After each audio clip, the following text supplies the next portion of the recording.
時間を決めよう。一日どれくらい宿題は終わらせたかな。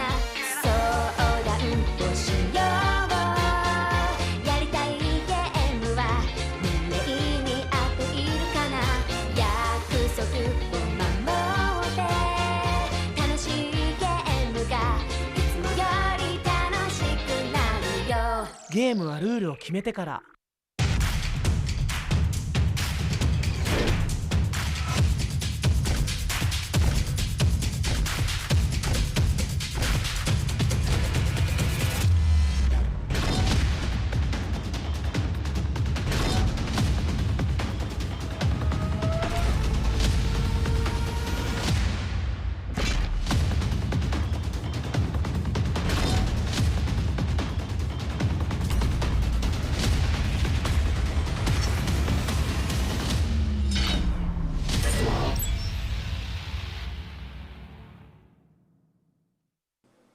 東京ゲームショウ2021オンラインをご覧の皆様、こんにちは。ここからの時間は主催者番組をお送りいたします。それではどうぞ。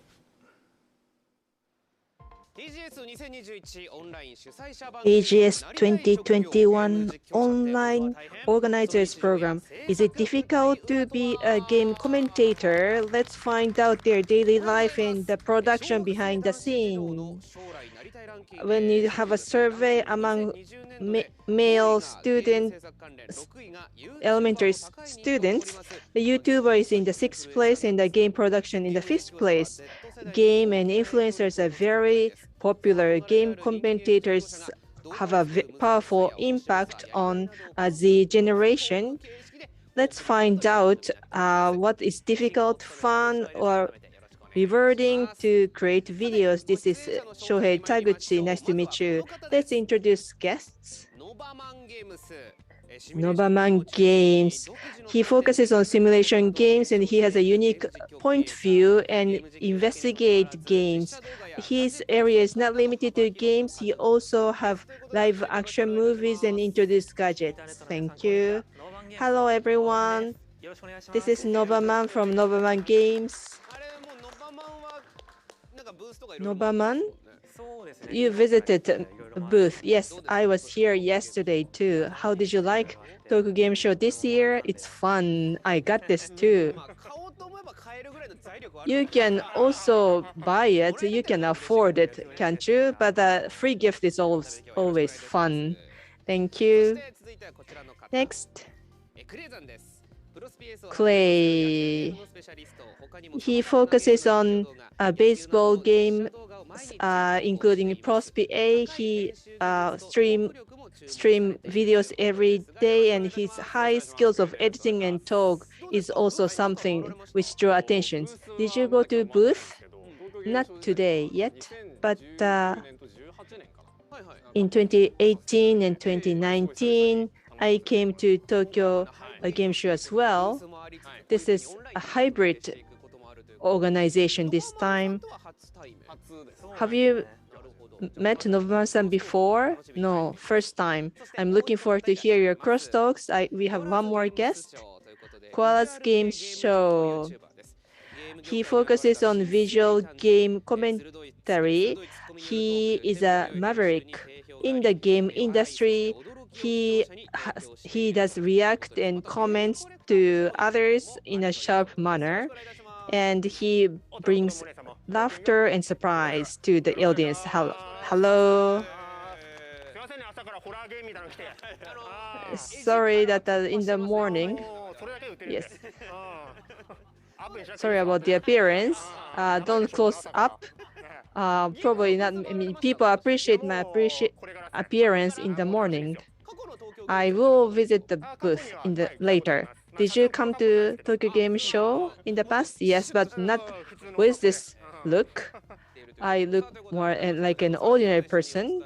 So I'm going to have a talk with those three guests today. Koala and Clay, you met each other before? Yes, we have very good relationship.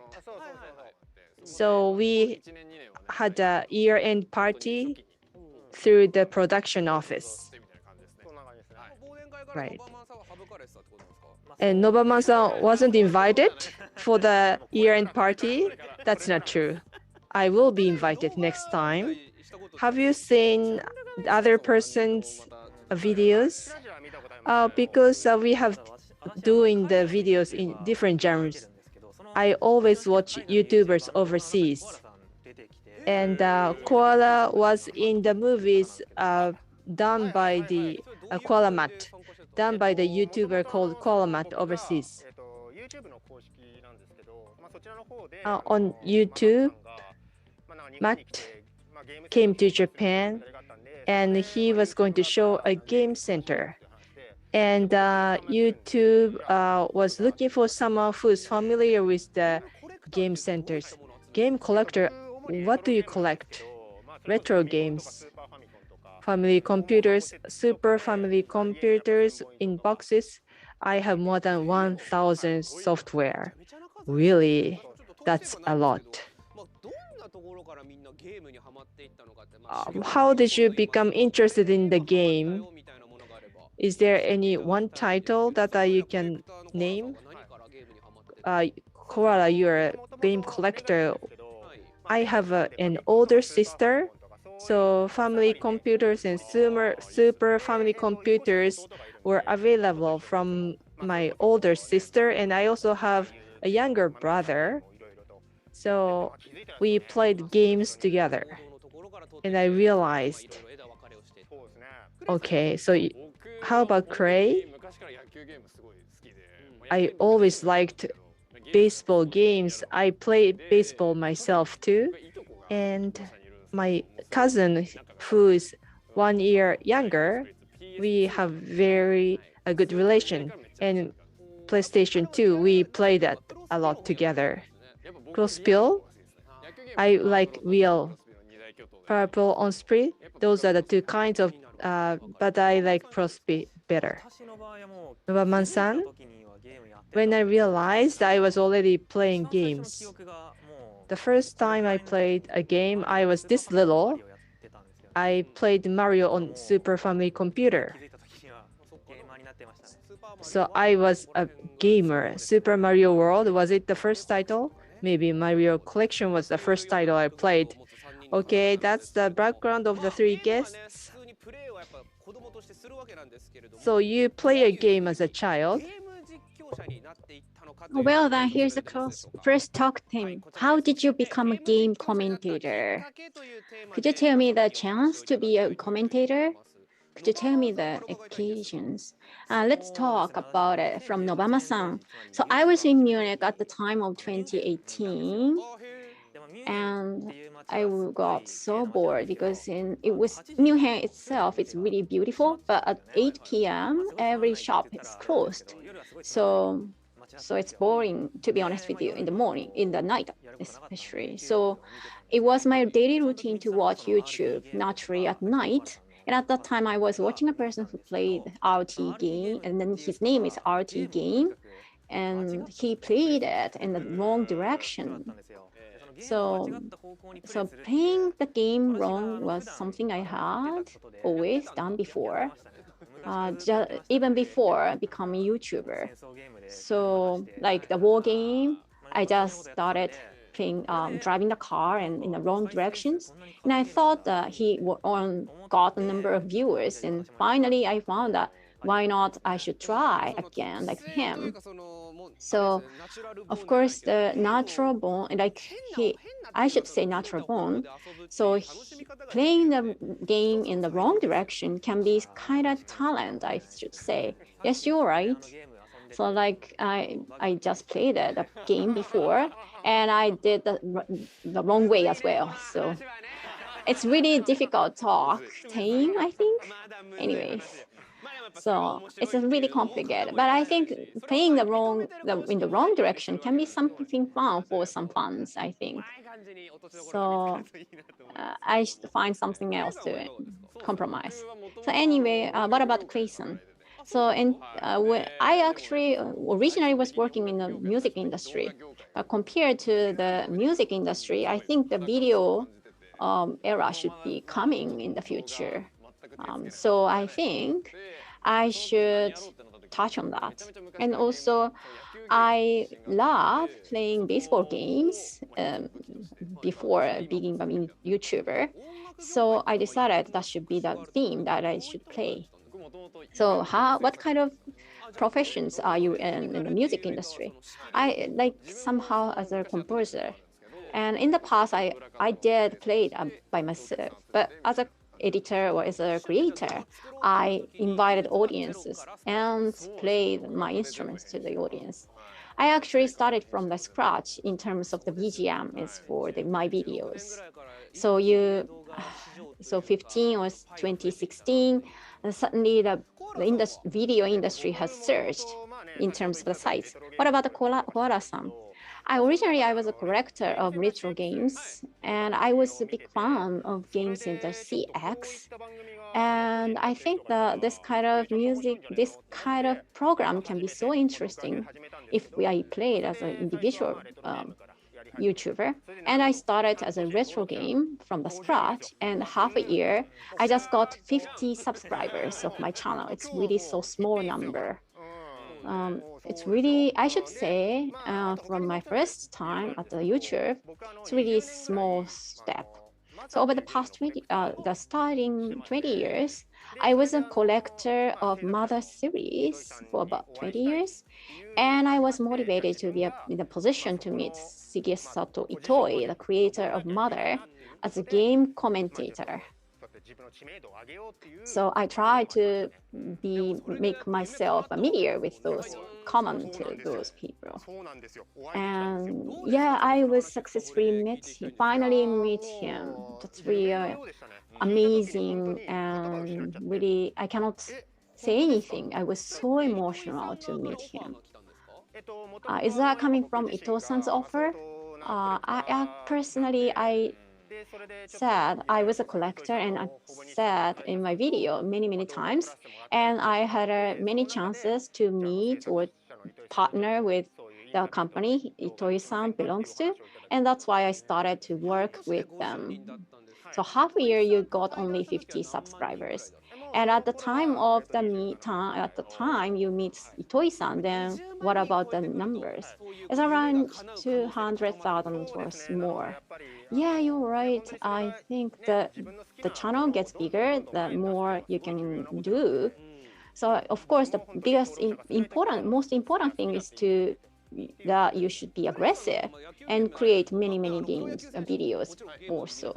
Of course, many people have played baseball games. So have you ever started partnering with those people? Yes, you're right. Actually, I myself played baseball games, and actually I partnered with the actual baseball player who plays that character I played. So it was quite interesting. It's like I just supported as a fun scheme, but I actually met them at face to face, and it was quite motivating things for me, and I was so moved to see them. Yeah, it's just like this. Of course, we cannot expect when the chance is coming. Have you ever had those kind of experience, Nobama-san? I've never. Actually, I think our directions are different to some extent. So of course, in the future, what about the people in NASA?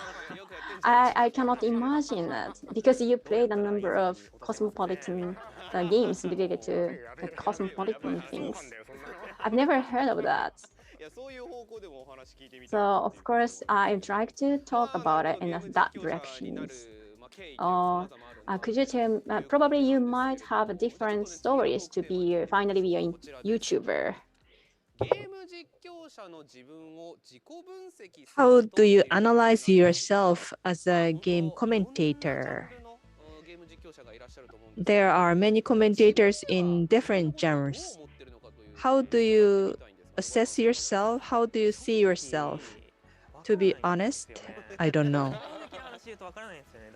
I don't know about myself. So I play a game in a wrong way, and I understand that there's a demand for it by viewing YouTubers overseas. And maybe I became the first YouTuber to do it in Japan. But to be honest, I really don't know about myself. On the globe, not many YouTubers play games in the wrong way. Quite a few, probably not many in Japan. That is why maybe I got into the market. RTA is kind of off from the main play, but the Novamas also in a different style.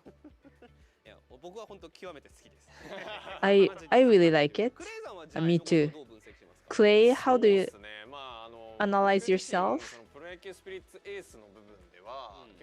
For professional baseball spirit, I make commentary, and this demand will continue. It's a social game, and there's a policy, and my policy is to always do something which I can expect demand for. I also play different types of games, but for other types of games, I try to be funny as possible. When you say there's demand, then there are many YouTubers as well.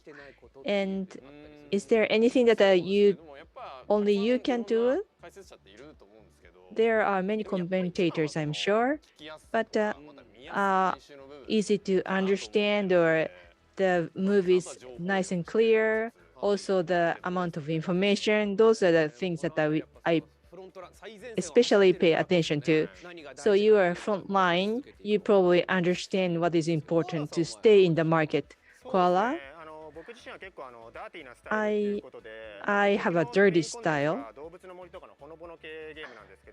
So I do cross Animal Crossing, and then I want to break the world. So in other words, I have a wicked or a sharp tongue, or I'm quite frank when I speak. I think audience like it, but I say no to wrongdoing very strongly. So I think that way I can gain trust from the audience as well. But being dirty, it's like comedians, some like dirty words. But for my case, I like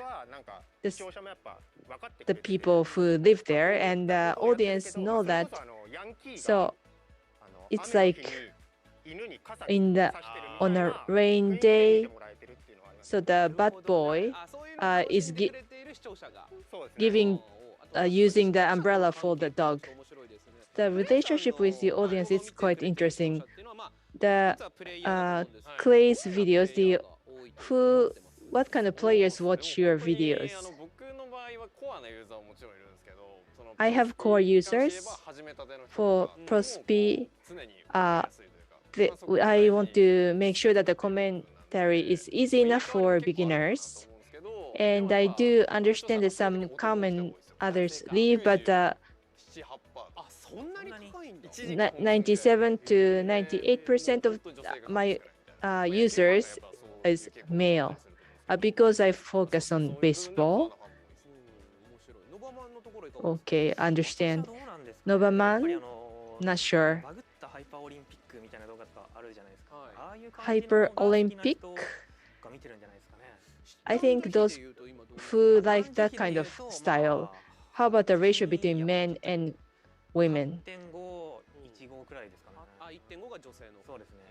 85% to 15%, most of them are male. Kwara-san?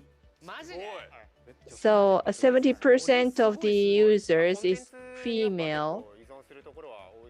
I think it depends on the contents that you create. That's very interesting. It depends on the game title, I guess. 70% of your users are female. That's amazing. Okay, let's move on. So the next talk team is here, memory as a game commentator. So I think there are many cases, or there are many occasions that you are so surprised in your life as a game commentator. Do you have any kind of specific topic about it?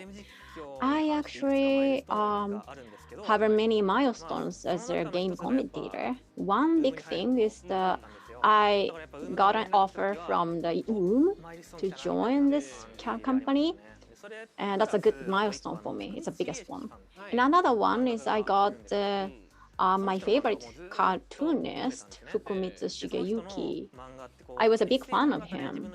So he got the comic. He wrote the comic about his life story. And suddenly I got the offer, a direct mail from him, that I always read the comic and that he is a comic writer. I was quite amazed and so emotional. So when you feel happy, what did you do after that? Did you go eat out or with him or something? No, it's not. But actually, it was quite amazing thing that you got a mail from the writers you are who's fan of you. And how about you, Grayson? I actually had many things. I had a live streaming, and while I'm doing live broadcasting, and suddenly I played Puzzles and Dragons for the first time for long hours since before the long hours, and suddenly I got the information from the game stream that could you have the name and could you inherit the name to the previous game, and suddenly I got the real name on the display. I got so panicked. Oh my goodness, my real name is here. And the subscribers or viewers asked me, who is he? Who is Keigo? Is that your name? I have a number of tweeters. I have a number of tweets of my real name revealed. So is that the timing that you decided to reveal your real name? Yes, I was forced to do so. So sometimes, audiences feel so emotional to see the real name, right? That's a good timing, I think, some ways. I actually, in March of this year, I was fascinated by the excitement of recording about 34,000 people in the same party at the Professional Baseball Spirit Competitions, GCS, sponsored by me. That was quite memorable things. The comment I got is that suddenly you had a real name, and how did you have some difficulties in your real life after having the real name opened, revealed? Normally, game commentators doesn't reveal the real name, right? Did you have some troubles in your life? Actually, my friends surrounding me didn't have any kind of moments or motivations to pull my leg. But actually, I got some mails or phone calls from my close friends. Is that positive one or is that negative one? Actually, most of them are positive. I don't care much about it. What about Koala-san? I talked about it before. I had many things related to Mother, the game. I had a video talk with Mr. Shigesato Itoi, and I had a zone.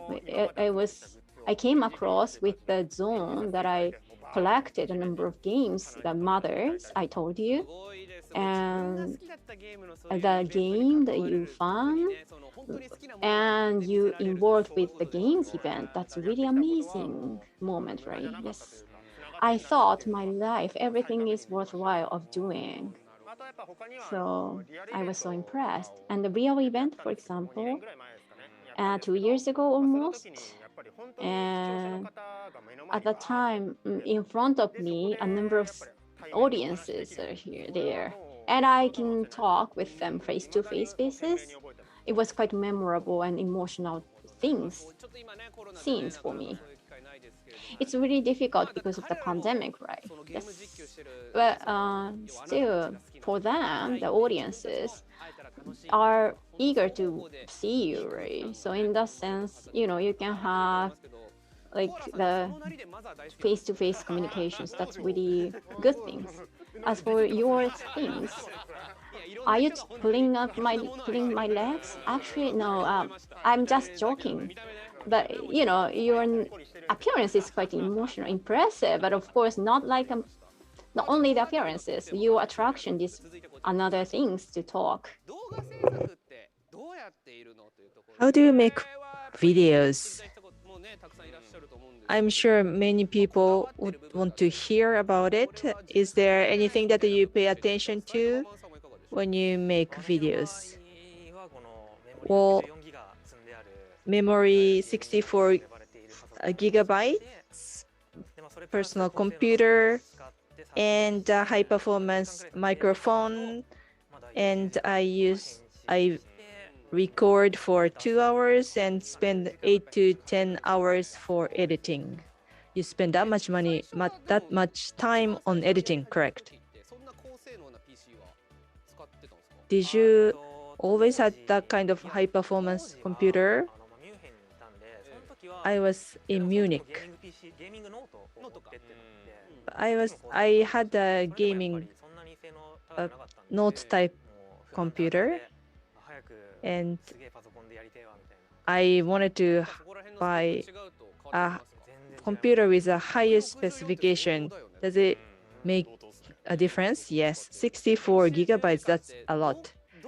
10 hours on editing. Where do you spend the most of the time? I put subtitles, and sometimes I have to put some funny elements to it. Premiere? After Effects? If I want a special effect, I do use After Effects, but mainly you use Premiere. Yes. How about you, Clay?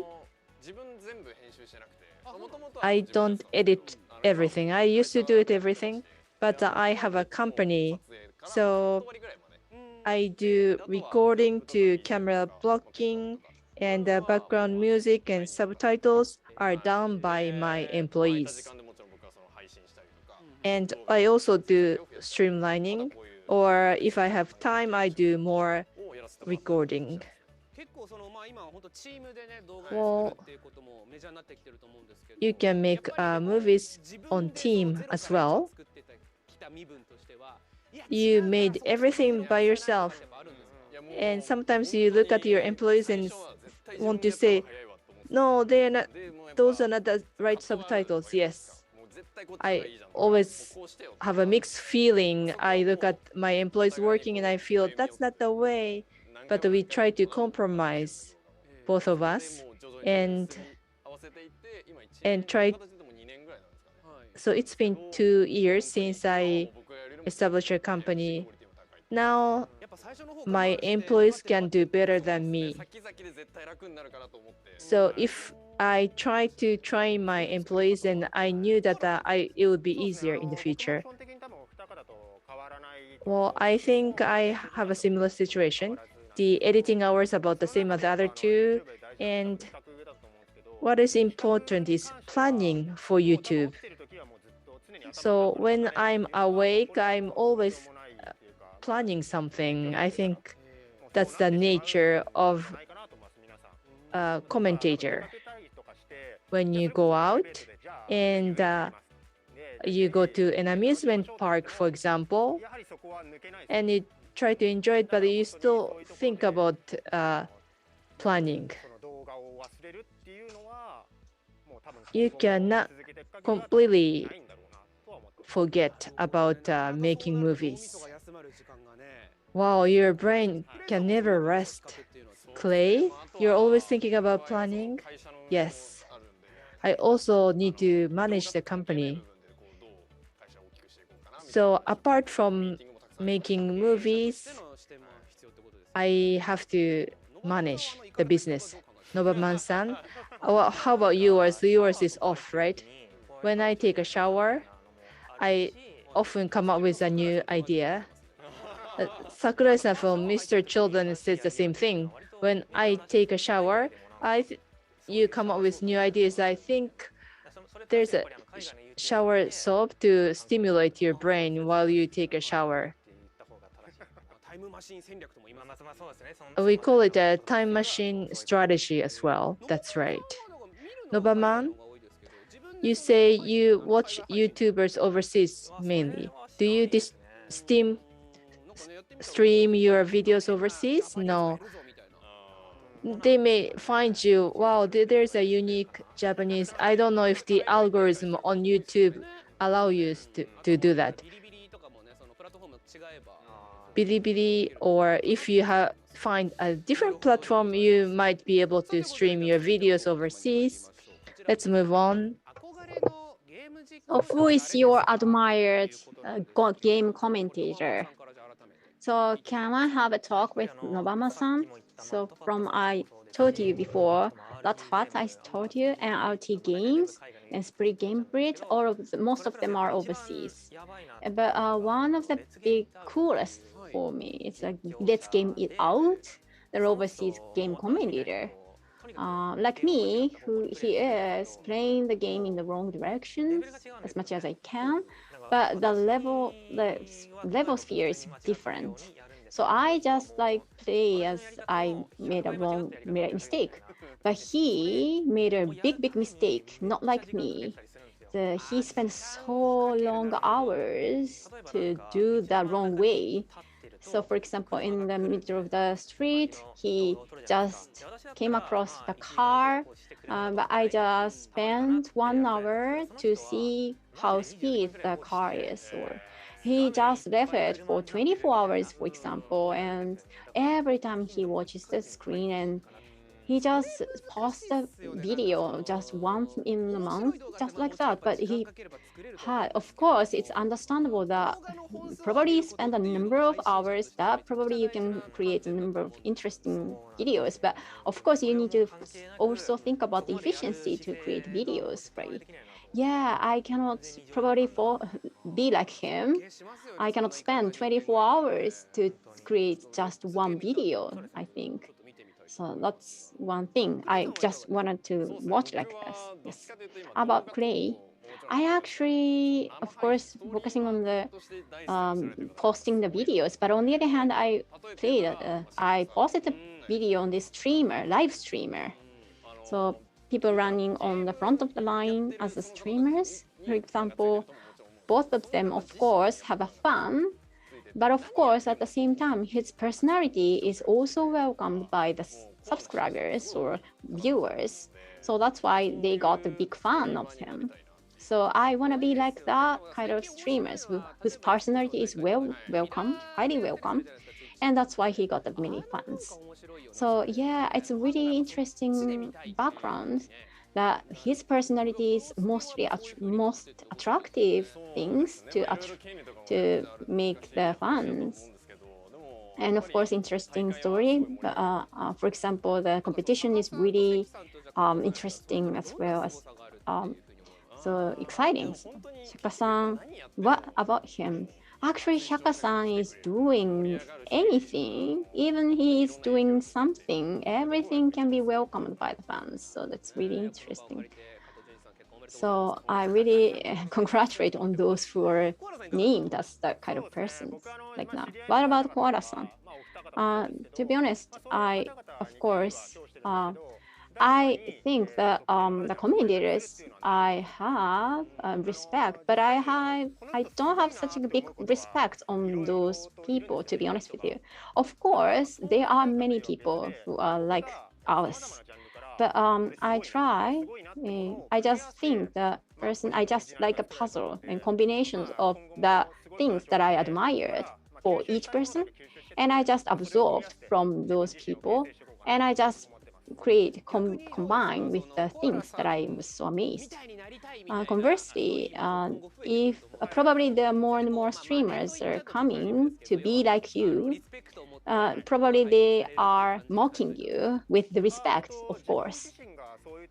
To be honest with you, it's really grateful for me to be like that person. But here, could you see my appearance? Can you be like that? Do you want to be like that? So is that, I think you are like kind of frontline of the so-called visual YouTuber section. I've did it for, I don't remember, but more than 10 years, but mostly no one can be like me. So I think it's a big hurdle for them, I think. Or they don't want to be like me. I'm not sure. So the next topic theme is here. Next, if you didn't become a game commentator, what would have you done? Maybe I was dead by now. That's good. Then you became a game commentator. I'm glad that I'm still alive. When did you start this? 2 years ago. I started this in 2018. Did you work elsewhere? No.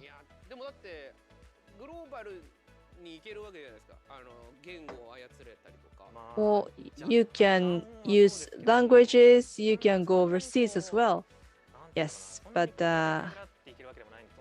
I'm not all that fluent. I can have conversation with my friends, but I don't think I can use my language skills in the business scene. You don't want to work? Not at all.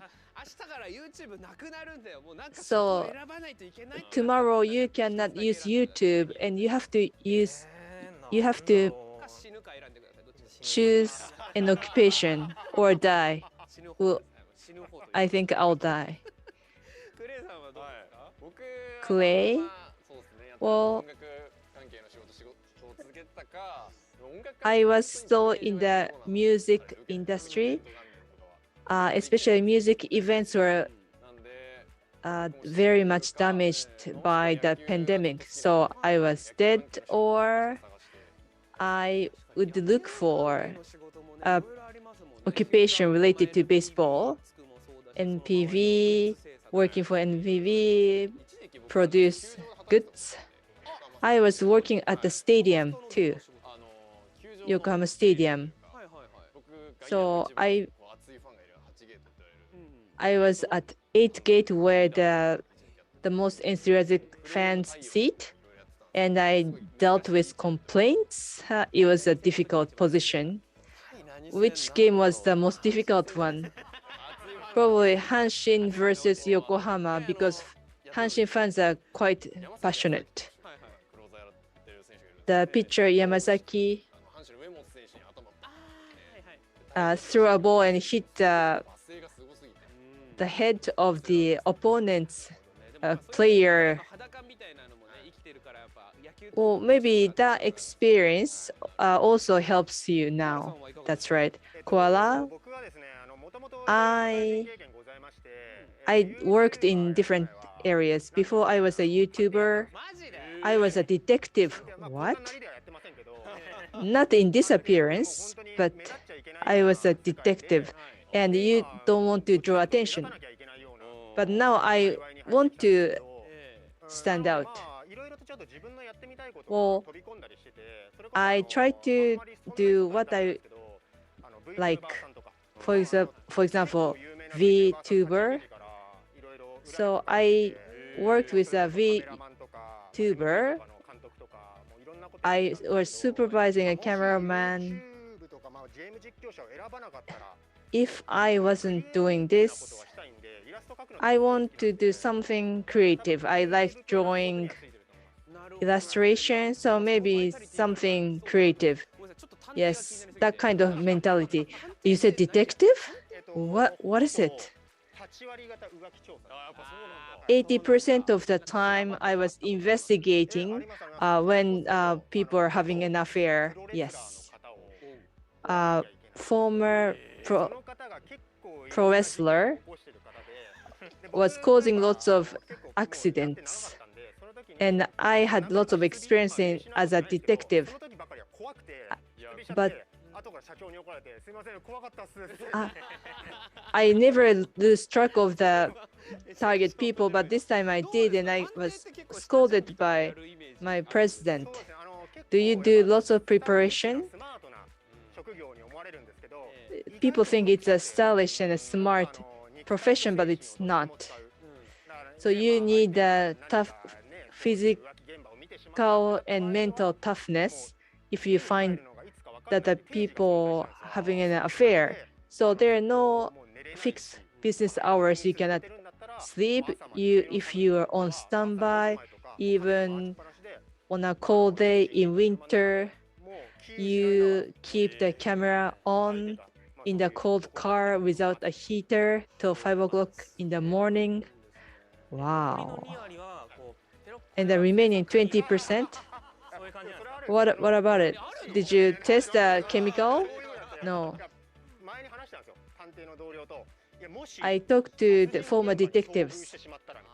If you run into a killing scene, what do? You call a police right away. You don't say that you're a detective. I'm scared. Very interesting. You have lots of different background.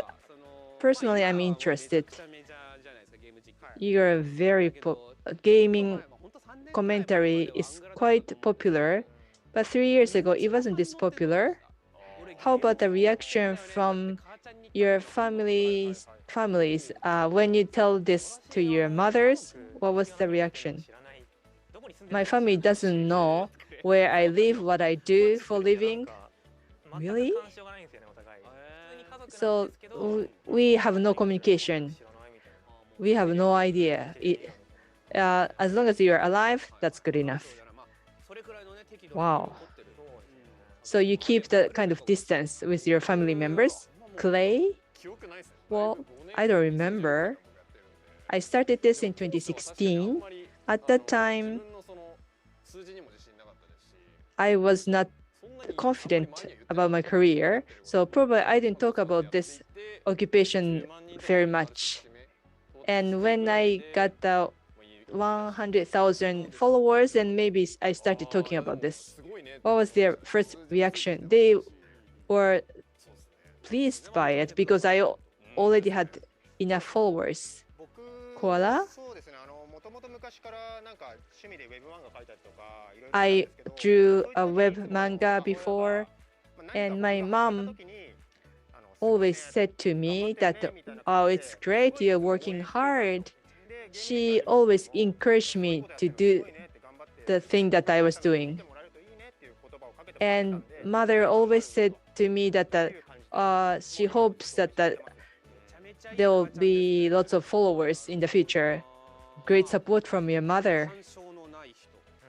No communication, 100,000 followers, and you tell your family, very good supportive mother. Three guests have very different environment. The next talk theme is here. The advice is for those who are aim to be a game commentator. So as I told you before, the elementary students want to be a YouTuber like you. So do you have any comments or cheering comments for them?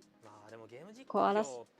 So I think the smartphone is really developed. So probably they can be YouTuber suddenly right now. And probably you can find the way you are supposed to be or you are fond of, and you should start now.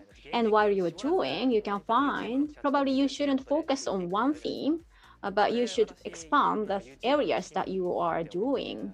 And in the future, you can find some ways to do so. So start right now, and you should find while you are doing. I think that's a good way. So so for example, you are introducing some gadgets while you are playing games. So is that the reason why you got the good comments from the viewers? No, actually, I didn't get the good comments from the viewers when I introduced some gadgets.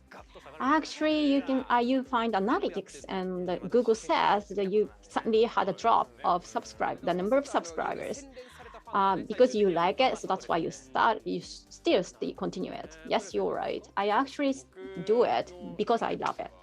Clayson, what about it? So I think there are many interesting people. There are a number of people who are really good at games. So the most important thing so far is to continue to make efforts, while of course always valuing the viewers. So could you tell me the tips to continue? Do you find some ways or tips for that? The biggest thing is that you need to, of course, love yourself as well as the games that you are playing. I think the game or distributions or game commentators, you always are absorbed with the analytics, the number of figures. So then, of course, you shouldn't see the contents as a lucrative business, but you should more respect the love you are doing. What about you, Koala-san? Yeah, actually, the game commentators, not like the professional gamers, don't necessarily to be a good gamer. So in that sense, you should more focus on the things, how to attract yourself. So the one style is accepted, And I think it should be a task to apply my style to every game, and how to, way to focus on that and continuing itself. The doing is always good. Not doing is really a waste of time. So in that sense, probably like you guys, the same like you guys, but I think doing things from the scratch, step by step, and cherish the subscribers or fans, and always pay attention to the viewers, and having those things, probably you can find some ways to do it. Always need to think about your subscribers or fans. I personally want to ask, so the internet now is introduced, developing. Probably you got many occasions to got some negative comments from the viewers, right? And of course, it cannot be, it's unavoidable. But how do you react with those things? I myself try not to see it or just ignore them. I have many subscribers, and for example, that kind of channels, we always watch that kind of negative comments. It's unavoidable. In that sense, I just keep my mind be calm, try to be calm always. Of course, not every fan is like this. So always be calm, try to ignore the negative comments. And in that sense, I should think, in that way. Chris-san, what about you? So of course, it seems like the negative comment can be exaggerated, but of course, the actual proportion is different. Most of the comments are positive, so you should more focus on the reality. So in that sense, if the kind of fans are okay, we should try to eliminate the negative comments that makes the positive viewers feel bad. Of course, you can ignore. Why not ignore? That's all. So at the beginning, I of course hit so bad when I saw the negative comments. But now I gradually think like probably those kind of person cannot understand me. That's all. And so try just ignore, and probably it's a waste of time to deal with those negative viewers. So it's just a taste. So in that sense, I think that we had a block functions. So just push the block button, then that's all. So we, of course, that's the thing. The key is just focus on the fans you are cherishing. That's all. So We only have 2 minutes left. I want to get a final message from each of you for the audience. Thank you very much for staying with us. That's the only thing I can say. Because you said we have only 2 minutes. Oh, you can say more than that. So we had some comments that the live action streaming is good. Okay, I'll do more. Clay? I often stream very late at night, so I don't know what kind of users are watching me today, but thank you very much. Koala? Thank you for joining the program early morning. Sorry about the appearance. Your kid's okay? Looks funky. Many people ask me what this is. Evoso is a main character when I make a commentary. This is the stuffed animal of Evoso. We not only play games, but we also create goods as well. If you become a commentator, maybe you should try to make some goods. That's also your own logo, right? Yes. Clay, is there anything that you wear? Okay. 承知いたしました。さあということで東京ゲームショウ2021主催者番組なりたい職業ゲー So ム実況者 this って is a program organized by the organizer. Is it difficult to become a game commentator? Thank you very much. 主催者番組をお送りいたしました。この後11時より S ゲームの番組が始まります。東京ゲームショウ2021オンライン、引き続きお楽しみください。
東京ゲームショウ2021オンラインをご覧の皆様、こんにちは。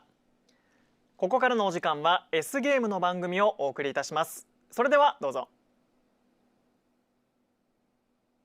この金樹は一体どこから来たのか。この世から生まれたものではないのかもしれない。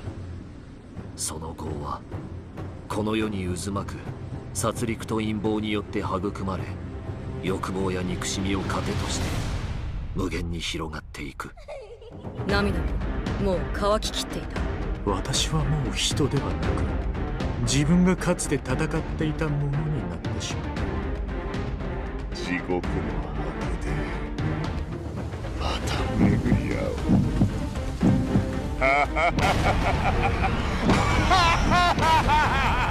奴らはどれほどの偉業をなそうとも下道へと落ちたのだ。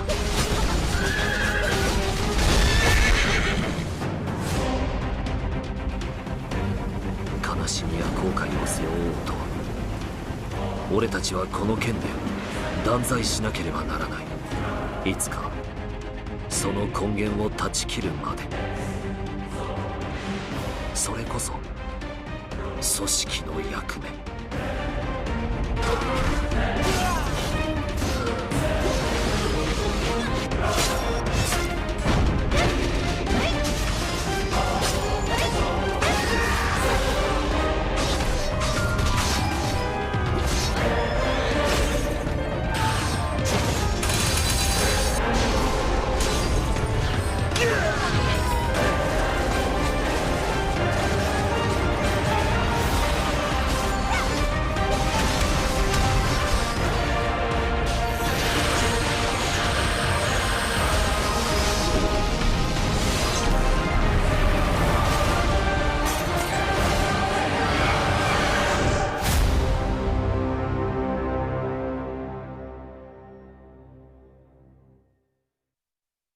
剣、それすなわち狂気なり。極、それすなわち翌年剣謀なり。強、それすなわち剣でもって極を破りてなお共同へ出さざるものなり。公庫とは何か、宇宙とは何か。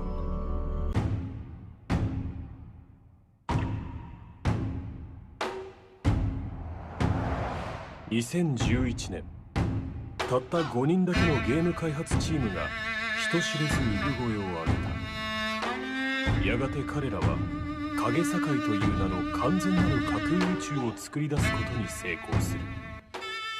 この10年間 S ゲームを生みの親とする影境宇宙は、その独特な美術、音楽、モーション技術でもって全世界のプレイヤーを魅了してきた。影境は彼らのゲーム宇宙を確立させたと言って過言ではない。一方、影境の起源は2006年にまで遡り、とある大学宿舎の一室から全ては始まっ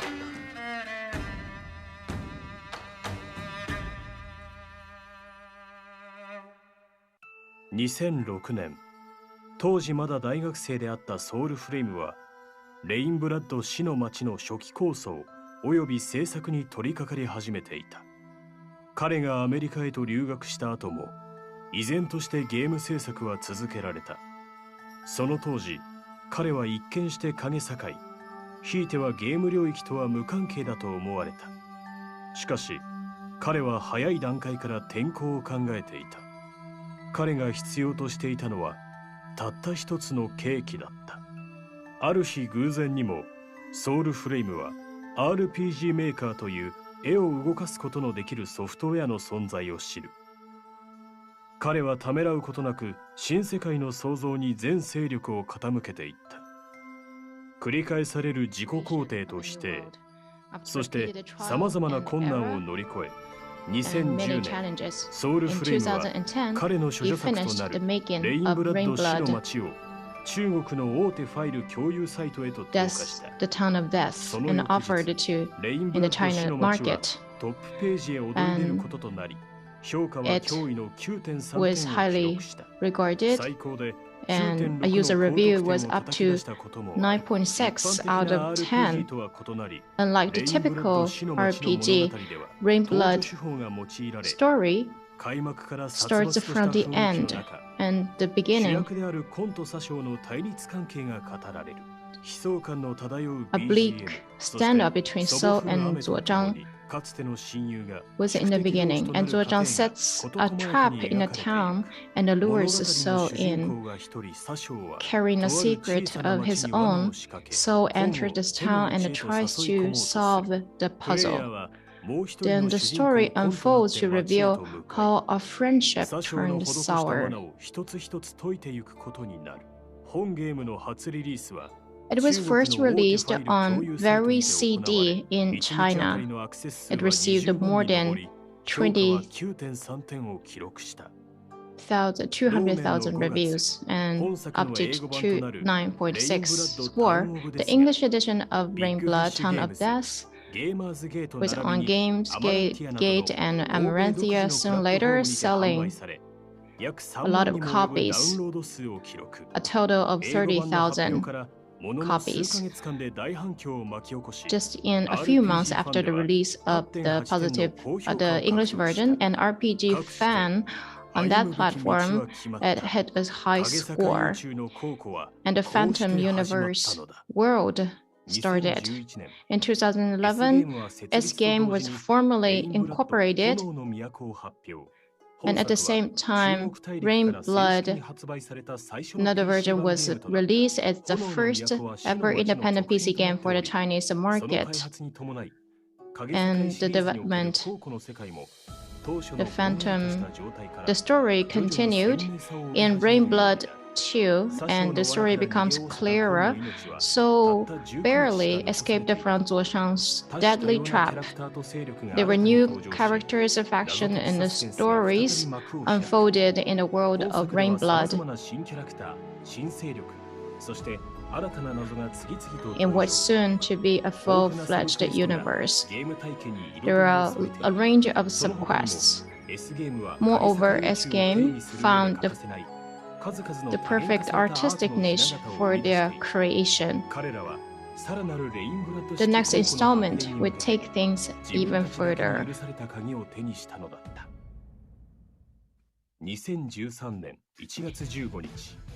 January 15th of 2013, rendering using Unity 3D was used. Smooth motion and depth and a deep worldview was realized with a Chinese taste and steampunk elements. These are well balanced over the past 10 years. It was released on platforms or consoles, and which is the first Chinese game as such, and as the second work for this Chinese company. Rainblood, a spin-off, came out.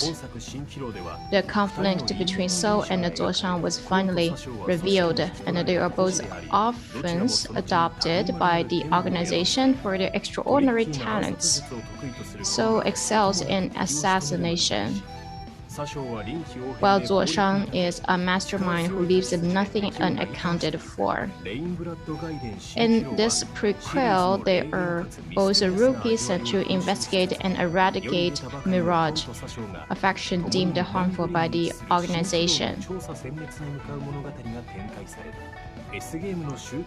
More than just a prequel, Rainblood 3 has aesthetic. It's very aesthetic, and Soulframe E was already thinking about the future of Phantom World universe, and the eager fans cared about the characters in the universe. The story must go on, and what is the answer? The fight in Rainblood 3 reveals the complicated human relationship, and So and Zuoshang were promoted to some of the youngest key members of the organization. The story was picked up in 2014 in the next game, now relaunched as Phantom Blade, a mobile game. Despite the change in moniker, the dark visual style, and the fluid action, it was a game changer in the mobile game industry. The settings, the leads, and the characters, the Phantom World universe continued to expand in the story. In 2016, the next major event in the universe was revealed. A new mission is assigned to Seoul to investigate an elusive faction. It's a story about schemes, traps, murder, and a betrayal. It's for mobile games. And fan-favorite characters returned to Phantom Blade 2. The heroes went to the traps. The new title further developed on the artistic style of Kung Fu Punk, a hybrid of Chinese traditional painting and steampunk. A hybrid of Chinese traditional painting and steampunk, with addition of Japanese-style animation, was well received, but its game was aiming higher. Phantom Blade 2 was extraordinarily sophisticated, with fluid animation and stylish live 2D character portraits. To showcase the possibility of the aesthetic aspects of its games. From 2006 to 2016, over the past 10 years, the Soul Frame pulled many top talent together into a passionate team. From Rainblood to Phantom Blade, from RPG to action games, there was a shift. And the Phantom World universe has changing endlessly, and the world is infinite, and we never say goodbye, and there's no end to their exploration. 我们这次呢是第一次，把我们的这个非常富有特色的 IP 带给全球的玩家们。我们应该是一个挺老的这个独立游戏制作团队，目前呢。 我们3代 Phantom Blade 已经在中国已经积累了大约有2000万的玩家。那么这一次呢，我们是把我们的系列的最新作，也就是影之刃的断罪者这一代的作品，带给全球的玩家。这是一部非常酷、非常有特色，并且是融合了我们的这个。 非常快节奏的这个中国武术的战斗，以及一些非常酷的黑暗元素，有一点点的这个 steampunk 或者是一些怪异的幻想元素这样的一个结合，我希望能够带来一些耳目一新的感觉吧。我觉得影之刃有一个很独特的，就是吸引我的一个点啊。这个世界观里面呢，就是环环相扣的很多，它都局中的局，每个人的命运呢都被某种无形的手在操纵的。虽然你有，就是每个人都有自己的这一种欲望，有自己的这种很强烈的爱恨情仇，然后你有这一些来，有这种动机去做各种事情，但它背后都有某种无形的力量啊。然后你如何去对抗这个无形的力量？就是一个某种绝对的力量在那后面，然后你也不知道自己未来要往何处去，然后甚至什么时候死掉也都不知道，在他世界观里面你都不知道这个我觉得这种很强的宿命论的某种感受是我喜欢的。我们其实为它创造了一个词，叫康复 punk。但即使这个词，即使是在我们中文里面，我们也找不到非常确切的去贴合它的词。那么这个也许就是一种可能处在文化的夹缝之间，或者是融合了各种炫酷的现代流行文化创造出来的一种特别的东西吧。像他们每个角色都有不同转职嘛，不同转职这一个动作风格是不一样的啊。像魂这样子的绝影的那一个动作呢，就要看起来更加的快速，更加的凌厉啊，它是以速度优先的。另外，他的一个职业呢是这一个自刃的，这一个呢就是更加沉重的那种剑啊，重剑无锋的某种感觉。我要想表现他这一个有这个剑更重，这个力量更强大，那它攻击下来之后，它的后面的一个击中这物体，然后它的后面的持续的时间，这缓冲的时间就会更长啊。然后如果要想表现的动作很轻盈的话，那就是把这个缓冲这个时间给缩减掉。我一下进攻，然后马上就可以到下一次进攻，中间不会说哦进攻完之后还会停一下啊，这两个的动作节奏感会很不一样。在这个世界里面会有人体改造，会有机械元素和这个武打元素的直接的对话，然后有一些不可预知的黑暗的一些要素存在。那么这样来说呢，我们也许就是希望在这个方向上去创造一种专门属于我们的一种特别的幻想风格。零真人3它是一个横向游戏，所以说它一定要非常简洁利落。那所以说我们会用最小的笔触，还有最简单的那个彩色，去表现出它的那种帅，还有它的那个形态和表现。我是负责影之刃系列的作曲，从影之刃最开始，立项之初就一直是我跟SoFrame 制作人 SoFrame 一起担任音乐制作，他负责游戏的整体把控。其实一开始很简单，就是想做一点不一样的武侠的配乐。我跟SoFrame 都是属于武侠片的和武侠文化的爱好者，但是恰恰是因为喜欢武侠文化，所以才不想循规蹈矩的再去做一部传统意义上的武侠。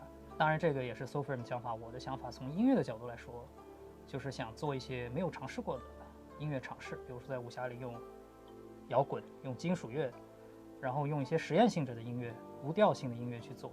所以这其实是影真系列音乐一直在做的尝试，就是打破传统，然后树立一种新的风格。我们虽然是做的一个架空的世界，然后我们的架空的世界里面有非常复杂和非常多的这样的设定，但实际上我们却是受到许多的作品或者是受到许多的因素的影响的。因为我们发现实际上世界故事最精彩的部分呢，无论是历史的故事还是各种文学作品的故事，处在一个未定的状态的这样的世界一定是最精彩的，故事出现的最多的最丰富的一个时代。所以像我们的世界实际上是一个传统的武林，那可能是许多人通过其他的很多小说影视的作品所理解的那个传统的武林崩坏和被破坏了以后，然后新的秩序拥有幻想元素和黑暗元素的新的世界正在涌现，但是还没有定型的这样的一个年代。我看到他写的故事，我先会在心中像打草稿一样写大纲一样写出来，谁做了什么，要去干什么啊？他是讲一个心境，我会，然后再根据这个大纲去挑选用什么样的乐器，大概的氛围，然后再去写。所以可能更加理性吧，我的作曲思路来说。如果以断罪者这一单一的作品来看呢，当然理解它不需要有任何的对影真系列的任何的之前的认知，因为它是一个独立的故事，甚至在那之前，就是说我们主线剧情的前几个章节，它会是不但是一个独立的故事，它还是一个一个碎片化的小故事。那么它这一个一个的小故事，比如说一个失去自己孩子的母亲，一个那个追求自己的这个爱人，但是又一直得不到的一个这样的青年，或者是一个希望为自己妻子复仇的这样的一个门派的掌门，那么他实际上是非常独立的。甚至我们讲故事的方式会有一点实验性感觉，就有一种实验性的感觉。它并不是那种一上来让你感觉是一个非常宏大的一个英雄的冒险，然后从一个很弱小的一个少年，对吧？某个村里面的少年，然后一路最后打败了大魔王。就是说我们并不是这样的一个英雄传统的一种英雄打怪升级幻想的世界，而是我们一上来我们的故事实际上是在这个芸芸众生的武林中，我们截取了几个断面，然后去先展示了几个在这种黑暗的某种东西的侵蚀下，原来的这个传统武侠的世界里面的这些人，它发生了什么变化，它发生了什么异化，它怎么变成怪物了，它的情感如何一步一步的有一个正常的情感，最后被扭曲，最后发酵，最后终于突破了某个界限，变成了一个我们需要斩杀的东西。我想还是讲人性的东西吧，因为它就是表现出人在不同的情况还有不同的经历之后，它展现出来的人性化的一面。而这个《影之刃3》的背景是一个黑暗武林，然后它很多的歹角还有 BOSS 都基本上就是由正义的一盟，然后变成就是遭遇到一些不好的经历之后，变成一些歹角，变成一些坏人。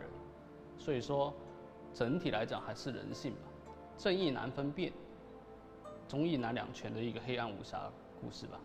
开始的几幕呢，一直是以这样的一个小的切入点切入的，但最后这些线索会汇集起来变成一条主线，那么这个主线就会回到了我们影之刃的主线里面去。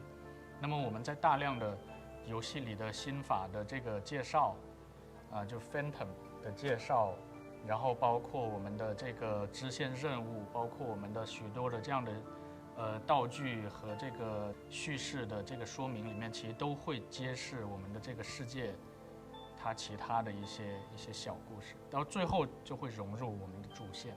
在水墨段落里面，然后魂和佐桑这样子两人对打，这里面的很多动作呢，仔细这样子研究了这一个我们中国各种武侠电影，然后甚至那种实际的这种武术动作，这样子来画出来的。所以这一个在草图版本上推翻过很多次，一遍遍这样子来修改，就是也会去了解相关的知识。这种呢，就会和比如说常规动画这一种进攻方式不一样。常规一般来说，它就刀和剑都这样子，普通这样子挥砍。而在中国的这种用刀剑的时候，有一个重要特征，就是那个剑和剑之间会缠绕，它会这样子缠绕，就是这样子来打，它会卸掉这个力，然后再去进攻对方，会出现这样子的武术动作。影之刃3是因为有1、2前传之后，就是主角魂还有佐桑等主角都是变成比较成熟一点，然后我的切入点就比较让他们表现出比较成熟的一面。然后因为影之刃3它是一个横向游戏，所以说应该是用简洁的颜色线条，然后去表现出一种很流畅、很帅、很酷的感觉。那么实际上我们就不断的结合了设定和传统和新潮的东西和游戏体验，不断的创造这样的意象，也就是把一种江湖中人的情感的激烈感，用视觉的情况，用游戏战斗，当然这个具体的这个手，包括那个婴儿，具体跟战斗的体验也相关啊，就是说把这样的东西结合到了一起，然后传递给了玩家。所以说这个情感的激化和异化，就是我们这一代着重要体现的一个相当重要的内容啊。最新的影之刃里头有很多死亡金属的元素，可能有很多朋友听到这个死亡金属，他可能会觉得这个不属于配乐，或者是很少在武侠的配乐里面会能听到的内容，就是用很沙哑的声音，有那种北欧金属感的音乐，这种很沙哑的声音去唱歌，然后可能歌词也听不太清楚。这种东西，我觉得跟影之刃里面的一些很暴虐的人物形象是非常契合的，能把这个气氛推到非常极致。但是它一点都不属于中式的东西，它一点也不中式。但是恰巧我觉得这个是可以被打破的。魂的很多这个动作，他是真的用他的武器在打。魂这个角色，是某种在努力对抗命运的啊，他是在对抗整个世界。魂的这一个理念，所以他是自己抓着这个武器，然后用力挥舞，打败这个世界各种这样子的对手的。佐桑呢，是他本身就是这个组织里面的，也就是说是这个游戏的一个幕后的组织啊，一个幕后的可以说是武林的某种大的帮派。佐桑本身是里面的一个重要的这种负责人。佐桑的这一个感觉上来说呢，是会很多的剑士，他是可以用剑气，他并不是真的用手上这一个武器直接刺伤别人，而是他可以靠更多的是靠这种剑气，靠那种虚象的某种剑去攻击别人，会更像法术一些。我觉得这两个的基本的动作的形态上来说，就表现了他们两个人的这一个气质，就这个人物对这一个世界的某种感受、某种回应。佐山是很有欲望的人，他很有野心。那为了达成欲望，他要摆下一些忠义啊，一些就是情义的东西。那我觉得说，如果是想要走上这种世界的那种尖端的人，他务必也是要放下一些东西，这是一些取舍吧。所以他很贴切真实的那个世界，对。那么这一代我们其实也是采用了非常独创的玩法，大家可以看到，其实它是一个在移动平台上利用有限的按钮，然后在一个平板电脑或者是移动设备上，进行操作的这样的一个 ARPG 或者是动作游戏。那么实际上我们整个公司来说呢，其实是很多经典的动作游戏，尤其是主机上的动作游戏的爱好者和死忠粉丝。但事实上，把复杂的操作呢带到手机平台上，其实还是有很大的限制的。在断罪者里面呢，我们其实是希望，带给手机游戏，即使是戳玻璃吧，即使是在一块玻璃上面，我们仍然是希望再现那些经典的主机动作游戏的一些关键的玩法，比如说连招，比如说空地切换，比如说破甲，对吧？比如说在敌人硬直的状态下去追击，比如说在那个千钧一发的一刻，在敌人攻击的一瞬间去格挡，并且获得一个很大的收益，就是类似这些，事实上都是我们往往会在主机平台的或者是 PC 平台的动作游戏上，才能够体验到的一些很 hardcore 的操作。那么实际上，我们为了在手游上也能再现这样的一个玩法呢，我们其实就相当于原创了一个叫做技能链的一个系统。那么这个系统其实是我们从多年以前，其实从7年以前，我们在中国发布了第一部的影之刃的手游开始，就已经不断的在打磨，迄今已经打磨过3代。的这样的一个核心玩法。那么简单来说，技能链就是在战斗之外，我们事先从一个角色的30多个技能里面挑出6×2个技能放到2个按钮上，然后在战斗内呢，不断的点击同一个按钮，就会按照那之前所编排好的顺序打出一套连招。那么这套连招呢，它其实是很考验技术的，比如说挑空，先挑到空中，然后在空中放技能，然后最后打到地上。那么这是一个连招的一个技巧。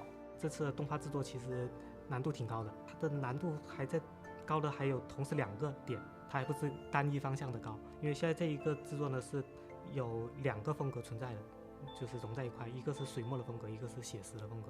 一段这样子的打戏啊，2人就是浑和佐桑2个主角之间这样子的这个打戏，然后是用水墨来表现的，他们是在一个回忆一个想象中的打斗。用水墨来表现打斗，其实有很多的这个困难点。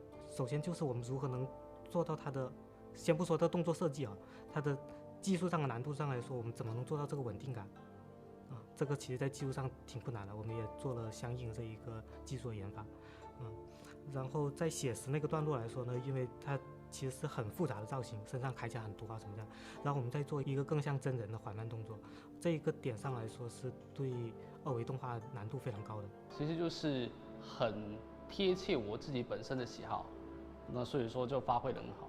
因为我本身也是，我做的很多作品都是比较黑暗一点的，就是比较接近人性化的东西，所以说非常贴切。我是希望用一些把越来越多的民族的音乐的乐器带入到大家的视野里。我一直有这个想法，想把尺八多加入一些尺八进来，但是好像确实现在大家都有这个想法，所以慢慢的大家也能听到很多尺八的这个旋律在。但一开始我的想法很简单，我想去掉一些常用的，现在大家常用的，比如说大编制的弦乐，30多个人，然后在屋子里头拉的那种弦乐，很悲壮的弦乐。录音的时候，然后非常注意抓住乐器的细节，比如说我们在录尺八老师演奏的时候，我故意要把尺八老师换气的声音，手触碰到尺八的那些杂音全都录进去，然后让这些可能平常大家录音会丢掉的这些细节，反而成为一个使听众增加临场感的这么一层处理吧。应该更加写实一点，而且那个就是表现力会更强一点。以前那个就是比较简单一点，然后现在会多了一些层次，然后角色会多了一些成熟的味道，然后它的表现力会更强一点。可能让我印象比较深刻的哈，就是反复一直在那里调整的一个细节点呢，是我们在 OP 动画里面的一些雨的制作啊，因为雨其实是对影真这个戏来说是一个非常核心的元素啊，它几乎就是一直下雨的某种气氛啊，这个是最像影真的某种感觉的啊，所以在这个 OP 里面呢，我们展现的也是一个很重要的一段，就是在故事里面很重要的一段，就是魂和佐桑，然后回到小时候的地方，然后在这个小巷子里面这个桥上对决啊，然后这里一直下这个雨呢，这个雨起到非常重要的情绪作用，所以我们这里面花了很多的各种方式来提升这个雨的质量，比如说开场的第一个镜头，那些雨除了后期这样子来做呢，它有这个屋檐的两边这样子落下来的雨都是我们一张张这样子来画出来的，这个雨也会打到这个地面上，这个地面的反弹这个效果也是画出来的，我们画了大量这样子的素材才能把这个雨的这个丰富度做出来。如果只是靠后期来做一层雨呢，它看起来就会有点假，就有一层东西挡在前面而已，并不会和这个场景有交互。所以我们在这一个动画的这里面呢，大量这个雨的镜头全部都画了和场景交互的。它雨比如说会打到这一个栏杆上面，栏杆就有反应，就会有溅起的水花，这个是画出来的，就为了让虽然观众不会一下子能看到这些点，但他能感觉到。他能感觉到这整个这个氛围的真实感，这个营造出来的这一个气氛。这样子甩这个剑的时候，这个手腕到底怎么样子？只有实际拿了剑，你才会知道这个手腕的这个方式啊。就是一般来说，你们会觉得剑应该这么拿的，这样子来挥砍的，这样。但如果你是这样子来握剑，你很难做刺的动作的。要刺的动作的时候，剑抓的方式就变成这样子。它是不同的指法，这样子的时候我才能往前面指。我完全握紧了，它就不行了，握紧只能这样劈开。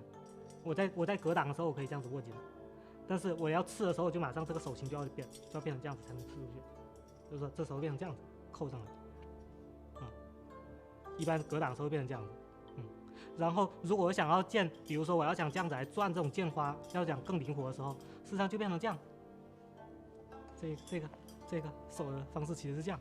我只用这几个手指这样来弄上，后面这手指是不能用力的，这时候我才有可能真的转起来。这些都是你实际用了这个剑的时候会更容易理解这个手腕动作怎么能做出这样子的变化的。几百年前，我可能就是一个人坐在山谷里头，自己奏乐给自己听，或者亲朋好友听。那么这是我想要还原的一个场景吧，算是，因为我们民族的乐器。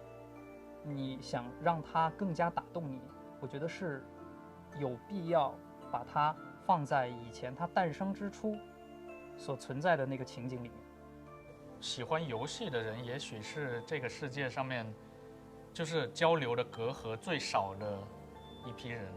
虽然说，比如说在我们全球化的市场里面，虽然说可能我们有不同的这个理念和文化背景，但实际上一说到游戏，我发现大家就游戏，也许是最早能够把我们所有人团结在一起的一个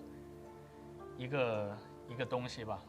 因为游戏玩家这个词本身就是一个定义，这个定义跨越了所有的这个不同的隔阂，然后我希望游戏能够把我们所有的人联系在一起和团结在一起，大家都是在这个庇护所，在这个虚拟和幻想世界里面，充分的享受，充分的这个体验着非常精彩的很多的东西。对。一寸闇を研ぎ尽くし、先人法と払いなすレインブラッドから影の刃。この鉱庫には暗黒を破りし理人と曖昧模糊とした剣謀が存在する。そうさながら矛盾しながらもロマンに満ち溢れた現実世界のごとく、10年にも及ぶ歳月をかがり火にそれぞれのスクリーンへ映し出される刀工剣影は、これまで影境宇宙、ひいては人々の鉱庫に寄り添ってきた。その断片的な世界にはソウルフレームの足跡、そしてプレイヤー一人一人の足跡がはっきりと刻まれているのであった。この城を滅亡させたのは戦火ではなく人の心だ。メインキャラクターの佐生を演じさせていただいております津田健 I'm 次 the 郎でござい Teil, ます。 the voice actor そう of ですね、 Teil. It was キ an ャラクター awesome とかね、すご character, くかっこいいで and すし、 also 世界観の the 設定 world も of ね、 Platform 生き Raid 残 is った unique 独 with 特 much な depth, and 雰 so 囲気で、非常に面 so 白 I そう think だな it's と really 思っておりま interesting す。 story. すごいそのア And クシ the ョン部分 action なんか is もね、 spectacular, 結 blazing 構激しく fast, て、派 and 手で、 behind the で action も is ドラマ really も a great なんか story. 重厚な感じで、And 早くやってみたい I なと can't wait to play 思っ the ております。 actual one. 佐 About 生はですね、 Junshan, とてもクールな、 first I 印 thought 象で he's したね。 really cool クールで淡々とし and て、 seems like an 感情を表に emotionless あまり出さない、 guy. そんな感じの印象なんですけれ It's ども、 what I でもどこ thought か、 at the beginning, but 強い eventually 意 you 志を will find a huge ego behind the い poker ろんなものを face. 俯瞰的に Um, 見ているような、 and なおか also, つその感情を also 表に he 出さない sees 部分 everyone っていうの and がとても everything ミ from a ステリアスで、 superior 非 perspective. 常に魅力的な A キャラク mysterious ターだ man と思い charming ま in す。 his own way. すでにですね、いろいろな情 You've 報が already 公開されて know おりますの about でで this すね、 story まずは、 before. そういったものを First of チェ all, ックしていただいて、 please stay リ tuned リー and スをですね、 also ぜひ looking 楽 forward し to み the に actual していただけた release らと as 思って much おり as ま you す。 do. ファントムブレード、そして I 佐 thank 生、 you for the どうぞよろ support しくお on 願いしま behalf of the す。 Phantom Brazen 自分 Chunchan. のやり方でこの世を導いてみせるわ。メインキャラクターの I'm 僕 Yuki 正気を担 Ishikawa, 当させ voice ていただきまし actor た of 石川 New 純です。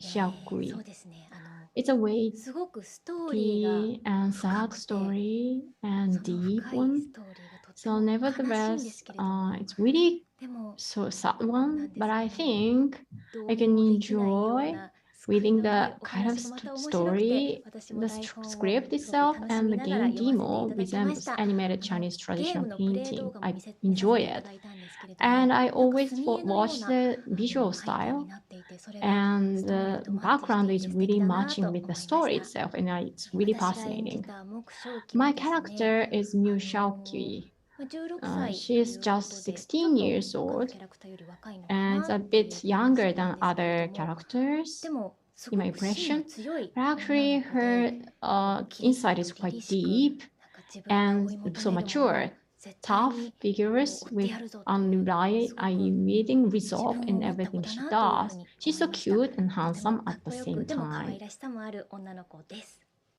本編では語 So られないそうなのです actually, が、 it's not mentioned 実は in the 桜井 main 貴弘さん story, が演じられた but ポン Soul, と津田健 voiced 次郎さ by んが演じら Takahiro れた Sakurai 佐 and 生は、 Chon, 私 voiced が by 演じた Kenji 木正 He, 気の父 actually 親 adopted が sons of 養 New 子として Xiang's 引き取っ father. た子たちだそうで、 So 物語の終盤では that この3 chain, 人の the 関係に actually 変化が the 起こるとか起 relationship こら of ない those とかだ three そうな are ので、私 changing 自 or 身も not. I'm ス not トーリ sure ーの though. 続きを But actually, 楽 I'm しみ looking にしな forward が to ら演 the じさせて rest い of た the だきました。 stories. 皆さんもぜひ木正 And 気の we こ would とを好 like きに to なってくれたら share 嬉しいなと this 思っております。 journey with 一緒に旅してく players. ださいね。 Looking 応援 forward よろしくお to 願いし working ま with す。 you. Thank you for your support.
最後にこの方を治したら診療所を閉めて旅にでも出ようかな。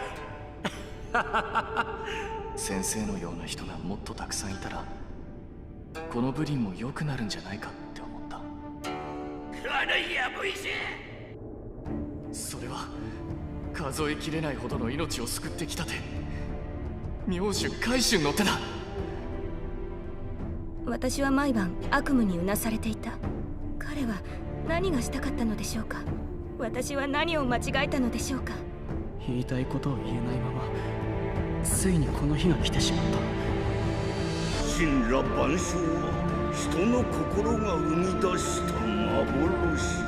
現実よりも虚像の方が皆を幸せにするなら、この虚像を保つべきではない。家族を失う痛みはすでに味わい尽くし、涙はもう乾ききっていた。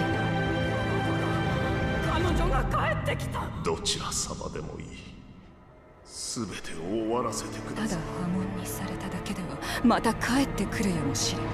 そうでなくともその子供が我が当主の座を奪いに来るやもしれない。ダメよ。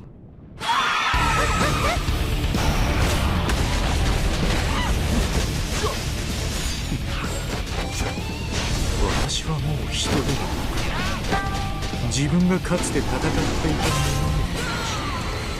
一緒素晴らしいブリーを作り、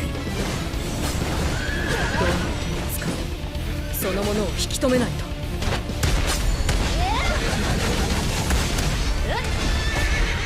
地獄のまた巡り合う。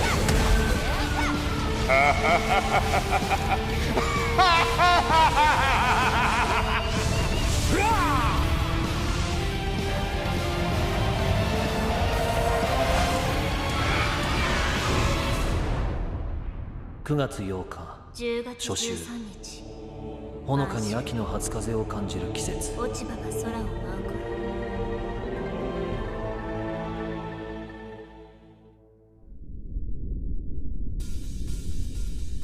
影坂宇宙において東へ赴けばぼうぼうたる大海原が広がり、北へ赴けば氷に閉ざされた雪原が出迎え、西には荒野へ通ずる流しが、南には不安定な火山と沼地が控えて、この世界はまるで影の境界。どこまで続くかなど誰にも分かりはしない。今左将少子、我らと交互にて相まみえようではないか。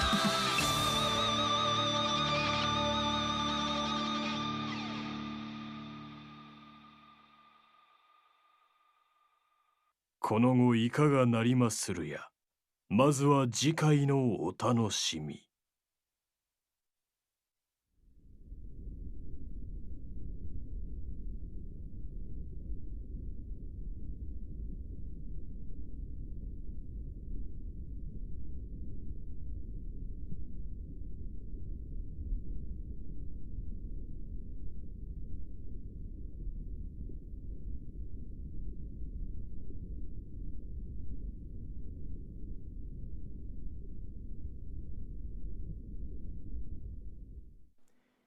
S ゲームの番組をお送りいたしました。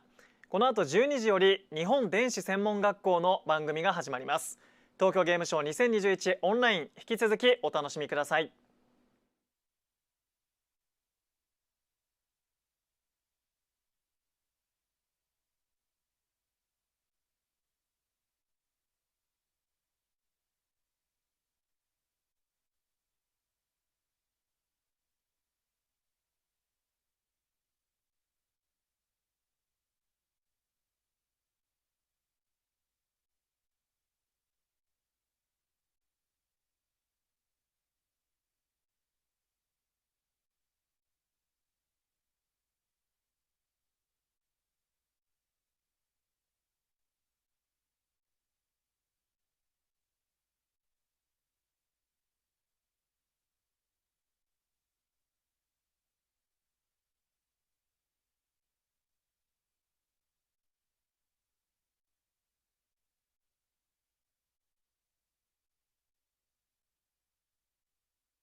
東京ゲームショウ2021オンラインをご覧の皆様、こんにちは。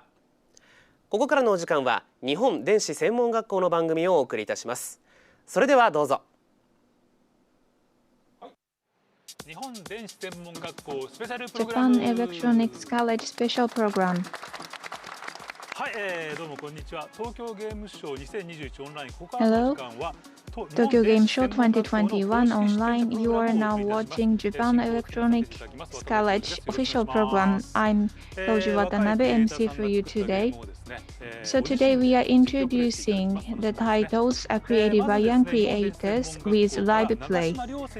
We have Mr. Ryo Nagashima, the lecturer from Japan Electronics College.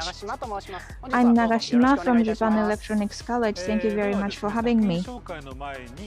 Before we start the introduction of the titles, Mr. Nagashima, could you please explain about your college?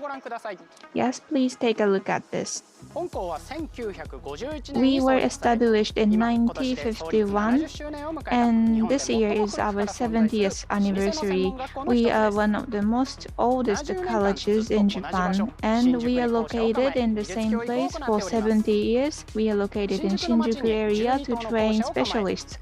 We have 12 buildings, and now we have courses in 10 subject areas, and we have 25 courses, and we have about 3,000 students.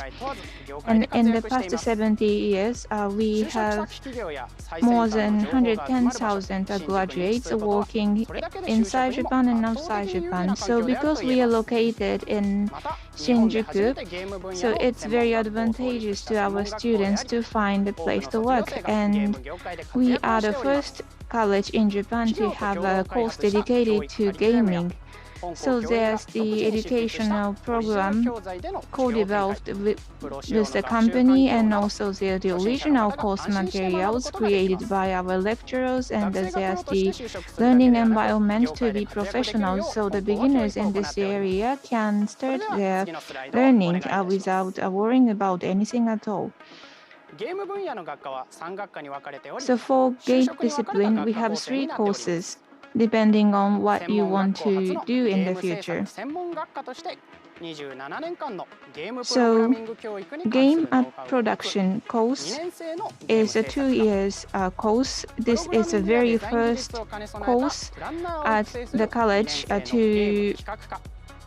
which is specialized in game production, and we also have game plan course, which is a course dedicated to programming and designing, and also we have game production graduate course, which is a 3 years course, so that you can learn programming, design, sound, and planning.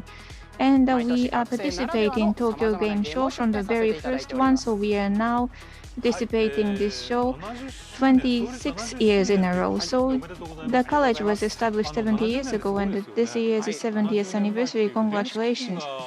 So thinking about what was the situation of the society 70 years ago, so it was so different from now, and you were the very first college in Japan to have the dedicated course in gaming. Yes. Today, we have the representatives of a production team of the students and introducing 8 titles. Thank you very much, Mr. Nagashima. Thank you. Bye. So now, firstly, we try to talk about the game introduction first. One is the Ryota Takemura-san. Takemura-san, sorry. I've been working in this industry for 3 years, and my name is Ryota Takemura. The thing here is the racing D. That's the one that I want to talk here. What's the meaning of D? Drone. D means drone. So while you are actually working the drone and playing the drone, and you feel like as if you are playing the drone. So this is the actual plane. So racing, but you are playing drone. That's really new style, right? Yes. Actually, you can move from up and down in addition to the normal plane, normal driving place. So basically, it's like a 2 dimensions theory. But as for the drones, you should more focus on the 3-dimensional series world, right? You can go and down as well. So you can fly like this. So you feel as if you are like on the race zone. You can see, like, for example, it's not the racing, but there are three-dimensional worlds, so you can feel like you are flying over the world. So yeah, it's like a shrine, so you can go into the shrine and flying over the roof. And as for the drone race, it's really more gradually getting popular among Japanese people, but of course it's not the actual one. So it's one of the obstacles is the shrine gate. It's like a checkpoint, I think. So you can go through the gate and feel like going through the race. It seems to be so tough, right? Sometimes you can accidentally attack the wall and then feel like you are crushed. Have you ever played or drive the drones as well? Yes, I actually did.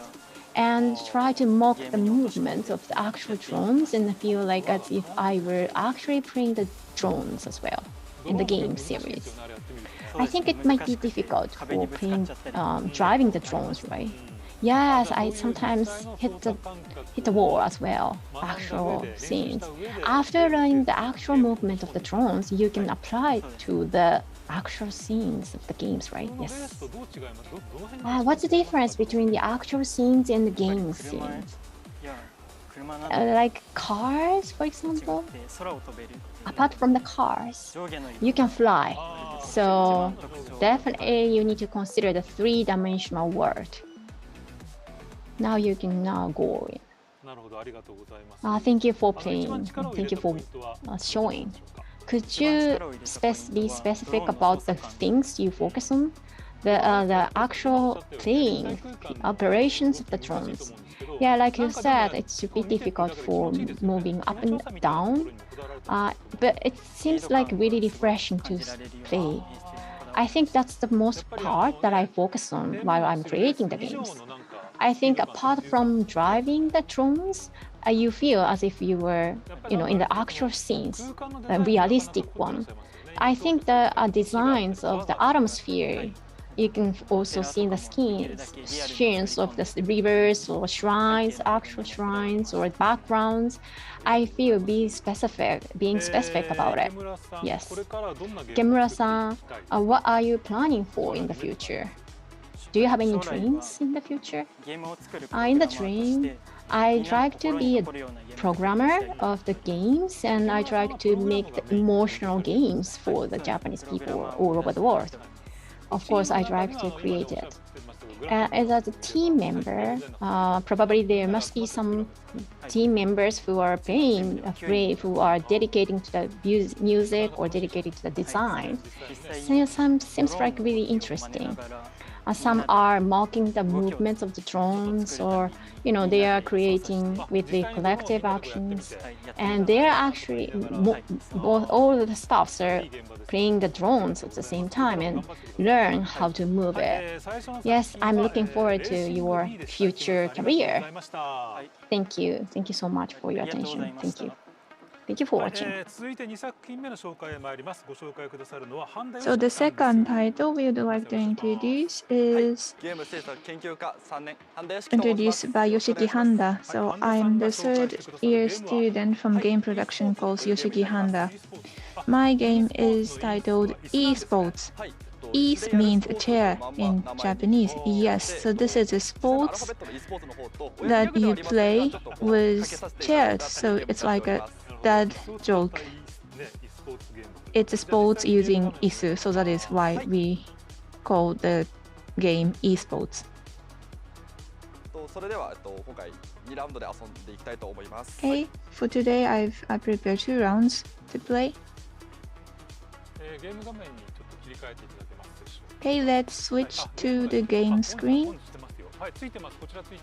Yes, it's on our end. Probably there's some issue with the connection, so we are now fixing the connection. While we are doing that, let me ask some questions.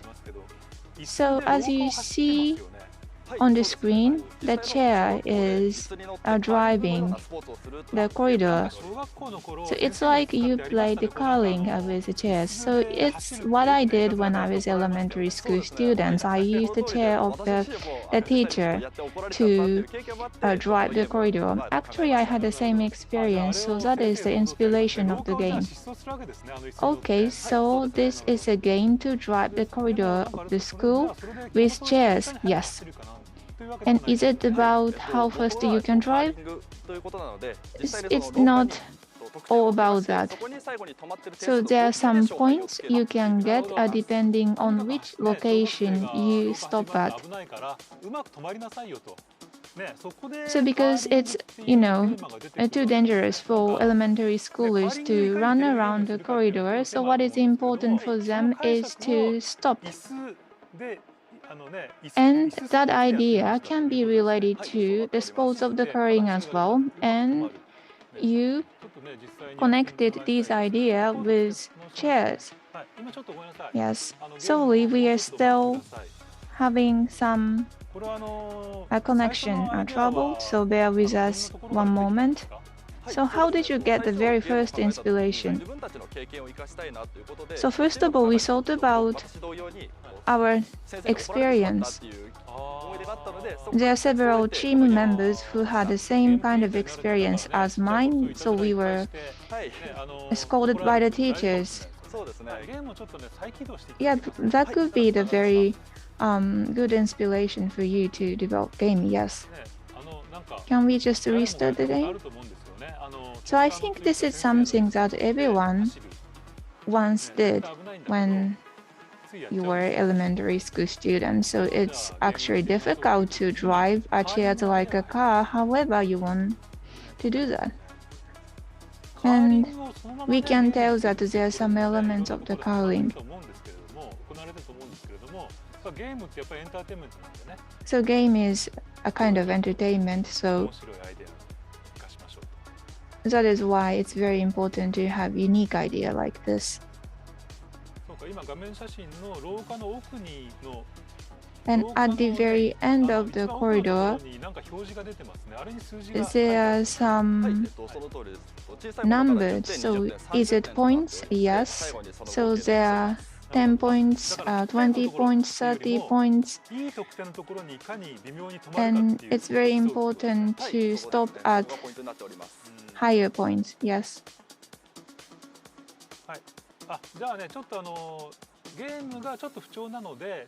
Sorry, we still have some connection issues, so instead of playing the game, let's have the video to introduce the title.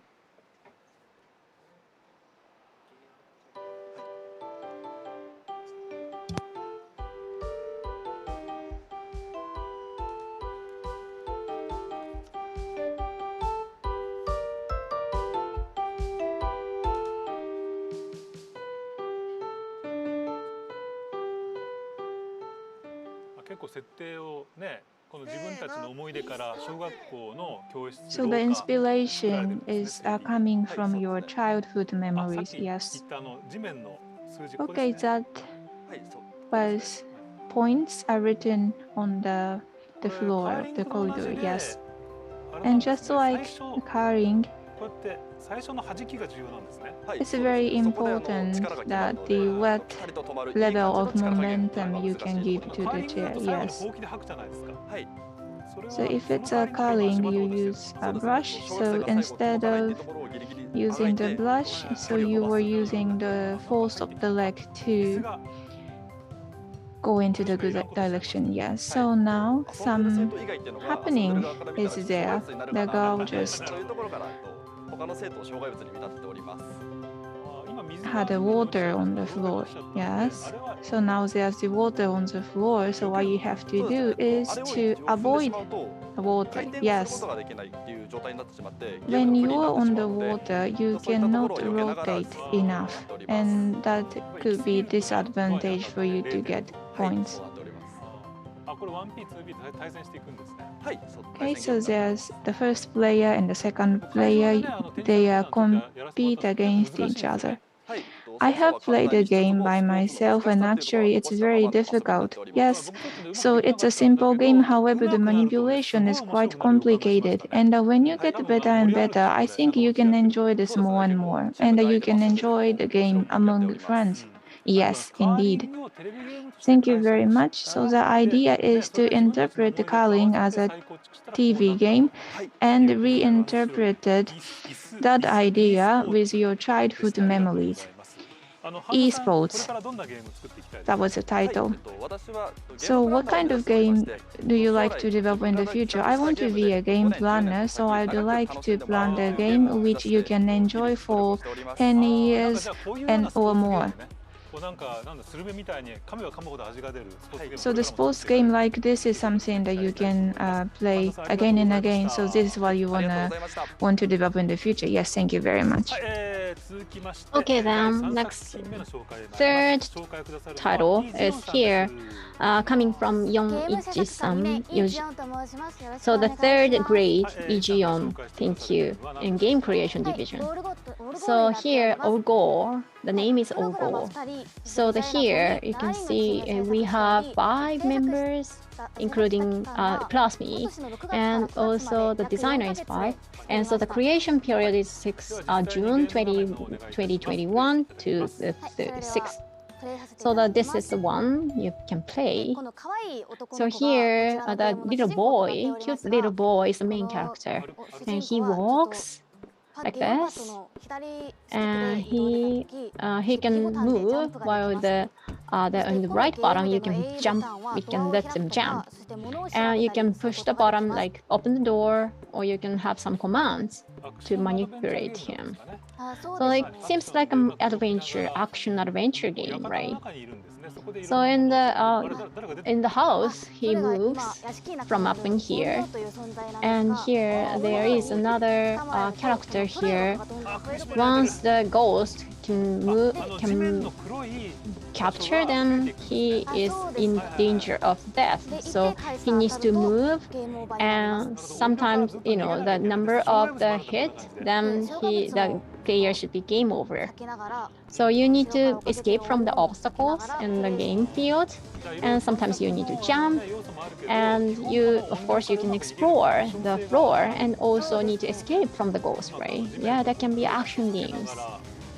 So escaping from the ghost, you need to jump here, and also actually the ghost is cheating, right?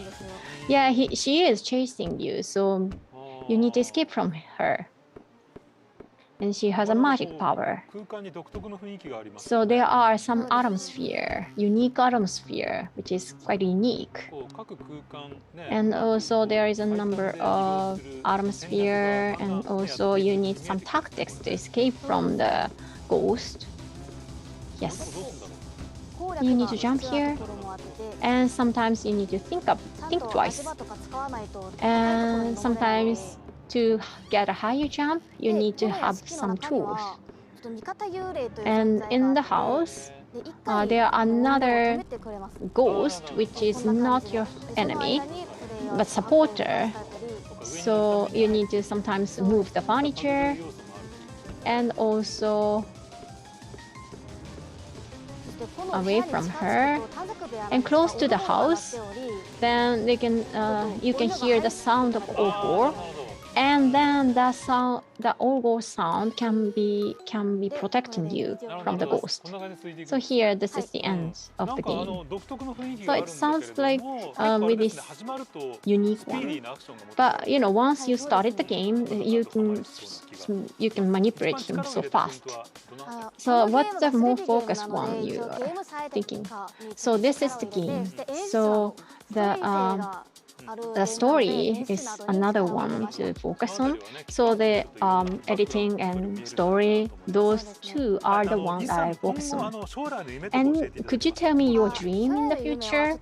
So that my dream, actually, I love Doraemon. So like Doraemon, I try to let the gamers to have their dreams and envisage their dreams in the future. So you have the power. So Doraemon has a power to envisage many dreams, and many dreamers came true. So I want to be like him in the future. So that's the introduction of Orgo, her game. Thank you for your time. Thank you for watching. The fourth title will be presented by Josui. So I'm the first year student from game production course. Jo, nice to meet you. So what is your game? It's titled Ame no Kairimichi. We had 2 team members. Only 2. Yes, we did very hard work, and we spent about 3 months. So you're using umbrella to protect yourself from rain and dirt. Okay, let's take a look at the gameplay. This is a title screen. Now it's raining. Let me explain how to manipulate your character. The girl you see on the screen is a protagonist. You can use left stick and the close button, and also you can adjust the angle of umbrella with R button and L button. So the idea is to adjust the angle of the umbrella so that you can protect yourself from the rain, yes. And A button is for jump, and for using umbrella like a shield, you can use a B button. And sometimes there's the water is coming from the front or from the back. So there's a car running on the screen, and that can create the water over to you. So you have to make a judgment in a short moment, yes. And you have the rain bar on the top left.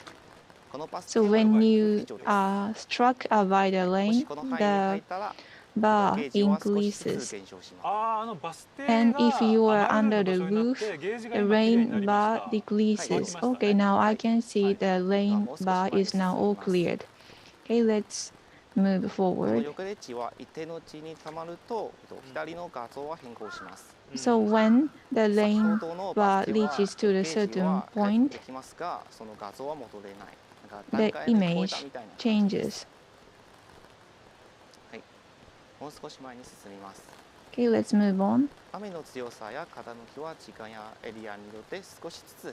So depending on which area you are in, the strength of the rain and also the angle of the rain differ.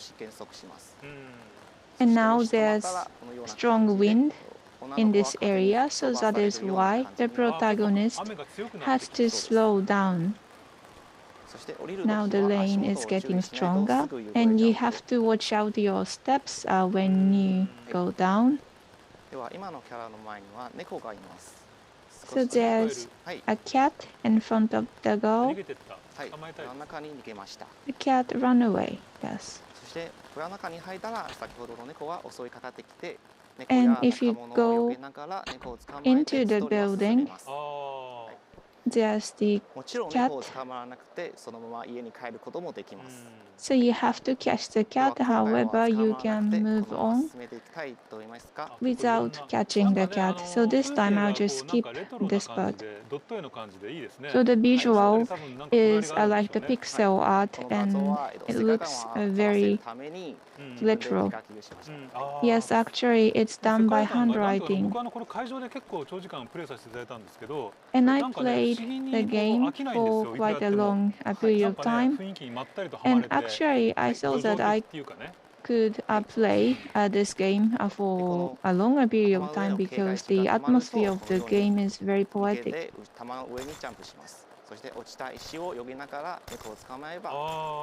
Then, when cat is jumping, there's some stone coming down on you, so you have to avoid the stones as well. So this time I just skip this part to catch the cat. So the rain continues in the game, and actually it's quite relaxing to be in this kind of game.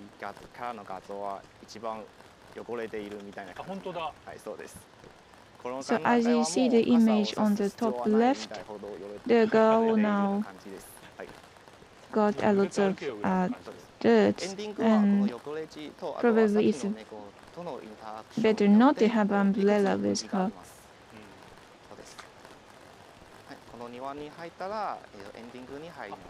So now she's in the garden, and it's the ending part of the game. Or I can see that her house is quite gorgeous.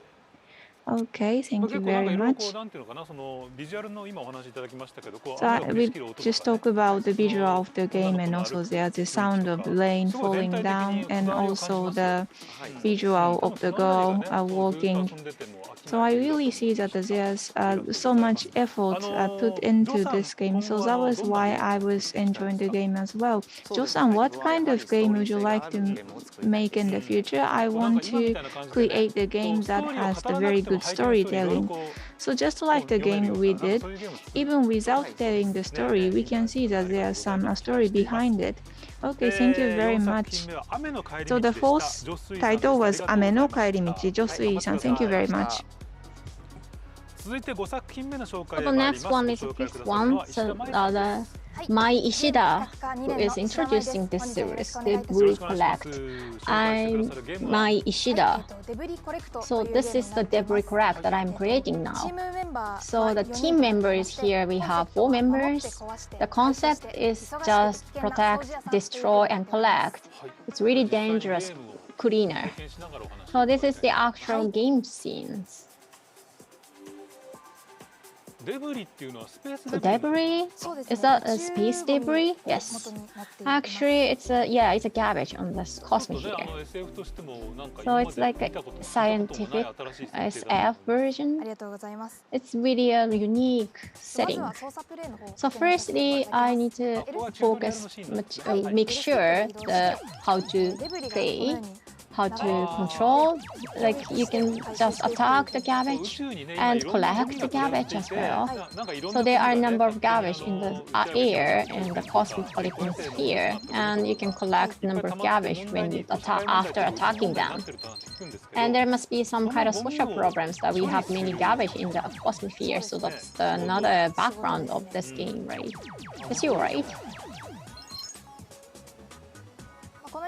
So here like this, once you have been attacked or crashed with them, then you cannot move for some period. It must be so, I heard it should be so difficult or tiring to collect those garbage. I heard in the actual settings. Sometimes, you know, there are some broken, and they can be damaging to the spacecraft. So that's the kind of image. So here you can see rounding globe. While escaping from the globe, you can just attack the garbage and collect the one you have attacked. And after being collided with the globe, then the chyrosphere is somehow unstable. So you can see the circle inside in the middle. You know, we need to act to protect the globe. So how you can see, for example, you have 2 garbages in the screen, or sometimes you need to escape from moving globes as well. So, it's a kind of... So, if you have the debris blocked, that can be a good recycling resources, right? So like this, it's like, is an object to collect? Yes. In the space aircraft, you need to collect. You need to consider the garbage. Probably in the future, in the near future, we might have those kind of occupations. Yes, you're right. Yeah, there are sometimes we can have some news that kind of garbage from the air coming to Japan. I heard the news before. Surely. So here you can have a big one. Now you need to attack them and collect the garbage. Okay. We have 1 minute more. So is that okay? Okay. We now clear the game stage. So it's just really simple and anyone can play it. So there are a number of patterns that garbage can come up with. So in that sense, you need to have tactics to escape from the garbage and attack. So probably that kind of movement of tactics you can enjoy, I think. So what's the focus, what you create this game? So probably the image is the one that I focus on. And the team members have the story, the target to create the most beautiful graphics one in the game. So that's what we focus on while we are creating. Yeah, you have trial and error, and that's why you have this kind of graphics. So in the future, what do you want to do? In the future, I try to have the series that can be kind of animated or can be influential to the gamers. Space Debris, for example, Debris Collect, like you said, is the background of that game can be really influential and social. So we can have many stories behind it in the future. Yeah, if it's possible, then I want to create some stories behind it. So to save the group, Tape's world, you can probably have that kind of occupations. Please, I'm looking forward to your next story or games. Thank you for your time and thank you for your introductions. The sixth title, presenter is Yuji Iwai. I'm the second year student from a game planning course, Yuji Iwai. Our game is titled Chicken Run. Chicken Run, yes. And we have 7 team members. The concept is a funny and entertaining run game. So this is a game that a chicken has to escape from a fox. So if you take a look at the left top, the left one is chicken and the right side we have fox. Okay, let's take a look at the gameplay. So this time I'll do with easy mode. So it's chased by the fox, yes. And you use a cross button to move right or left, and you can jump as well. And you can accelerate the speed as well, yes. And if you give high five to a friend of the chicken, you can accelerate the speed of the run. It's not just escaping from the fox, however,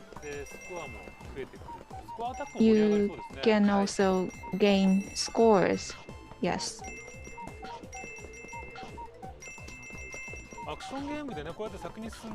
So it's an action game, and sometimes when you play the action game, you don't know why your character is running. However, here it's very easy to understand that the character is chased by the fox.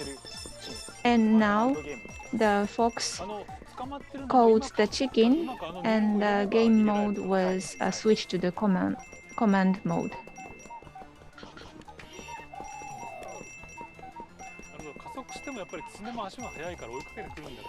So because the fox is also the faster runner, so even though you accelerate, it still tries to catch you.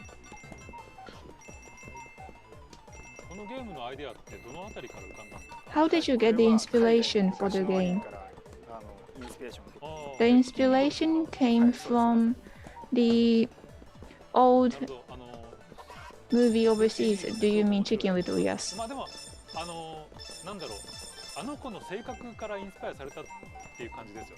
So I can tell that the inspiration comes from the character of the animation, yes.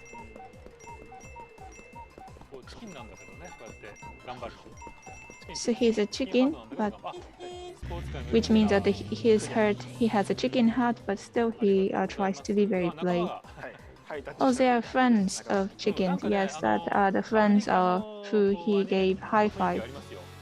I can tell the atmosphere is like the American cartoon, so it's very pop and not too serious. How did you find it when you played the game with your friends? So probably you had such a nice time. with score attack, yes. And it's so nice that you are having such a good time by playing the game you created, yes. So did you have some difficulty or the challenges when you created it? So we thought about how to end the game.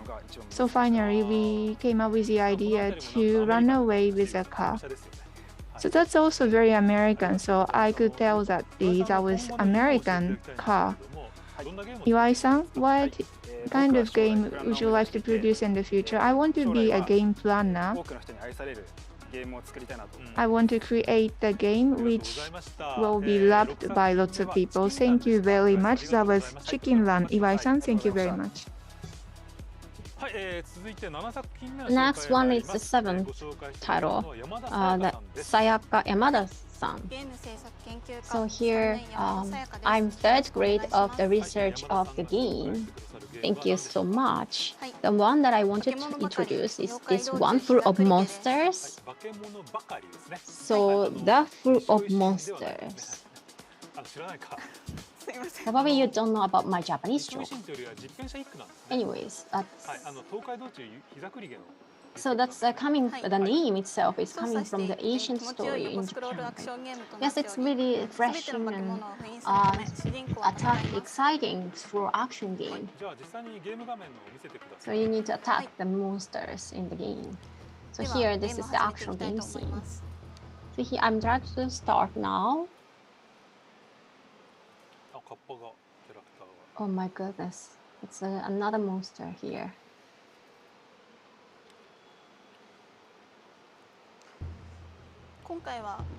So this time I started the Shinagawa. That's the start of the Japanese ancient history, Tokaido-chu Hisakurige.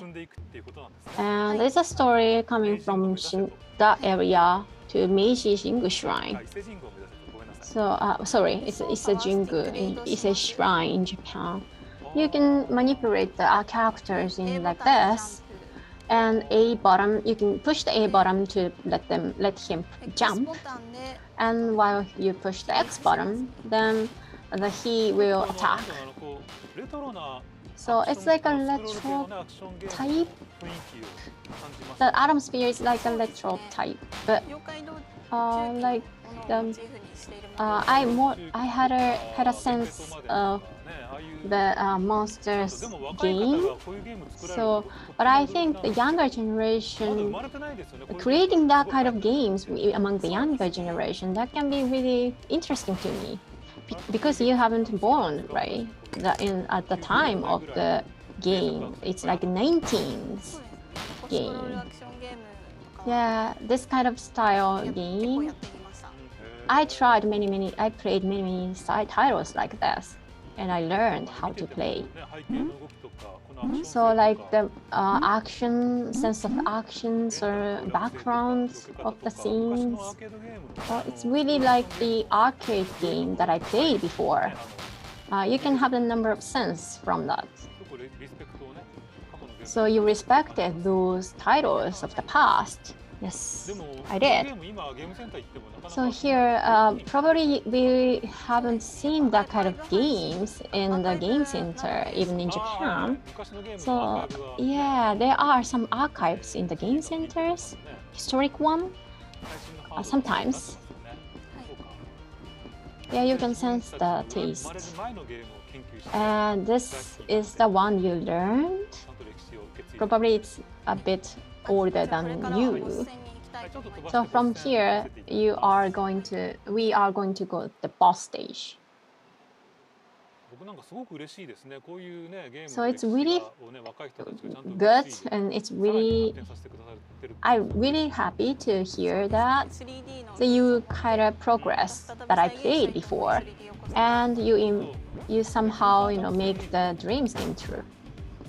Here you can move the character, and you feel like really attacking and really refreshing. So like this, so exciting. And there are a number of kappa, the monsters, attacking you. So there are balls, big balls rolling to you. You attack this. So like this.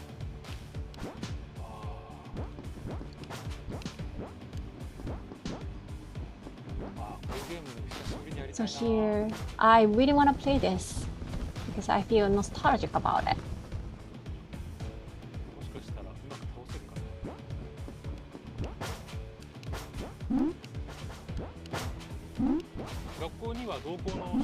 So, in your school, so the team staff love this kind of games, right? Yeah, actually we have 12 team members. All of them love this kind of games.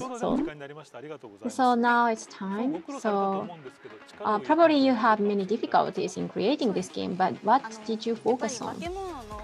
The first one is you need to firstly remove the sense of fear of the monsters to make the monsters cute. And of course, the enemy should be cute. And could you tell me your dream in the future? As a programmer, I want to create many games in the future. And also, I try to have the kind of sense of operations into the games. So the seventh one is the group of monsters coming from Sayaka Yamada-san. Thank you for your time. The last title we are going to introduce is presented by Yuto Horiguchi. I am the third year student of game production graduate course. Yuto Horiguchi, nice to meet you. So what's the title of your game? It's called Tenka Kaizan. So you have to make a judgment in a short period of time. So it's a small wrestling game. And your focus is you have to make a very quick decision. Yes. Let's take a look at the game. So this is a game screen. So let's play it a little bit. You use L button and R button, which corresponds to right hand and left side hand of the small wrestler. And because this is a small match, you start from the preparation movement. Okay, we use L and R button. And when both hands touch the ground, the match starts. Yes. And when you start the match, when the bar is increased to the full, it's good. Okay, the preparation movement itself is quite difficult, and also you can use the stick to move the small wrestlers. Yes. You can make movement like this. Then the button actions start. When you see red circles, it's getting smaller and smaller. And when you place it at the right timing, you can increase the energy in the red bar. Then, if you press the button at the right timing, then you can give the overarm throw. Small wrestling is such a the sports. It's the sports of the fight in the moment. So basically, you replicated that in the game. I can tell that you love sumo. Yes, after I started the production of this game, I became into it. Because in order to replicate the entertainment elements of sumo, it's quite difficult, so it's very interesting. So you didn't know sumo wrestling in the past, but you did a research to produce this. So what was the inspiration for you to create a sumo wrestling game? So I want my players to experience the super focus sumo wrestlers have, and the sumo wrestler has huge body And I thought it would be very interesting if we have the small fight in the game screen. Yes, I can see the very explosive energies of the wrestlers, and you wanted to replicate that in the game. Yes, thank you very much. You completed the production, or do you want to sophisticate it more? I want to make it better and better. Now it's a bit complicated, so I want to simplify it a little bit. Okay, now you want to simplify the game. And the starting point of the game was really interesting, so I want you to continue developing this. So last I want you to ask a question. What do you want to be in the future? I want to be a programmer. And from programmer's perspective, I want to think about what does it really mean to have fun through gaming. Okay, thank you very much. So your peer students are creating such interesting games, and it's not only yourself, but you can find your team members to create the game. Yes. So for this, we have quite a large number of team members. However, this game has started with 2 team members, but now we have 9 team members, which means that more and more students joined on the way of the production. Yes, we have started with only 2 students. However, now we have more students. That's really good. Probably some of your team members like a sports game, so some of them might like a sumo wrestling. And I believe that all of your team members will have the successful future in the game industry. That was Tenka Kaizen. Thank you very much, Horiguchi-san. So now that's all from the 8 games. So there are a number of ideas. I was so amazed. Probably you can enjoy it. And finally, we got the notice from the Nagashima, the teacher at the Japan Electronic College. So finally, I try to talk some announcement to you. I try to introduce. At the Japan Electronic College, we hold a web open campus every day, where you can easily participate from your home.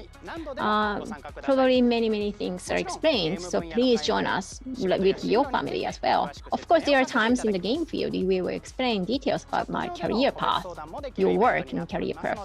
Of course, there is an event you can also consult individual via chat, so please apply from our homepage. So the next slide. It's another event information. Of course, we have open campus and experience enrollment is also held every month. So please check our homepage as well. So that's all from me. Thank you for everyone watching until the end today. Thank you. Thank you, Mr. Nagashima.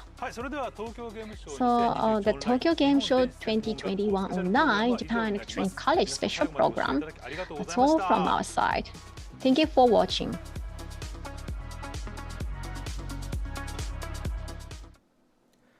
日本電子専門学校の番組をお送りいたしました。この後13時よりアークシステムワークスの番組が始まります。東京ゲームショウ2021オンライン、引き続きお楽しみください。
東京ゲームショー2021オンラインをご覧の皆様、こんにちは。ここからの時間はアークシステムワークスの番組をお送りいたします。それではどうぞ。Arc System Works Arc System Works TGS Special. Hello everyone, this is Tokyo Game Show 2021 online Arc System Works program. I am Hiraiwa, today's MC. Thank you for joining. We have a guest from Arc System Works, Mr. Riku Ozawa. Hello everyone. I came here from Shin Yokohama. I'm Ozawa from Arc System Works. Thank you for having me. Thank you for coming. In this show, we will be talking about the latest game of Kunio-kun series, who has a 35 years anniversary, Kunio-kun no Sankoku Shida yo Zein Shugo, Nekketsu Kouha Kunio-kun Gaiden Anniversary Girls 2. You will be having a lot of latest information about the Arc System Works. So let's get started.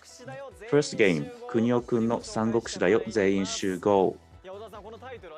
Ozawa-san, so many fans have been waiting for the additional information about this, right? Yes, we made an announcement last month and we have been receiving a lot of positive feedback and expectation, and you will be seeing gameplay. So please enjoy. We have Korone Inugami, Miko Sakura. These are the VTubers. We have prepared the video, so please enjoy the video. Hello, good morning. Hello. Nice to meet you. Who are you? We are going to introduce Kunio-kun no Sangoku Shida yo Zein Shugo. I'm the voice from the above. Hi, we'll call you Ten-san. Yes, that's fine. Thank you. Can you introduce yourself, please? I'm Korone Inugami from Hololive. I love Kunio-kun. Nice to meet you. Thank you. This is Miko Sakura from Hololive. Kunio-kun, I'm sort of a beginner for Kunio-kun, but we want to play some today. As you mentioned, what kind of experience do you have with Kunio-kun? Well, maybe I do play more than an ordinary person. I think I do play more than an average person because we love Kunio-kun. I'm sure you already know, but we have sold 10 million software. I did dodgeball and also Renegade. Yes. And we are going to talk about a new title and we'll ask you to play it. Is it a new title? Yes. Before that, we are going to show an opening video which we are showing for the first time. That's great. Let's watch it.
Wow, that was great. They were moving. Okay, this is Kunio-kun no Sango Shita Zen Shugo. That was the latest video. What did you think? That was great. Very cool. I want to play till the end. You want to clear the game? Yes. We'll only play part of it. We have some characters and warriors that we never introduced. I will talk about the characters in more detail later. Please look forward to it. Okay, so I want to talk about the title in general. Sure. Okay. Wow. Kunio-kun and Romance of the Three Kingdoms. They are going to be the three kingdoms and run around in the world. Kunio-kun it will become a king. What? Romance of the Three Kingdoms. But looks like he's doing okay in the character. Kunio-kun is Khan, who is a god of military arts. How much do you know about Romance of the Three Kingdoms? I learned about it a little bit. I understand the three main characters. Yes. Well, Miko doesn't know about Romance of the Three Kingdoms very much. Is that okay? Yes, it's okay. Please relax. I want you to keep in mind, even if you are not familiar with Romance of the Three Kingdoms, you can still enjoy the title. You don't understand it. Probably both of you don't understand it very much. Romance of the Three Kingdoms, there are many warriors, there are many battles. Maybe you feel that it's kind of the hurdle is high. Yes. So Kunio-kun is a warrior, so even if you are a beginner, you can still enjoy the title. Characters and episodes are also reflected, so you can understand Romance of the Three Kingdoms while you play the game.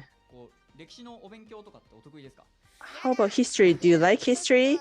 No. Let's stay away from it. Okay? This one. So we are going to have some historical events in the game. For example, Yellow Turban Rebellion. And it goes to the peak. And maybe you heard about the battle, and they are put all together in 6 chapters. Maybe we have an extra chapter later on, or maybe not. Okay. You clear a quest story, and you're going to beat the boss in the end. This is a RPG type game, and you sometimes you split to a different path on the story. The background was 3D. Kunio-kun was drawn with dots. That's also the point that we want to appeal to you. As you've mentioned, 3D plus dots. So this is a new world. It feels nice. Kunio-kun has to be drawn this way with dots. So 3D, the Romance of the Three Kingdoms was drawn with 3Ds. You walk around and move around in China with some sightseeing spots and mountains. You pick up some items. The actions that you enjoyed with previous titles are still there. What I wanted to get on a roof? Yes, definitely. Kunio-kun always has to get on a roof. I don't think so. Kunio-san, Kunio-kun has a secret shop too. Yes, we can go on to a shop too. I hope you enjoy the journey. And we also have some skills and Kung Fu. There are many techniques, special techniques related to Kung Fu. The actions more dramatic than the before. So lots of strategies. What? On the screen, there's an area specific special skills, and you see animation, and you can put the fire for the entire screen as well. There are many ways to enjoy the skills. Next, characters. Okay. Wow.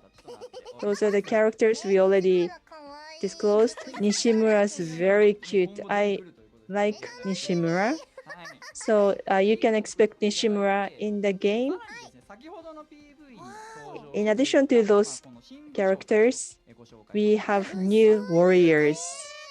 Warriors, very cool. Ricky is there. Ricky works with Ruby. So Ricky is acting as Sonken. There are more warriors. So please look forward to more information.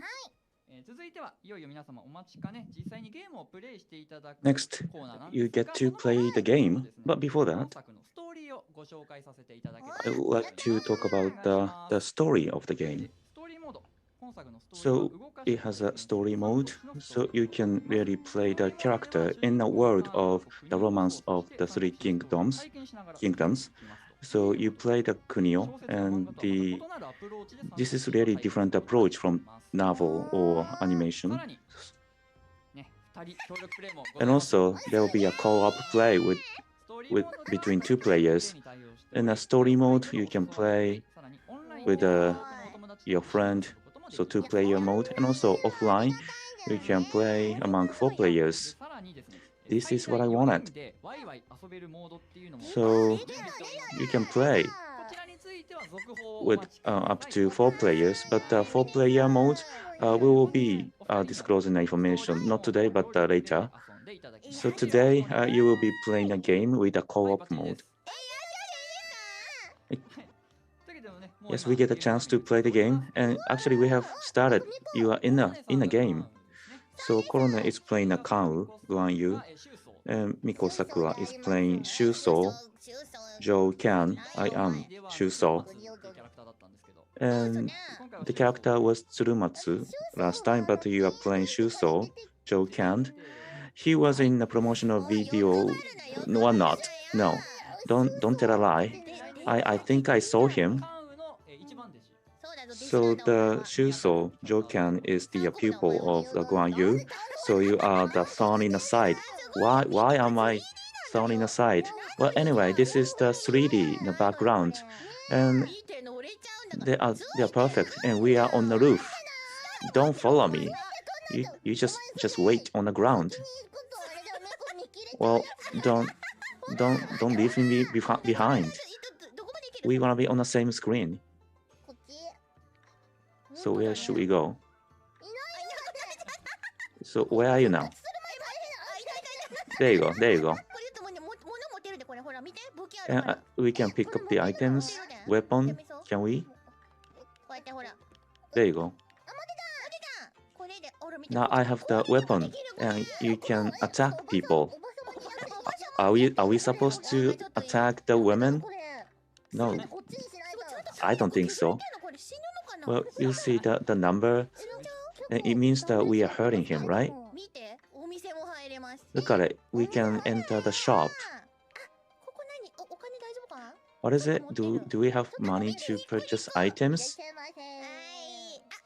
So what should we buy? There are some food we can buy. Can we buy something? Should we go with jajame noodle or negimochi? rice cake. Okay, let's go with the jajangmyeon noodle. Okay, I am the only one eating this. I may not be eating that. Did you finish it? Look at it, the skill is improving. So if you eat something and you get stronger, what are you doing? You are not a store clerk, so let's get out of here. So if you go to the right, and you get the instruction, and it tells you what to do and where to go. So please go up. Yes, we have to go up. It means that you can explore many areas. There you go. So it says that, what are you doing? And we are getting punished. So you are not supposed to attack officials. And if you do that, there will be a police and you get punished. And you have to start from the beginning. So let's go back. Just keep going to the right-hand side. So you are not supposed to attack the government officials. Okay, we keep that in mind. Just leave them alone. And it says that why don't you introduce our jobs? And we move on. There you go. We can climb the hill. There you go. There are enemies.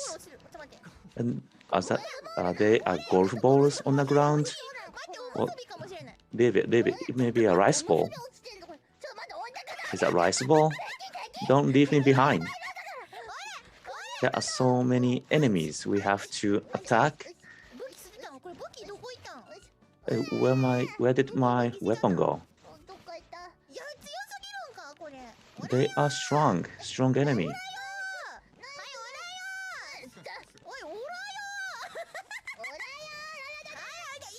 There you go. We are beating them. I can make a strong move, strong action. We are doing good. So what is the name of the special move? I was not watching. And they say stop hurting us. We are not stopping. Okay, we have to pick up these items. And what is it? It's a stone. It's a stone. Okay, we are having a lot of fun. So it's chicken, not togin. Okay, there's another battle. Okay, there are a lot of enemies. I want to use the weapons. And why don't you use the strategy? Press L, A, B, Y, or X. Give us the clear instruction. It's cool.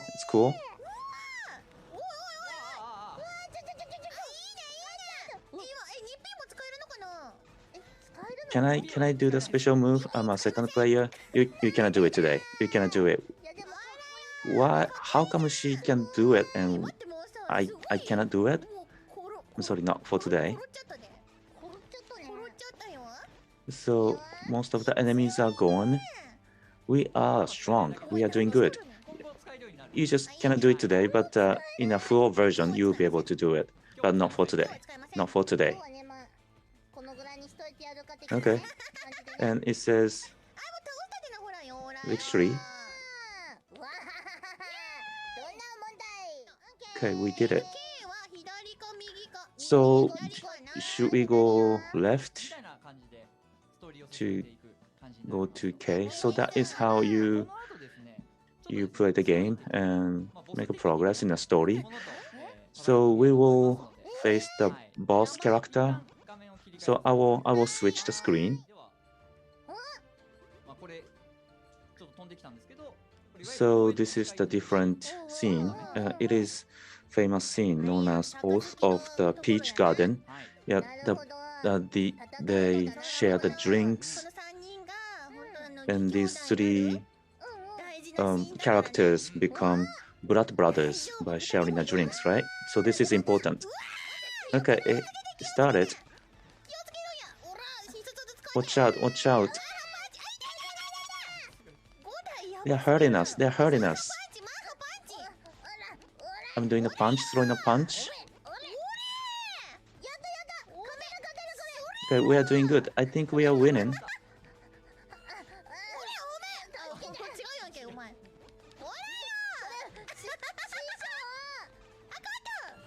Okay, I think we won. We did. Okay, it was easy. Then we became blood brothers. Yes. So was it easy for you? I mean, compared to the last battle, it was way easier. Oh well, that's how you play. There are some strong boss and there are some events you can enjoy. Can I play more?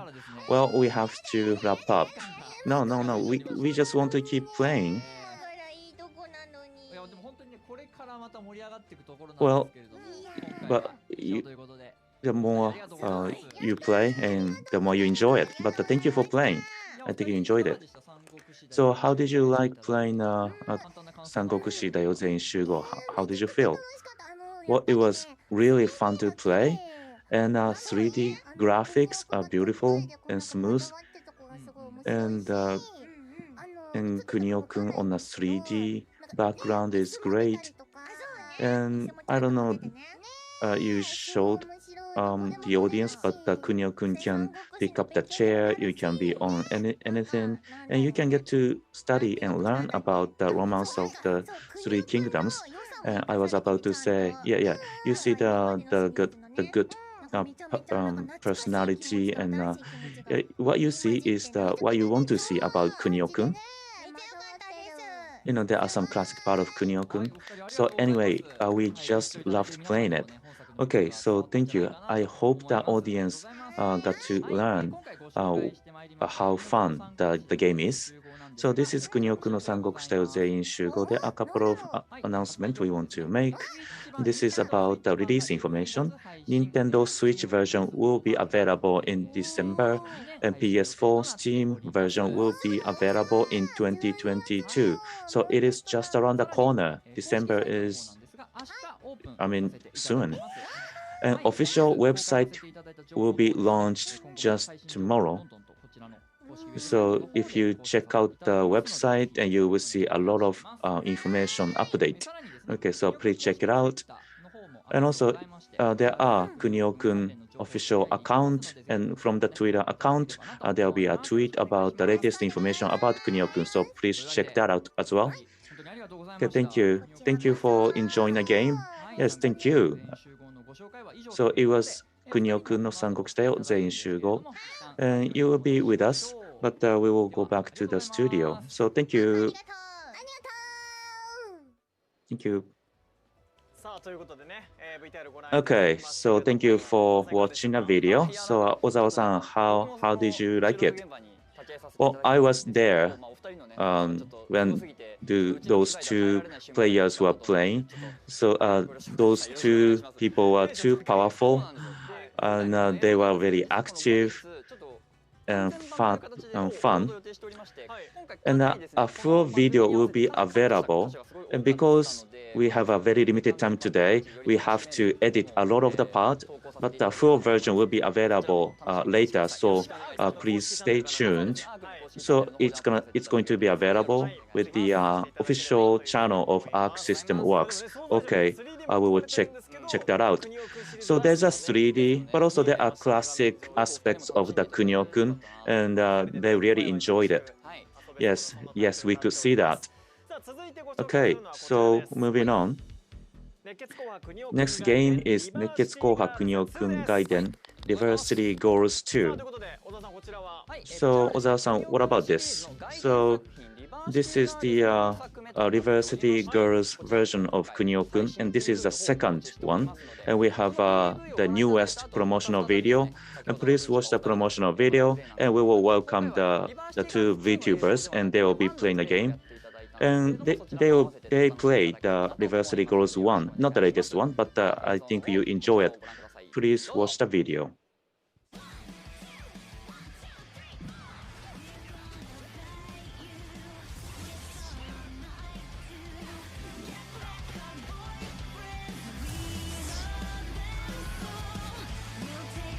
確定じゃん。ありえねえ。私は悪くないもん。これなんてゲームだ？ヴァンパイアパンチャー。ヴァンパイアをパンチするゲーム。ねえ、学校おかしくなっちゃってない？だね。原因調べてみる？絶対疲れるやつじゃん。うん。やっぱ今のなし。じゃあ一緒に行かない？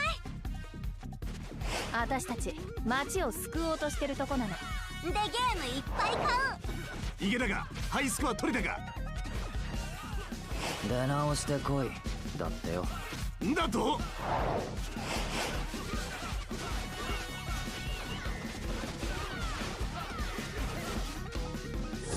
私たちだってプロだし、悪い奴らを殴ったり蹴ったりの。残念。うざがらみなら他を当たりな。可愛いからってなめんなよ。リバーシティガールズ2。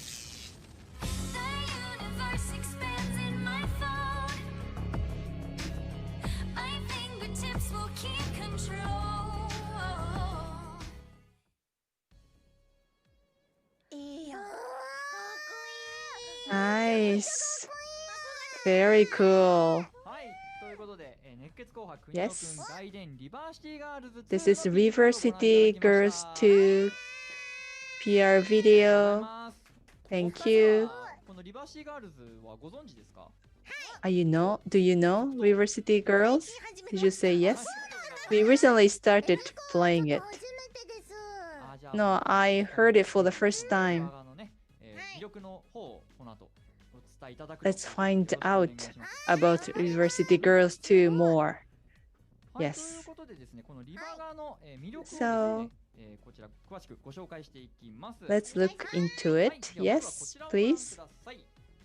First, please look at this. University Girls, we are commemorating 35th anniversary of Kunio-kun, and this is the only title with main characters with to be girls. There are 3 points which were improved from the previous version. I want you to help us to explain. You can read a script, don't mention it. Okay. 1. I made a mistake. 1. Online cooperative play. Yes.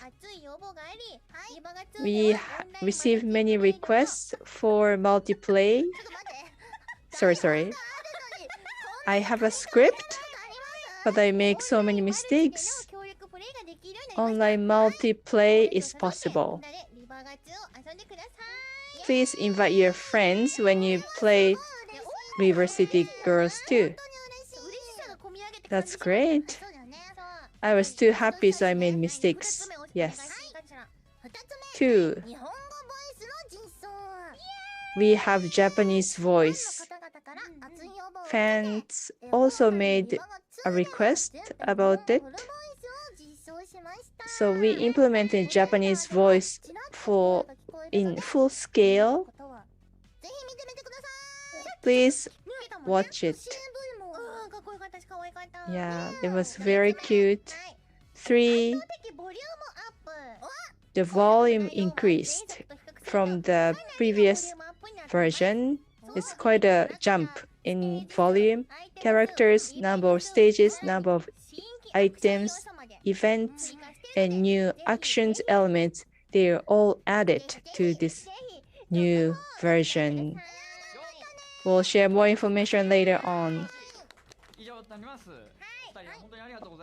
Thank you, both of you. Thank you for helping me. Sorry that I made lots of mistakes. You introduced River City Girls 2 to us, and I want to give you a gift. This is part of the 25th anniversary event. We are going to give you some goods. We have lots of goods. So I want to explain all the goods so that you can see them all.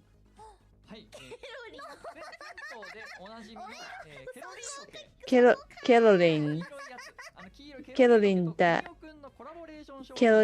Yellow Bucket and the Kunio-kun character are collaborated.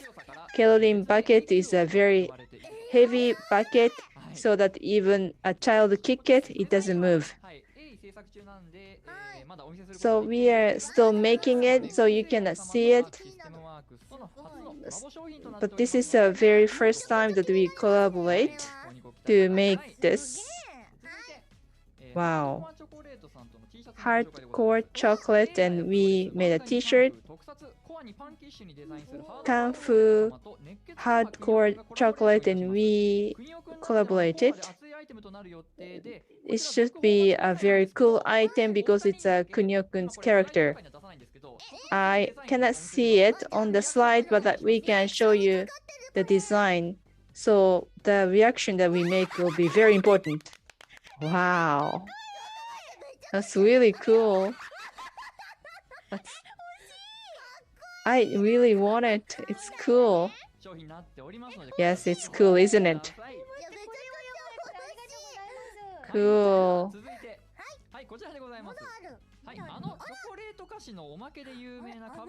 And there are more. The greenhouse, who is famous for the chocolate and the some goods that come with the chocolate. So we have a collaboration. We are only showing the Kunio-kun sticker or the goods today, but there are more, not only Kunio-kun. So more information will be coming in the future. Next, in order to commemorate 35th anniversary of Kunio-kun, and there are mug cups for Kunio-kun and anniversary girls. So you want mug cups to have some hot drinks. You can enjoy it at your home, your workplace. I really want this. I want the Kunio-kun mug cup. So we would like to give out these items. So we will give them to you because you have made a contribution, but you have to do something to get the items. So you will be playing Diversity Girls 1, the first one, and if you pass them, and then you can get these items. So you will be fighting against Misuzu, the boss of the stage 1 of Diversity Girls 1. So let's play. So you get to choose the character. Okay, I go with Kunio, and I choose Misako. You have the same types of the hair accessory. Yes, yes, I feel the synergy effect. So, that's good. That's good. So let's play. So if we win, we get these items, right? Yes, yes. So open the door, and there will be a boss. So I'm kind of afraid. Look at the animation. So did you watch the animation? It's awesome. I don't think we have any chance to beat her, but we have to win in order to get these items. So let's do it. Let's go, Miko. Yeah, doing good, doing good. I'm using a bag to attack her. So I'm missing a punch. So you may hurt your partner, so be careful. We're both hurt. She is too strong to beat. I'm hurt. I'm hurt. And we made a hole. The wall is broken. Hey, you hurt me. You hurt me. I'm sorry, Kunio. I think we are dying. There was some guy helping us.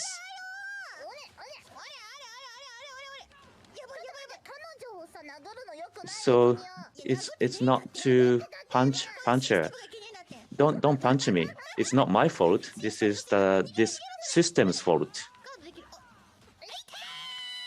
We are hurt. We are hurt. Both of us are hurt.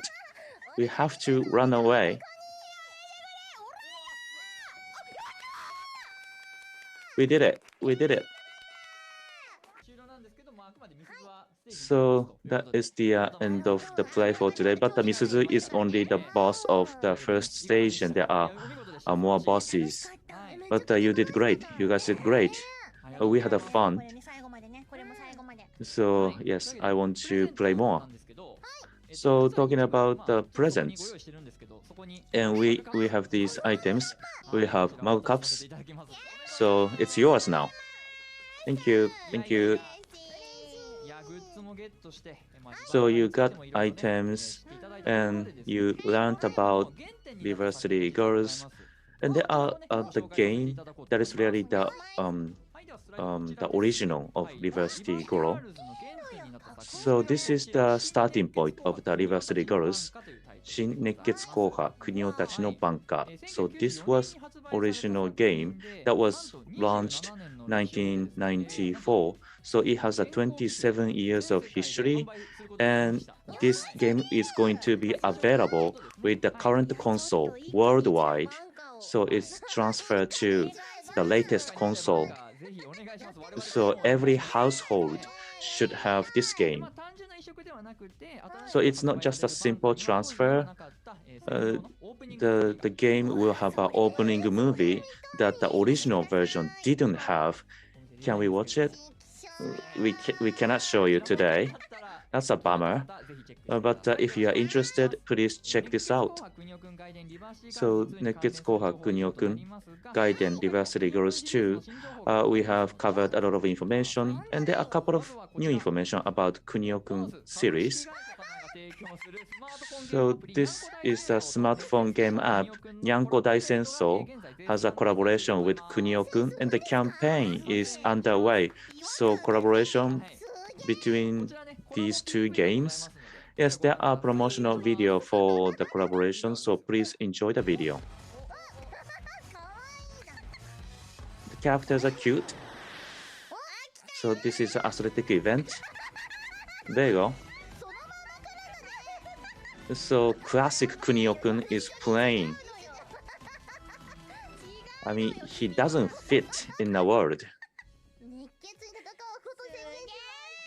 Okay, 熱血にゃんこ大運動会. So only limited time, 熱血にゃんこ大運動会 is joined by Kunio-kun. So in the app, there's a sports festival. So if you do the gacha for 11 times back to back, and for the 12th gacha, players will get Kunio-kun 100% times. So Kunio-kun will be playing the classic events for the school athletic festival. So you will enjoy this. That's great. That's great. And there are more. The crane game Toreba and Kunio-kun is doing some collaboration. Right after this program, at 2 p.m. today, this campaign is going to start. So there are really limited edition. You can only get this item with this campaign. And there are original device, like a Kunio-kun unique version. I want to see that. So you are interested, you want to see, and we have the video, so please watch.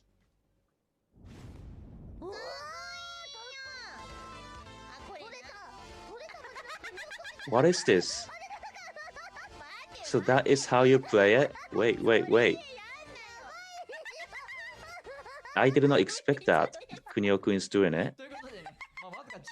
Okay, it was only 15-second promotional video. Well, it was a lot to digest. So I don't know how to express it, but it was striking. But yes, we will enjoy it. So there are some campaign to commemorate the collaboration. So please follow the official Twitter account of Toreba. Yes, I want to do this. So this is the end of this part of the program. So what do you think? We don't want this to end. We had so much fun, and we are honored to be here. Yes, thank you for your contribution. And lastly, there is only one thing I want to talk about. So Korono-san and Miko-san have joined the program. And in order to celebrate that, we have a present campaign. Please follow and retweet Kunio-kun's official account, and you will get the HoloLive Messenger bag. You can win the HoloLive Messenger bag. And today is the last day of the campaign. So if you haven't joined, please join today. So this was the latest information about Kunio-kun. Korono-san, Miko-san, thank you for joining. Thank you. Thank you for having us. Bye, everyone.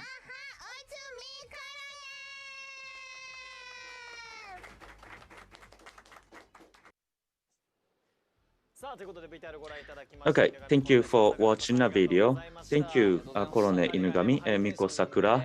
So they are really active, and you know, the reaction about the T-shirt, it was outstanding. Well, more information will be coming, so please stay tuned. Ozawa-san, what did you think? Because of the time constraint, we needed to edit the video, but there are a lot of campaigns about the Reversely Girls. So please play Reversely Girls, even the first one. Next, Guilty Gear Strive. Guilty Gear Strive, can you introduce it to us, please? Yes. I want to talk about esports first. Please watch it. Guilty Gear Strive was registered as a qualified title from Japan Esports Union, and so we have to take this down from Reverse Drive version 2 first. Then we register. So I want to talk about the event. I'm going to give this my all. You ready? Then I don't need to hold back.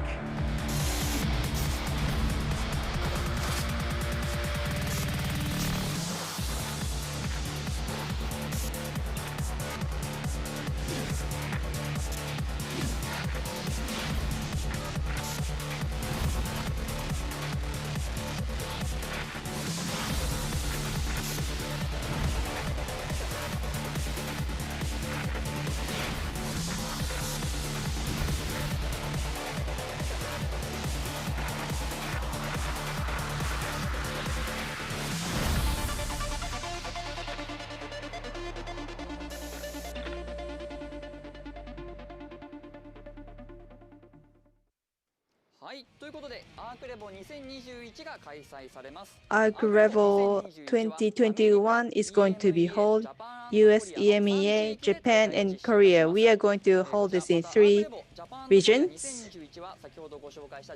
Japan and Korea 2021 will be very first game for pro license issuance. We expect the participation online for Japan and Korea. Next, as a preliminaries, we are going to have a Cult Gear Duel online. The first, we are going to accept the applications for entry from today. And I want to talk about goods of Guilty Gear Strive. The theme song will be released on was released on October 1st. You can also use subscription on Spotify, Apple Music, YouTube Music, and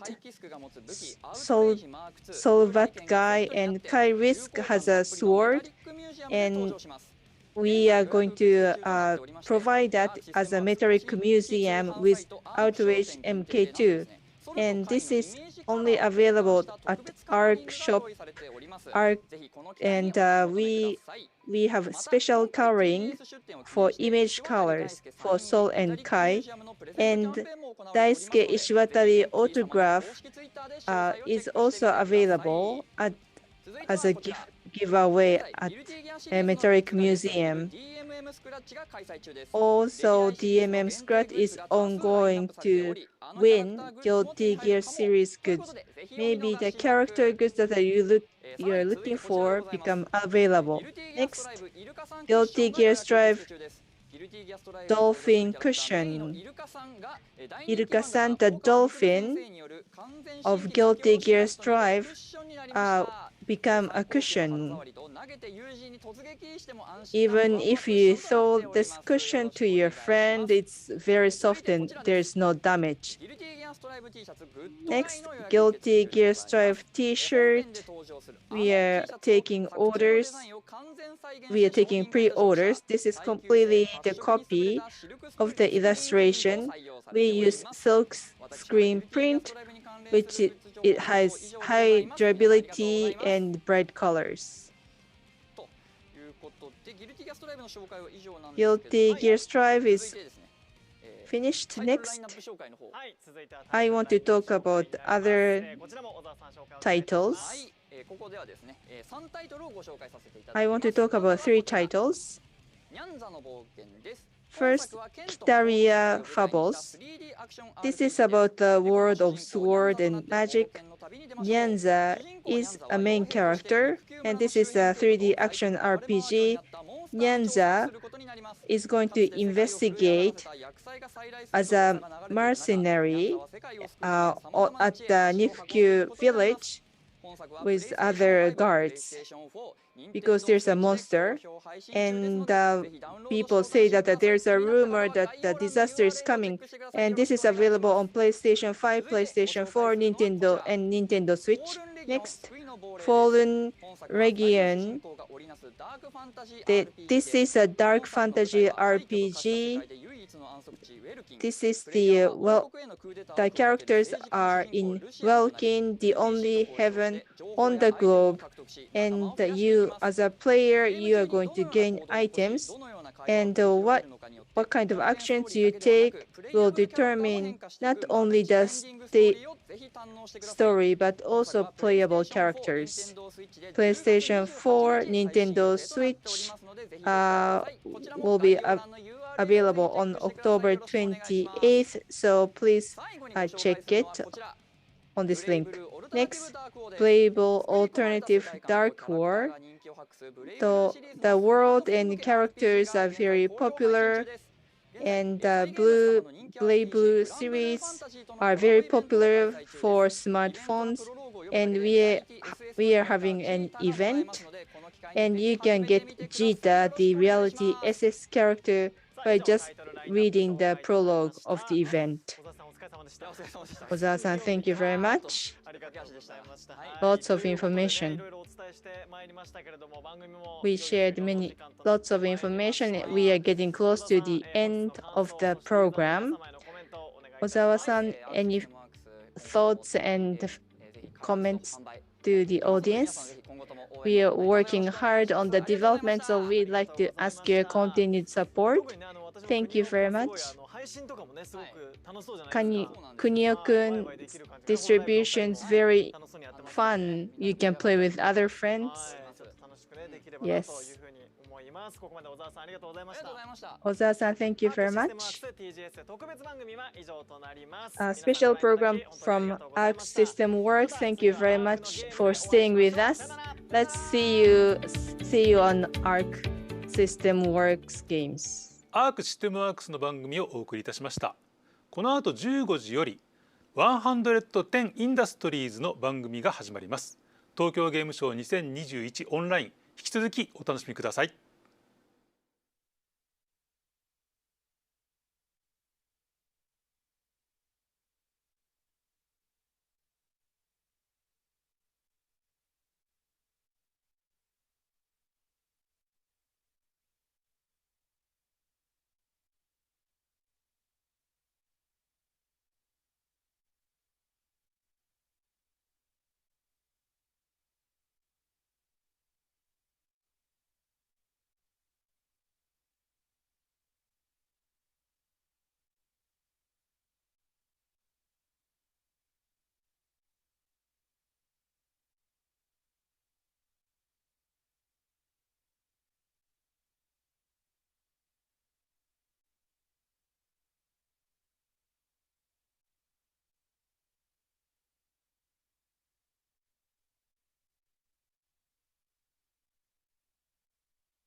東京ゲームショウ2021オンラインをご覧の皆様、こんにちは。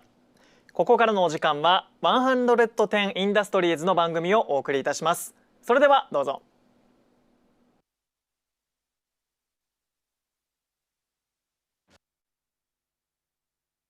僕は普段あんまりゲームをしないんですね。それでゲームが嫌いってわけでもないんですけど、例えば車だったら実際の車を運転した方が面白いし、バイクならバイク、今はビリヤードとかで、その現実の中に普通にゲームするより自分にとって面白いこと、楽しいことがたくさんあって、で逆にその現実にある面白さをゲームの中で表現して、で例えばモトクロス、バイク、車の面白さ、スピード感、臨場感っていうのをゲームで表現してみんなに届けようと思ったり、そういう発想でセガ時代はずっとやってました。ちょっとした現実にあるちょっとした面白いことってありますよね。なんかこう笑っちゃいけないところで笑っちゃうとか、なんか怒られてんのにおならが出ちゃうとか、もう本当に子供らしいっていうか、なんかちっちゃな子がやりそうなことでクスッと笑えることとかってあると思うんで、そういう現実のちょっとしたものが入ればいいですね。もちろんファンタジーとか SF みたいなものも昔から好きなので、そっちの方にも興味はあります。ゲームの表現力ってすごく上がってきてるんだけど、一方その CG で比較されるところって映画と比較されたりするじゃないですか。で映画っていうのは2時間の大体2時間の決め打ち、しっかり仕組まれて、ここで起承転結もここでぴったりで、ここでこう正と弱とか、こう正と動とか弱と強とか、エモーショナルにこうジェットコースターみたいにこう作っていくと、それでその落差で感動っていうのが計画通りできるんですよ。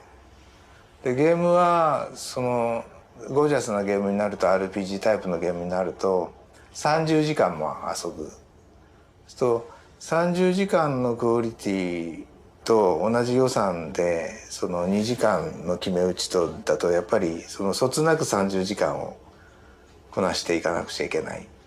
で代わりにインタラクティブという強みもあるし、ビジュアルじゃない強みもあるんだけど、やっぱりそういう面で言うと表情なんかはやはりまだまだ映画の方が上になってくるんで、30時間をアベレージにそのキャラクターの表情を保てるようにするには、やっぱりプログラマブルに制御できるようにならないと、到底その映画のクオリティ保つっていうのはちょっと難しいだろうなと。僕がこう実際に手を動かして、僕はプログラマーなので、今ディレクターとかプロデューサーもやってますけど、若い時はプログラマーだったので、プログラマーである限りなるべくそのプログラムで解決したいなと思ってたんですよ。だから絵なんかもちょっと勉強したこともあって少しは描くんですけど、自分で絵を描くよりは自分の思考を簡単に言うと簡単な AI みたいなもの、自分の思考を AI に覚えさせて、その AI に絵を描かせるっていうことをやって、で俺の代わりに俺の不完全な作ったその自分の AI の不出来な AI が不出来だからこそ予想外の絵を描いてくれる。絵って言っても油絵みたいなものを想像してもらってもしょうがなくて、例えばスプラインを使ってで時々とかにぶつかって跳ね返ったり、なんか焼き付き防止で今ちょこちょこPC のとこに出てくる壁紙みたいなやつありますよね。ああいった類のものをだったりしますけどもね。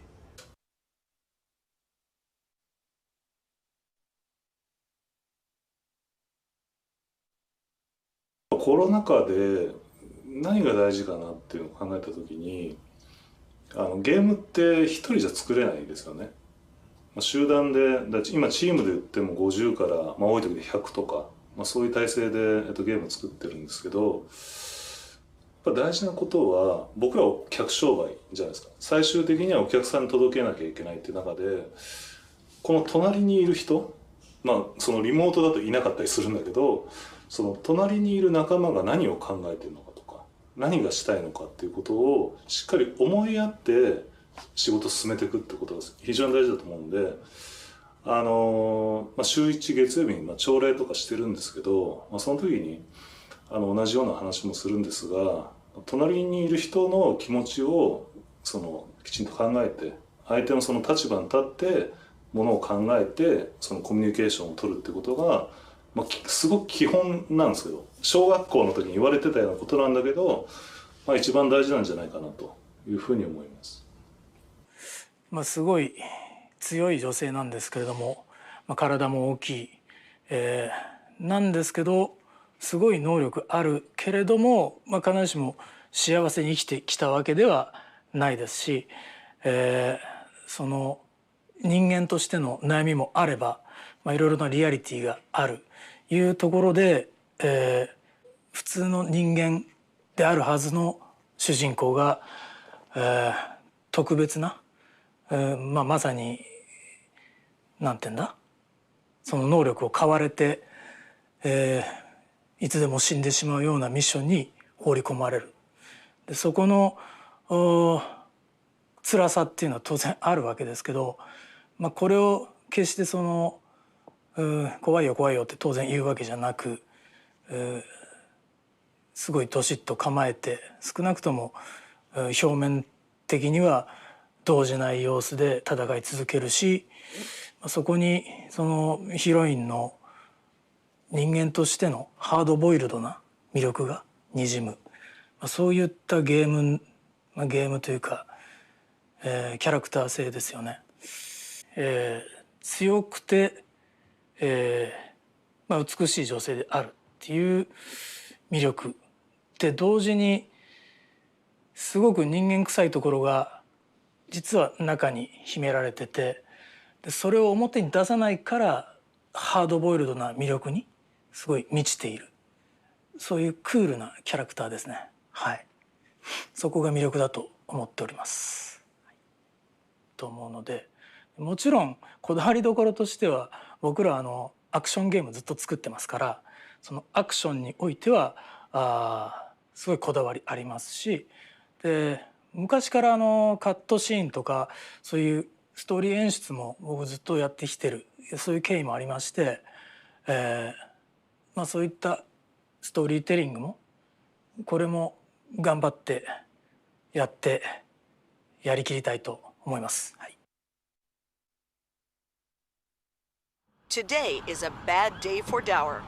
Investors need to take a big leap of faith that the millennials and later generations will forego ownership of a synthetic and opt instead for reliance on orthodox substitutes.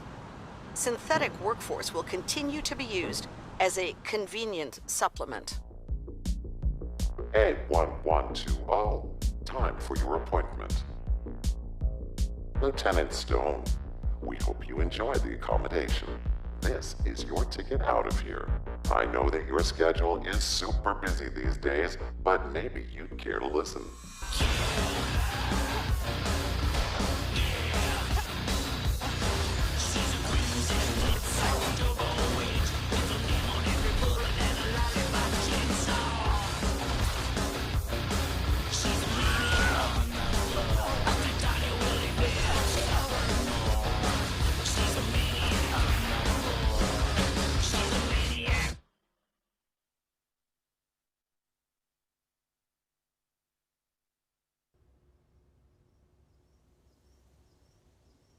Rolling. And Mark. Hi, I'm Fimarit Zimmermann. I'm portraying Hannah for Wanted Dead. I'm already doing now, oh God, I have to recount, like for 10 years modeling. It's 10 years? Sì, sono 10 anni, vero? Sì. It's 10 years now that I'm modeling, and I started 2 years ago with Wanted Dead, or with the casting of Wanted Dead. And the modeling part was always like, I enjoy it because what I can do with modeling is what I'm not doing daily. Just, you know, like, I don't know, maybe sometimes being confident and doing these kind of things, or changing the character. Even that, it was something you don't want to be daily. And for thanks to all these experience, all the years, I said, okay, actually, what I like is this kind of acting, to jump into another character. So why not to really try into becoming an actress? And then 2019, this casting of Wanted Dead just came out, and I was like, okay, it's a video game, never done this before, and it's acting, it's recordings, it's a lot of stuff all together, but I said, okay, let's try it. The script and all about it, because it was like kind of the longest script I've ever seen. Also because being like the main character was a lot of work, I have to say, I have to be honest. And before the video game, before we started rehearsing, before everything, I was thinking like, oh God, I'm never gonna make it. I have to be honest on that. But I enjoyed it. But I was really till the end, till the first day of the recordings in Frankfurt, I was still thinking I'm not gonna make it. Because it's more like you're nervous, you're meeting new people, and it was the first time actually recording for a character for a video game. So I was having no clue on what was happening. I had a perfect rehearsal, I have to be honest. But I was there, I was like, okay, you know what, I just gonna enjoy it, I'm here, there's something new popping out, and we have the chance to, how can I say it, if something goes wrong, you are gonna be always able to make it better. Hannah is actually a badass katana-wielding Hong Kong police officer, and yeah, she's a crazy bitch, I would say. But on the other hand, this is what she's trying to show. On the other hand, inside her, she's super sensitive and trying not to show it, but with the guys she's feeling more comfortable with, you can actually feel it and see it in action, where she's, oh, there's coming out more and more and more. And this is what brings you to what also brought myself, when I was reading the script, to, I want to know more about her, and I was actually getting more connected to her. And the thing what you will actually see, or yes, will be this, what I call mother instinct, and which most of women actually have already naturally, will come out slowly out by going through the game. And this is one of my favorite part about her, which makes her, how do you say that, vulnerable, and but on the other side also pretty strong. Yeah, this is what I can tell you about Hannah. The most challenging I cannot say the word. The most challenging scene, I guess, we had a lot of short takes, and I had always some issues with the short takes. I didn't really have the problems with the long ones. Yeah, I had some issues before, but it was like, okay, I'm gonna kill some people. On the other hand, it was like, okay, let's do it. I loved that karaoke part. I don't really had the clue on how to put a karaoke in a video game. So I was like, okay, let's do it. And with Vivian, we had a lot of fun. And we were together in the same room. It was super tight and it was super warm. And we were just, okay, let's go for it. And we actually really felt like a karaoke bar. Yeah, it was amazing.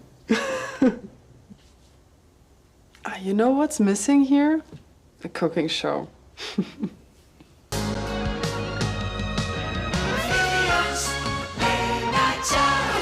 Hey, it's your girl, Vivian Niemandsverdriet, and today we're doing something special. Tonkatsu.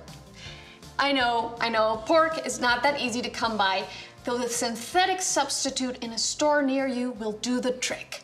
But before you feel like you're chilling in Ginza, my producer asked me to read one of your letters because we're getting so many. Gunther Storch writes, Dear Vivian, my name is Gunther and I'm death row inmate B2155 at the Zakatsky Island Maximum Security Prison. I've been a lifer after the war, but when I stabbed the warden with a makeshift stiletto, they decided to give my stay a free upgrade. On Sundays, we all watch your show, and some of the folks leave the TV room in tears. It's too heavy on them. Each night, when I close my eyes and fall asleep while listening to the waves crashing on the walls of the castle, I'm dreaming of your warm and juicy chicken salad. I have this episode on rewind. I wonder if this could be my last meal. With love, your biggest fan, Gunther. This is so sweet, Gunther. I hope you make it till the end of next season because our new sponsor arranges sweepstakes. Madre de Euros Russos, because everything is hotter in Russia. And now, tonkatsu.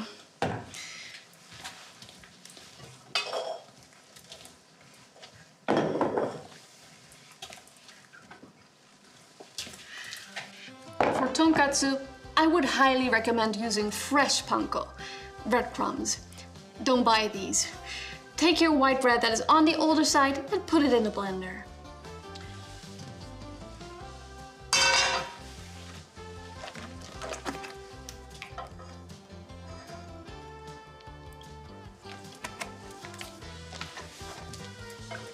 Medium heat.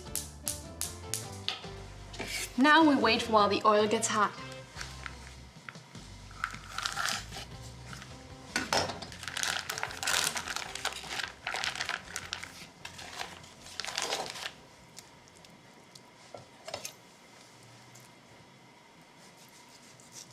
Je doet het verkeerd.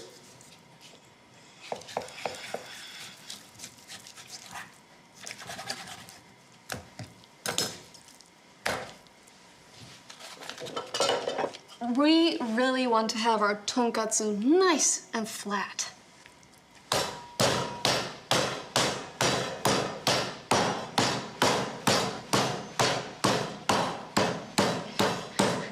This is my favorite part. Beat the devil out of it.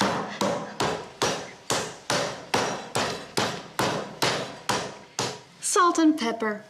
Be generous.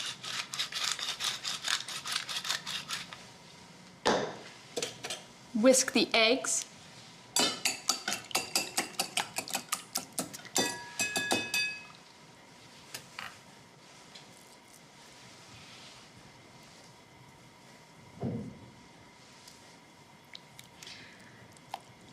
Seriously, it's so easy, a child could do it. And burn his face off.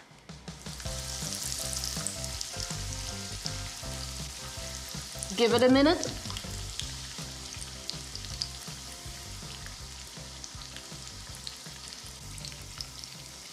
And flip it.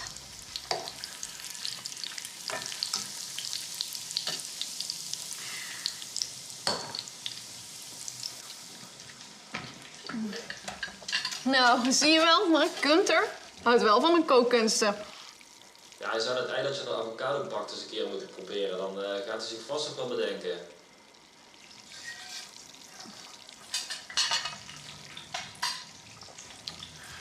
Hoe is het?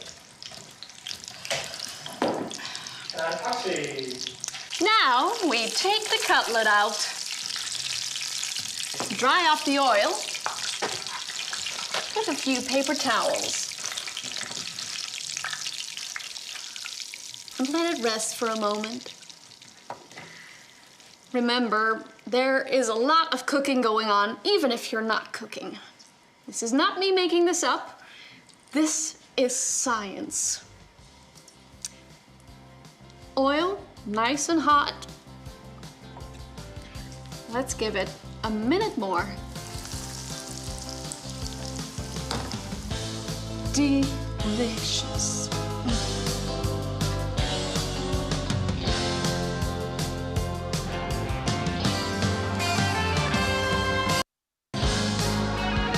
Don't just look at it. Eat it.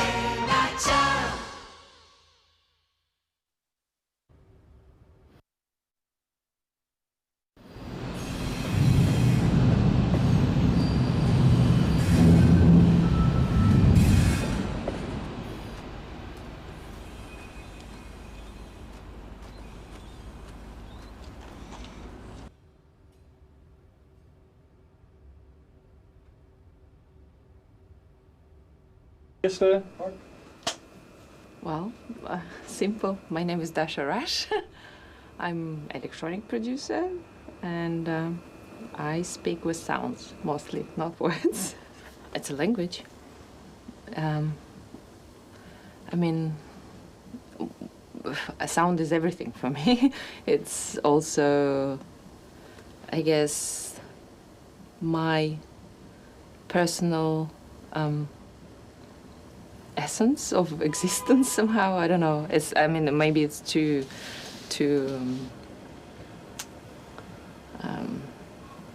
philosophical or something, but yeah, I guess it's just, that's why I want to leave or something like this. Not only, but it's just the main element in my life somehow. Well, I define myself as an artist in terms of, like, if you have to put a frame, let's say sound artist, but also because I work with other disciplines, so let's say just an artist. But, you know, it's very large term. You know, there's a lot of different types of arts and different disciplines, as we spoke. So, but yeah, I would say I'm an artist, but actually internally, I would say I'm a sound poet or something. Like, but that's, you know, it's very abstract, I think, for people. Like, you can't say, hi, I'm a sound poet. I mean, in terms of combining the disciplines, because, I mean, music is the language, also poetry is the language, you know, to expression or to something, and then dance is a language. So, I mean, I'm generally interested in art in different forms. So, and even though my, let's say, primary field is music and sound, but I do have some sort of fascinations for other disciplines, and how, like, when I work with dancers or the visual, like make audiovisual projects where I combine, but it always comes from the music, even though the scenario, but then I would write a script how to visualize that particular piece. So a combination of disciplines, you know, and like if you speak a different dialect, but you talk about the same thing, you know, like I speak with music and then the dancer speaks with his or her body, but then we talk about the same thing in a different ways, and then the combination of it can be even stronger. There's a film about sematics, how the sound impact on the matter, and there's a speech. I mean, of course, it's a little bit theatrical, but so the speech says the sound is everything, basically the vibration. It's like the physical part of sound. So it's not only music. I'm just fascinated with sound. So it's not only the language, it's also, like, you know, the vibration. I mean, it could maybe sound a bit esoteric, but it's actually not. It's a physical impact. You know, the frequencies, everything, how you know, like if you have a vibration, some sort of frequency, I have some sort of frequency, like I believe in that. Yeah, performing arts is something else. It's like a aspect of what I do, but it's, I would still say, even sometimes it takes a majority of my time, but still it's not the essence. Or no, I couldn't say it's not the essence. It's just one of the aspects. Like my favorite part is still sitting in the studio and creating, like producing, even if it fails and doesn't go anywhere, like the actual process of creation. Because when you perform, your piece lives a different life. You have to let it go. Like you have no control. You perform the piece, but then it's for the audience to take it, to interpret it, so like once you on the stage, it doesn't belong to you anymore, you know? It just, you let it go for other people, and then they take it and whatever they want to do with it, destroy it or appreciate it, or I don't know, yeah. So the right balance, I like the right balance. Like I like to be in my bubble, but I also like to expose my bubble afterwards when I'm done. So yeah, the right balance. I like it both, but still, like let's say the most intense process is when you're alone and when you're just about, you know, or you're getting somewhere. It's the most exciting moment. But when it's done, it's already, like I told you, it's a different step from the moment okay, it's finished, it goes somewhere else, like that. But the moment of creation and where you actually, oh yeah, you're getting there. It's like, you know, you can see the load and go, or you can listen to it the next day and say, oh no, what have I done? You know, so it's, yeah. But I think I like that intimate process the most. But still, I need different aspects to feel complete, of course, because I think it's important somehow I guess for every artist to show your work, because you can't keep it for yourself always. I mean, that's the main question, like, does art exist if nobody sees it? Like, does the piece exist if nobody sees it? So, yeah, both. Yeah, both. Game music is pretty new to me. Like, I didn't have much experience in the game industry in general, but I mean, something similar, or like a smaller project that was related to games, but I guess the company didn't survive or something. But yeah, so it's a new, relatively new field to me. So I mean, for now, I'm on the stage where I just made the soundtracks, not the complete sound design of the game yet. But that's something that I'm definitely interested in, like film music, scoring games or films, or even working, you know, for a theater piece that is not mine. Like, for now, I still have most of the projects are mine, even though it's a theater, but I still is in my kind of, but also collaborating where I just, let's say, interpret musically someone else's idea. It's interesting for me, like the new collaboration. And I mean, game music is pretty new, so I don't have much to tell yet about it, like of my experience. It's a new collaboration, and let's see where it goes. I told you, like, I'm interested in different collaboration experimentation. It's also nice where, you know, you have someone else's story. Like, the game has a story, it has a mood, it has characters. So once you learn all this, you kind of try to imagine how it would look like, or how it would sound like. Like, if you read the book or watch the film without, like, muted film, you could imagine how, you know, sound-wise. So it's the same. It's like, that's my interpretation, how I see the character and the whole what been described to me. How would that sound? Like, the, you know, the kind of dystopian thing, and, you know, kind of the character, the female character, and the mood of it. Even though, obviously, I haven't seen the game in a full version, so there are bits and parts that I had to assimilate and make my own image. So it's very interesting, like, telling or adding to someone else's story, but in a language of sounds, how that image or that character or the whole picture looks like or sounds like. So it's very interesting. Yeah, there is this beautiful darkness in it. Like, it's dark. I would say it's dark, you know, but it's still, it's not like a trashy, ugly dark. There's this beauty in it.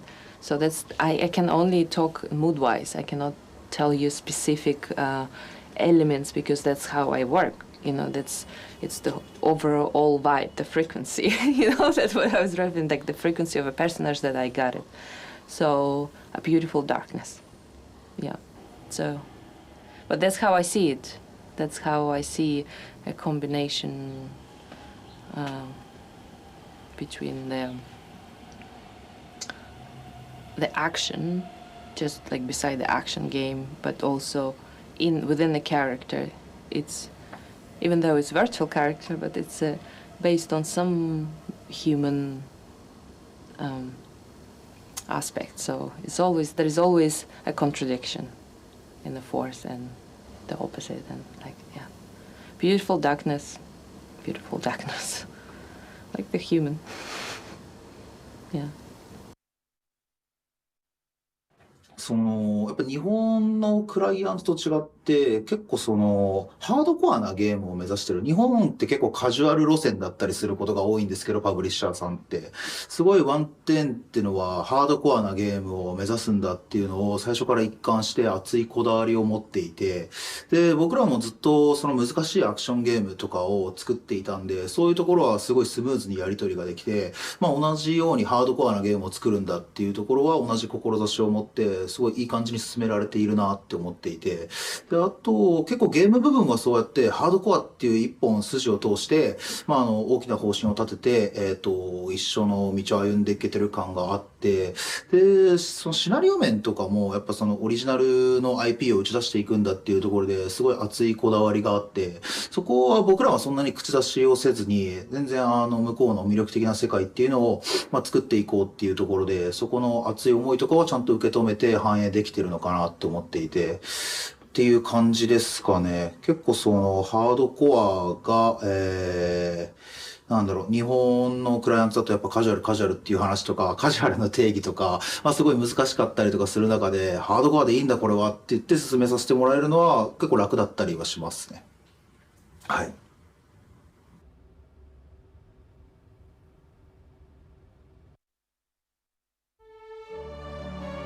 Welcome to Kepler, a Jovian exoplanet also known as Earth 2. 300-something parsecs from our homeworld, and you're here. The colonial administration guarantees careers and not jobs, and takes pride in going the extra mile to support the ever-growing colony. Wellness programs, office perks, health insurance, performance bonuses, paid sick days, retirement plans, gym memberships, stock options and equity, paid parental leave, child care assistance. At least, that's what the booklet says. By the time corporations figured that there's literally no natural resources on this rock to justify the space travel hurdle, it was already too late.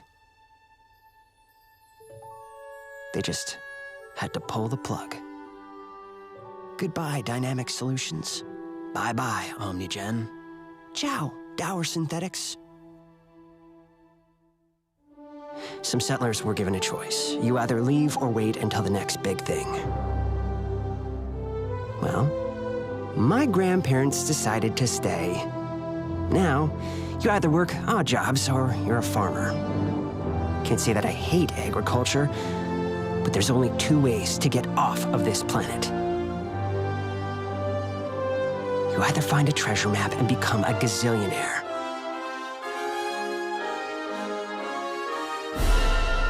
or you win the race. I guess I wasn't cut out for prospecting.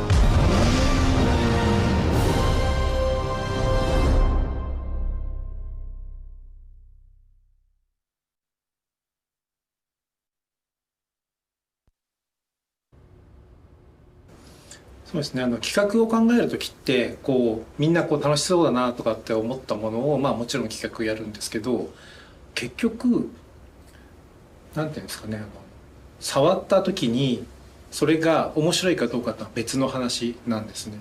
でその面白い要素を詰め込めば面白くなるかっていうとそうではなくて、やっぱりその面白さを引き立たせるためのものであったりとか、あとゲームって一番何と他のメディアと何が違うか、他のエンターテインメントと何が違うかというと、インタラクティブ性があるっていうことが一番大きいんですね。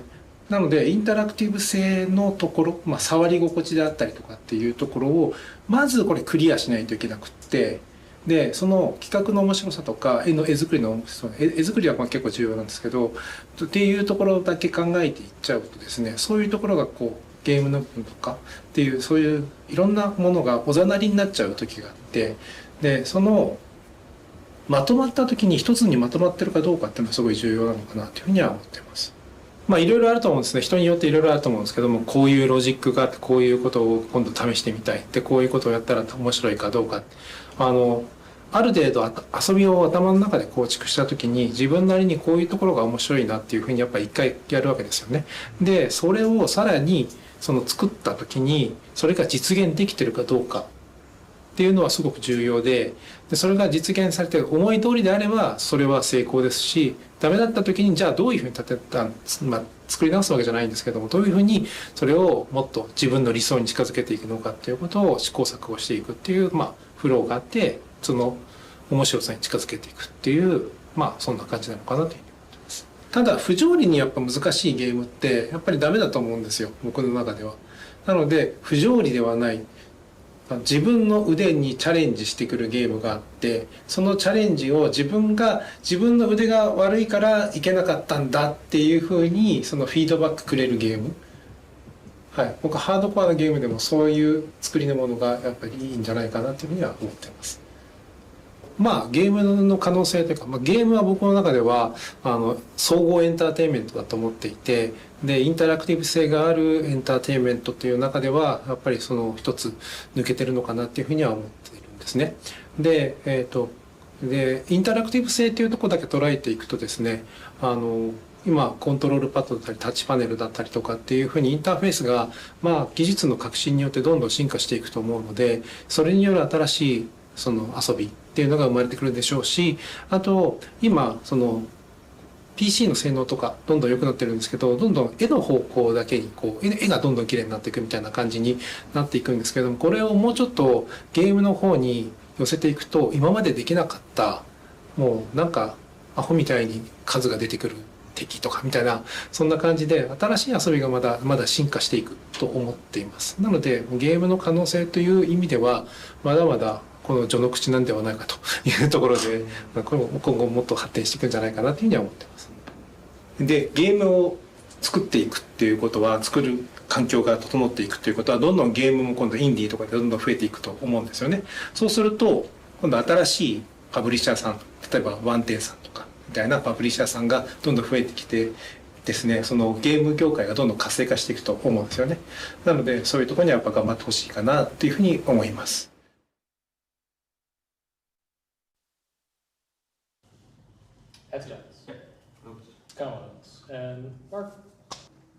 Hi, my name is Stephanie Joosten. This is a day I've been looking forward to for the past 6 months or so. Last winter, I joined a new project as the Associate Creative Director and started working day and night with an amazing group of people from around the world. We set out to imagine a powerful and moving single-player story that is bold, fresh, exciting, and will leave you hanging on the edge of your seats.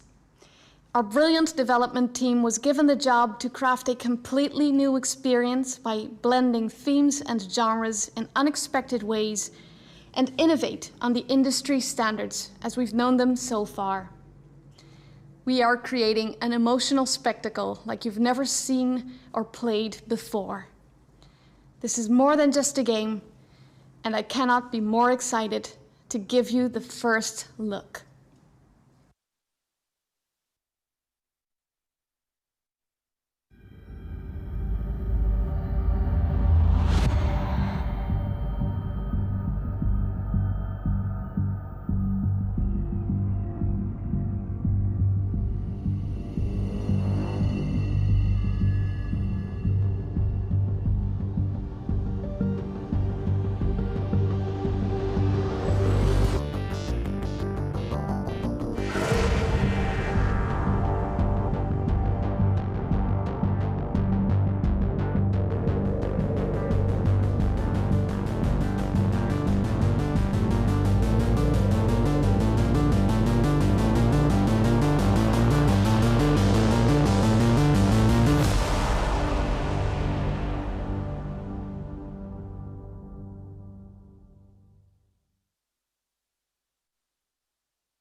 110インダストリーズの番組をお送りいたしました。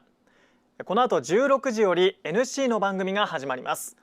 東京ゲームショウ2021オンライン、引き続きお楽しみください。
東京ゲームショウ2021オンラインをご覧の皆様、こんにちは。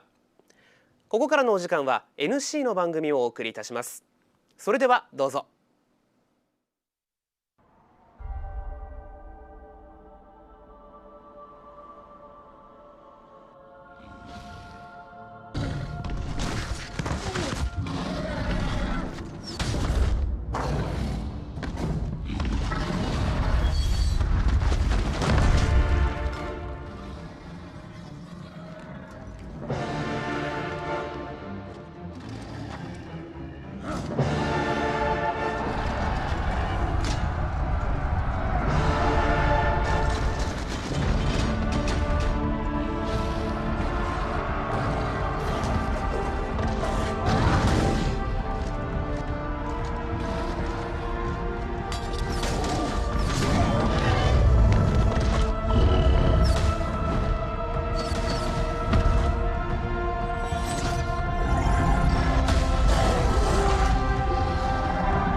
Are you willing to sacrifice everything for me?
ということでリネージュ W の世界へようこそ。リネージュ W プロジェクトの発表を記念しまして、東京ゲームショウ2021オンラインでその魅力をたっぷりと話していきたいと思います。さあということで今回で案内人を務める岸大我と申します。よろしくお願いします。そして番組を彩るゲストの皆さんをご紹介したいと思います。まずは 2020M1 王者、そして東京ゲームショウ2021オンラインオフィシャルサポーターのマジカルラブリーさんです。よろしくお願いします。さあ野田さんはね、ご自身でゲームを作ってしまうほどもうゲーム愛に満ち溢れてますけども、このリネージュというのも思い出深いものとお伺いしましたけども、いかがでしょう？ハマったっていうか、ずっとリネージュをやり続けたから、このゲームでこうゲームとの向き合い方一回考えようってなったぐらいでしたね。ああ、そのぐらいでも人生に大きな影響を与えた存在だと。これのせいでこれのせいで俺の中高生はこれでしたから思い出そうと思っても俺リネージュのことしか思い出せないそのぐらいハマったと。ハマったってまあ後ほどねゆっくりと伺っていきたいと思います。さあまあね野田さんのお話を伺いましたけど、村上さんはリネージュはいかがでしょう？ちょっとまあ名前はもちろん野田からすごい聞いてるんですけど、まあ実際にプレイしたことっていうのはなくて、ちょっと今日どういうゲームなのかもう魅力をたくさん教えていただいて、もし素晴らしい素敵だなと思ったらもうやらせていただこうかなとは思ってる、そういう感じでございます。まあ今日もね、チュートリアルのような感覚で楽しんでいただければと思います。ありがとうございます。よろしくお願いいたします。はい、よろしくお願いします。さあ続いてゲーム実況者のチューニーさんです。はい、こんにちは、チューニーです。よろしくお願いします。はい、よろしくお願いします。チューニーさんはね、リネージュシリーズの公式番組とかでも MC などを務めてます。そうですね、公式番組出演させていただいておりまして、リネージュM とリネージュ 2M の方に出演させていただいてるんですけども、こういった機会にまたね呼んでいただいてとっても嬉しく思っております。W いかがですか？このリネージュ W に関しては、いや本当に 3D でめちゃくちゃ綺麗ですし、たくさん新しい要素が入っているということで新しい遊び方ができそうなので、とっても楽しみにしております。そうですよね。そしてこの世界観ですよね。これは何なんですか？こういうゲームですか？話せる島のこと言ってる？話せる島話せる島、島が何意味わかんないです。話せる島のこと言ってる？何が？話せる島が話しちゃう。リネージュにおいて序盤に降り立つ町として、この話せる島というのをモチーフとして、今回話せる島ってどういうこと？当時はそういう文化がなかったんですよ。その MMORPG っていうのはすごい珍しかった、リネージュって。その時にもうオープンワールドでみんな知らない人と集まってチャットをし合うっていうのはすごい世界だったのよ。それが話せる島。話せるってこと自体がすごかった。なるほどね。当時は。今はもうその当然にボイスチャットとかもあるけども、当時は話せるっていうことを言わなきゃいけなかったんです。そう、話せますよこのゲームは。チャットがすごいですよね。全茶があったから。そうもう目キラキラさせてこっち向くなよ。レベル30になると全体チャットになって、プレイヤー、このゲームやってる全員のプレイヤーにそのチャットが乗るのよ。俺が下ネタだぞ言ったようなものなら一気にチャットを禁止させられる。やってたんですか、そういうプレイを？やってるに決まってる。決まってるかどうか知らねえよ。どんだけ楽しかったか。本当にその時代を知っているからこそね、これだけ熱くなれるということで、この話せる島でリネージュ W についてお話をしていきましょう。まずはリネージュとは何なのかというところで、この方にお話しいただきたいと思います。誰ですか？東京ゲームショウ2021オンラインのオフィシャルサポーター野田クリスタルの滑らないリネージュ話。なんだ滑らないリネージュ話ですって？何？滑ったことないじゃないですか。一番知ってると思うんですけど。いや3回に2回ぐらい滑ってますけど、66% 滑ってました。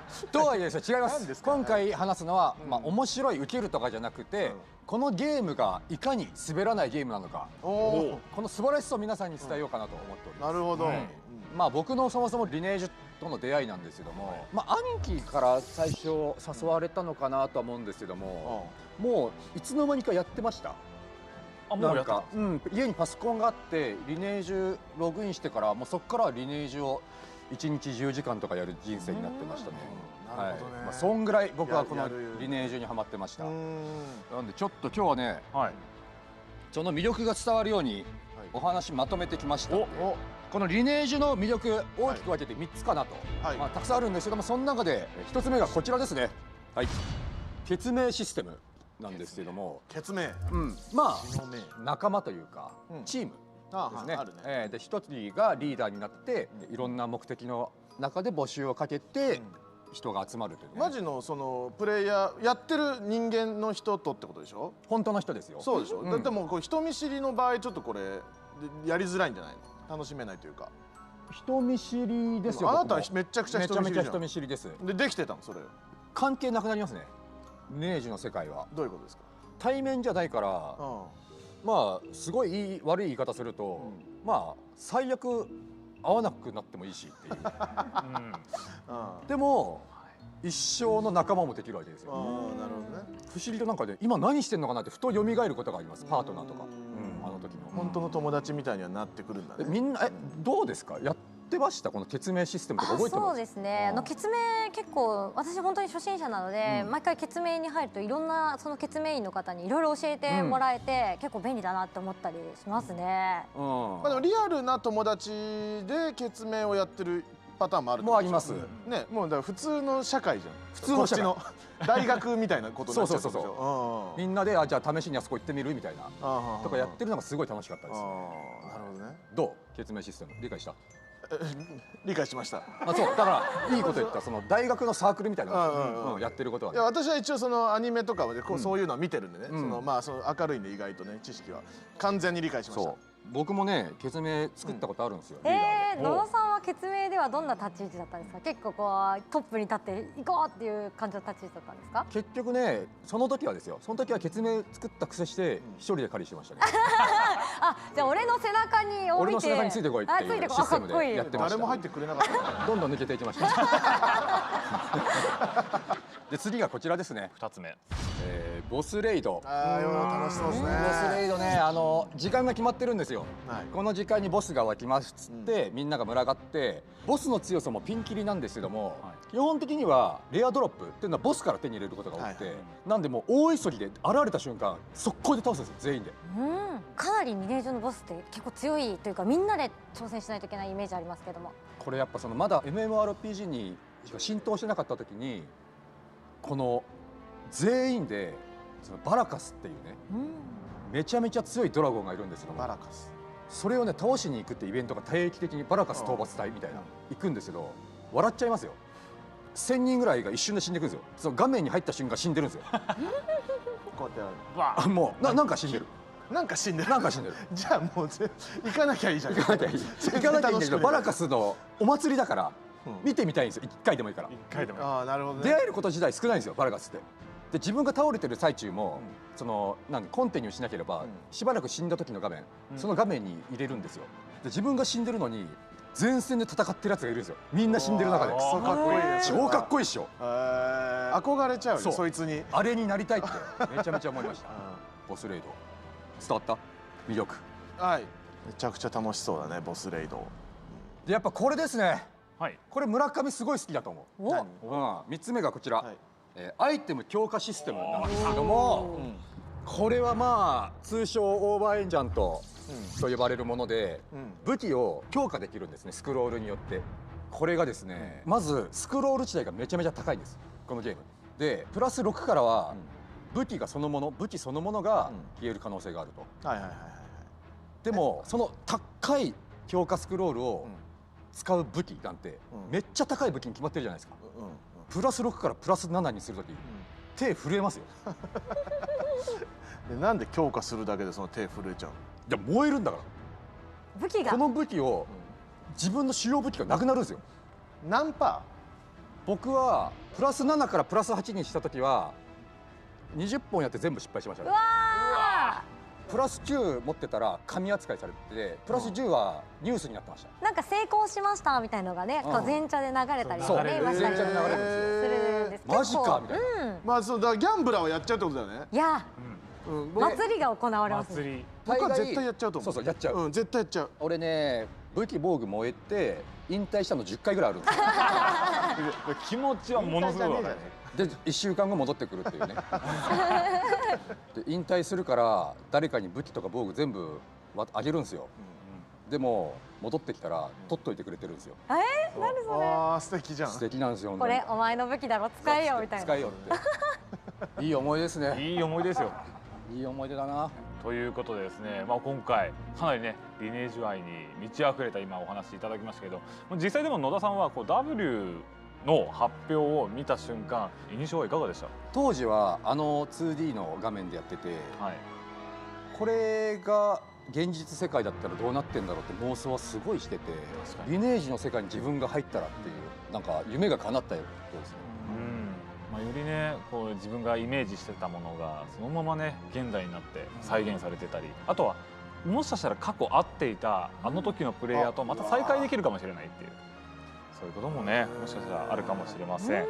さあということで3つのポイントはリネージュ W でさらに進化を遂げているということになっておりますので、ぜひ野田さんこの後の発表を楽しみにしておいてください。さあ、続いてのコーナーはこれがリネージュ W だ。はい、リネージュが誕生して24年、24年も経つんですが、満を持して登場するリネージュ W の魅力をここからは探っていきたいと思います。まずは生みの親でもあります CCO のキム・テクジン氏のスピーチをご覧ください。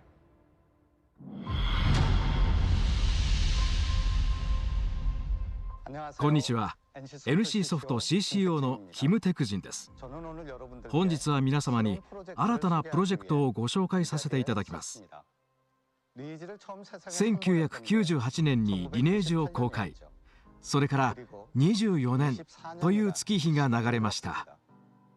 リネージュが韓国 MMORPG の新境地を開いたのだとすれば、リネージュ2はフル 3D MMORPG で技術的飛躍を果たしたゲームであり、リネージュ M がモバイルというプラットフォームの領域を変えたゲームだとしたら、リネージュ 2M はリネージュの大衆化をもたらしたゲームです。結果的に今のリネージュは単に多くのゲームの中の一つではなく、韓国の MMORPG の歴史を象徴する代名詞になりました。リネージュシリーズは複数存在していますが、ずっと変わらずに大切にしてきたことがあります。それは戦闘、血命、犠牲、そして名誉という価値です。それこそがリネージュの本質なのです。しかしリリースするといつも心には物足りなさが残りました。ゲーム性に対する物足りなさもありますが、リネージュシリーズの拡張ではなく、本質的なオリジナルリネージュの完成に対する物足りなさみたいなものです。私はそれに終止符を打ちたいと思いました。そして最後のリネージュを開発するという気持ちで今回のプロジェクトを準備しました。最後という悲壮な覚悟が込められたリネージュ、それがリネージュ W です。リネージュ W は今まで積み重ねてきたリネージュの全てが詰まったリネージュ最後の作品です。リネージュの決定版であるリネージュ W の W が意味するまさにそれはワールド、リネージュ W の舞台です。リネージュ W では従来のリネージュとは異なり、ゲーム内でさまざまな国や地域の人と出会い、勢力を作って競い合うことができます。リネージュの核心部分であるバトルコミュニティを世界へと広げ、真のリネージュの戦闘体験をより大きくしていきます。リネージュをよく社会の縮小版と言いますよね。リネージュ W は世界の社会の縮小版となるでしょう。リネージュ W のグローバルサービスは単にサービスを行っている国や地域の拡張ではありません。世界の異文化が共存する遊び場を作るのがリネージュ W のビジョンです。リネージュ W はリネージュ完成のための新しい挑戦です。もちろん今までのリネージュが持っている変わらない価値と哲学はリネージュ W にもしっかりと受け継がれています。最後の集大成としてリネージュ W にはこれまでの全てを盛り込みました。今までよりもさらに広大な戦場で皆様をお迎えいたします。ぜひご期待ください。ありがとうございました。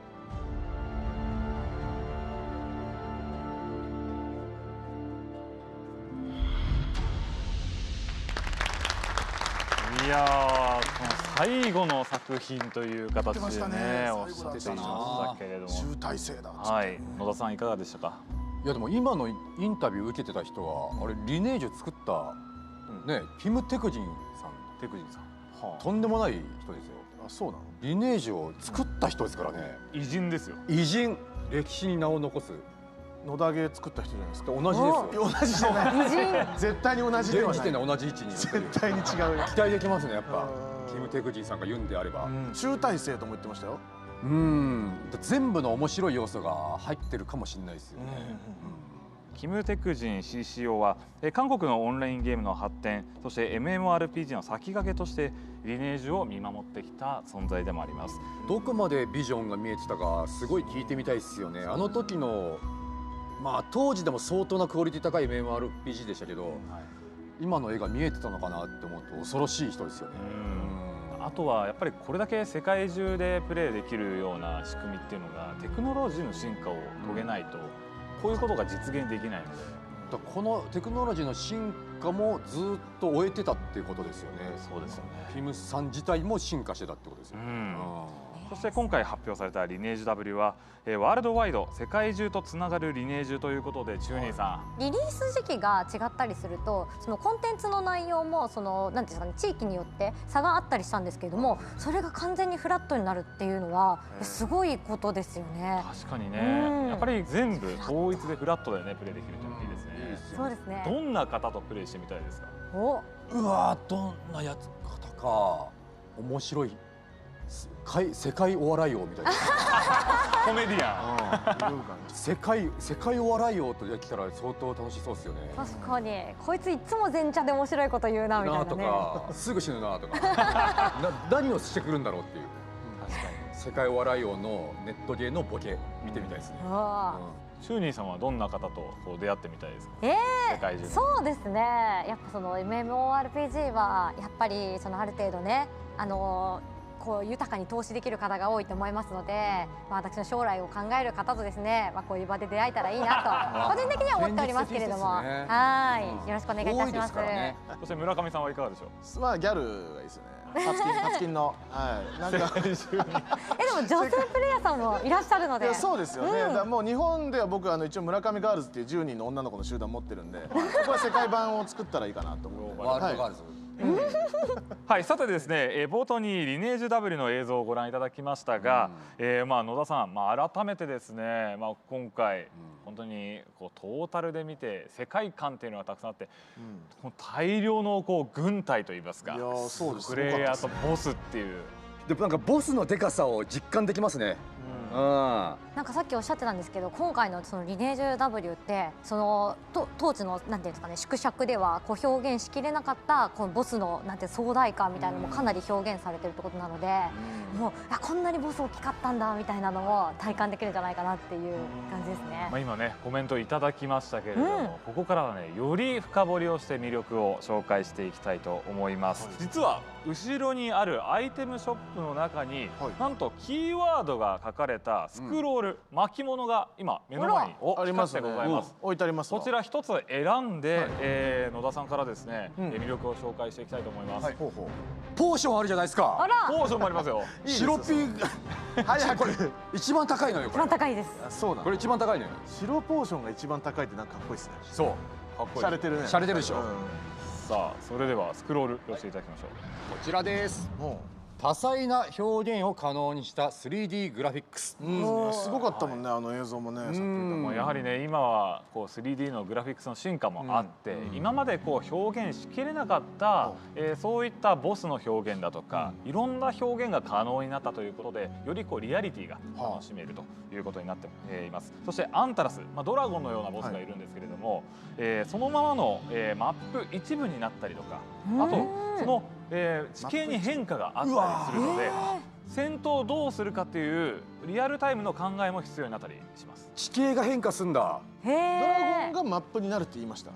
ドラゴンのだからドラゴンに乗ってるってことですか？一部が落ちたりとか多分そういうことですね。すごいことですよ。おもろそう。あと結構ボス戦ってそのギミックがあって、それをなんか割とみんなで覚えて、この時はこういう攻撃をするとか、この時はここに行くみたいなものがあったと思うんですけど、それの幅がかなり広がりますよね。さあ続いてはチューニーさん、はい、後ろにあるスクロール一つ選んでいただきます。私もスクロールを持ってきてもいいんですか？もちろんですよ。お邪魔いたします。じゃあこちらのスクロールを。何が入っているんでしょうか。スンスン。じゃあちょっと発表しちゃいますよ。いきます。じゃじゃーん。世界観への没入ということで。ありがたいですね。没入させてほしいですから。本当にね、さまざまな表現があるんですけども、一部紹介しますと、エンチャント、先ほど武器強化という話がありましたけれども、武器強化の時にですね、今までクリックをしただけでピューンって上がったりとか、悲しかったですね。壊れたりするわけですけど、それが一瞬じゃないですか。だって1年間かけてやったことが一瞬でこの一瞬で終わるんだって。壊れる時もファンって燃えました。消滅しましたみたいな。そこの演出がより豪華になるというか、強化できるのかみたいなちょっと表現があってめちゃくちゃかっこいいんですよ。ピーって剣に文字がバーってなるようなエフェクトが出るみたいで。すっごいかっこよかったです。それで武器が消えてもこれを見るためだったんだってね、言い聞かせれますもんね。いや、ここまでしたならね、消えちゃっても。燃える時はどうしてくれるんですかね。多少この確かに慈悲みたいな。悲しそうな顔とかするんですかね。ちょっとわかんないですけど。自分のキャラクターもその膝から崩れ落ちてるし。そこまでしてくれたらね、ちょっとね。没入できます。没入できます。自分だこいつはって思う。あとは後ろにある緑のポーション。はい、グリーンポーションでヘイスト状態、足が速くなる状態ですね。で、なぜ緑なのかが明らかになるといったそういった背景まで今回のリネージュ W では分かると。なぜグリーンのポーションは動きが速くなるのか。もしかしたらだから違う要素も今までやっていて普通に使っていたものがなぜこれなのかっていうのがどこかで分かると。じゃあよりファンタジーだったところが結構現実味というか、なんかゲーム内でリアリティがあるようになってくるってことですよね。世界に入ったかのような気分ですね。それが没入感。没入感。さあ続いては最後に村上さんにいいんですか、私も。泥棒なんだよなこれずっとな。はい。泥棒だよな。泥棒ですね。確かに。だから一回もう開けたらもうなくなっちゃうんです。なくなっちゃう。こちらダークファンタジーの継承。今までねシリーズの持つダークファンタジーというのをもちろん継承しています。先ほどの没入感にもありますけれども、皆さんがやっぱりこれがリネージュだと思うような中身になっている。ダークファンタジーなんですね。はい、中世の今いるユーザーも過去だから野田さんみたいに20年前プレイしていた方も、いやリネージュ W やってこれが昔やってたリネージュだと思えるような中身になっている。なるほどなるほど。ということで3つの魅力について迫っていきました。さあ次のコーナーではですね、リネージュ W の発展、さらに進化した部分を映像でご紹介したいと思います。Do you still remember? マジもう人じゃん。本物。Those days of old, albeit dark and festering.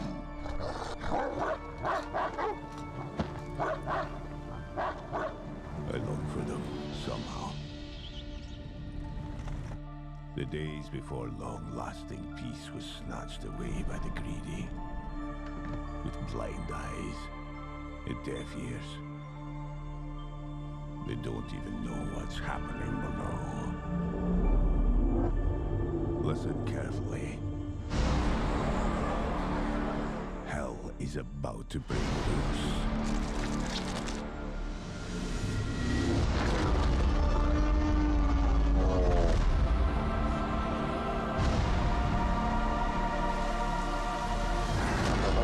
I still remember the old days.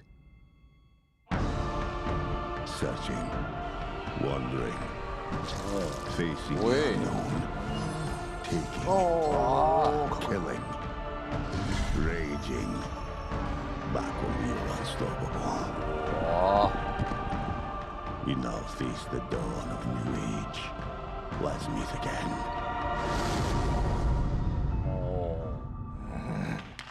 いやーすごいかっこいい。まあちょっとね怖い気持ちもありながらね。だいぶ恐ろしめなんですね。本物でしたけどね、あのおじいちゃん。いやもう本物でしたね最初。なんか映画のワンシーンのような。マジですごいですね。そしてこのセットも背景が暗くなって、あれどうした？あ、終わりましたこのスタジオ。また雰囲気をガラリと変えていきたいと思います。夜になっちゃいましたね。さあということでダークファンタジーの世界観をね改めて感じていただきましたけど、まずはチューニーさんいかがですか？いや本当にめちゃくちゃかっこよかったんですけど、あれが実際のそのゲーム内でどう表現されるのかっていうのもすごい楽しみだなと思いました。ダークファンタジーって感じでしたね。そして野田さん、本当にさまざまな儀式がね行われたりとか、たくさんのモンスターが現れたりとか、今にもこう戦闘が始まりそうな雰囲気でしたけどもいかがでした？いや感動ですよね。やっぱあの時の僕 2D でやってた人からするともうマジかっていう、こんな未来来るんだと思ってるし、で地味に俺このセットにいられるのがもう感動してるんですよね。だってあの世界に入りたいと思ってた人間が今話せる島ね。話せる島に今いますから嬉しいな。そのね村上さんは映像をご覧いただいていかがでしたか？いやもうすごいっすね。いやなんか僕はその思ったよりダークでしたね。あ、思ったよりダーク。もうめちゃくちゃ怖いっすね。あの中に入れられたら本当に怖いと思いますね。ビビりながらプレイするとか、慎重になりそうですよねプレイが。確かにねテクジンさんがおっしゃってたこう犠牲っていうのも一つの内容に入っていたりとか、でもやはり魅力なのはグラフィックの綺麗さっていうのをね映像でご覧いただきました。怖くなりすぎちゃってんじゃないですか。何よりやっぱあのキャラとか見てるとやっぱストーリーめちゃめちゃ気になりますね。いやいいパスをいただきました。リネージュ W でどのようなストーリーが展開されるのかというところでこちらの映像をご覧ください。プリンスかっこいい。強そうじゃん。これはもうリーダーだね。血命を作るリーダー。カリスマのステータスが出てくる。うわいいなこれ。うわゲーム画面じゃん。うわいいね。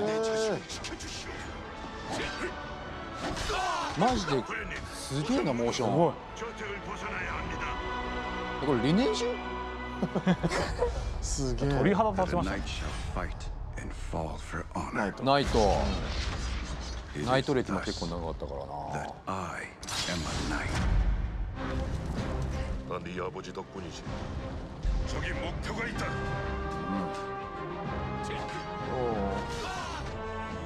이被无辜的鲜血所污染了。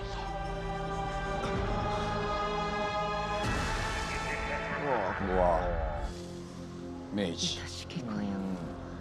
明治もいいな。お前に与えてきたものを返す時が来た。やっぱやれることが多いですからね。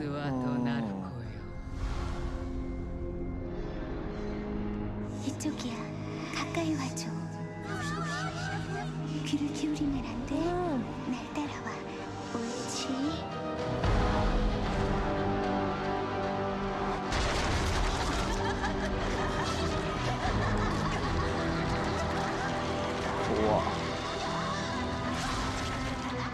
오. 怖え。エルフいいですね。エルフの森からスタートするのかな。 달콤한 속삭임에 이끌려. 보기에 마을은 무사하네. 하지만 유미나. 진짜 암이 일없는 걸까?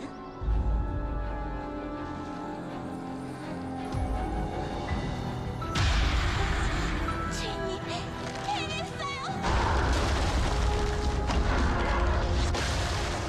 남겨줘. 희비해. 어서 가자. 와, 나 이거 왜 이렇게 갓기해 나. 이미 유혹당했어.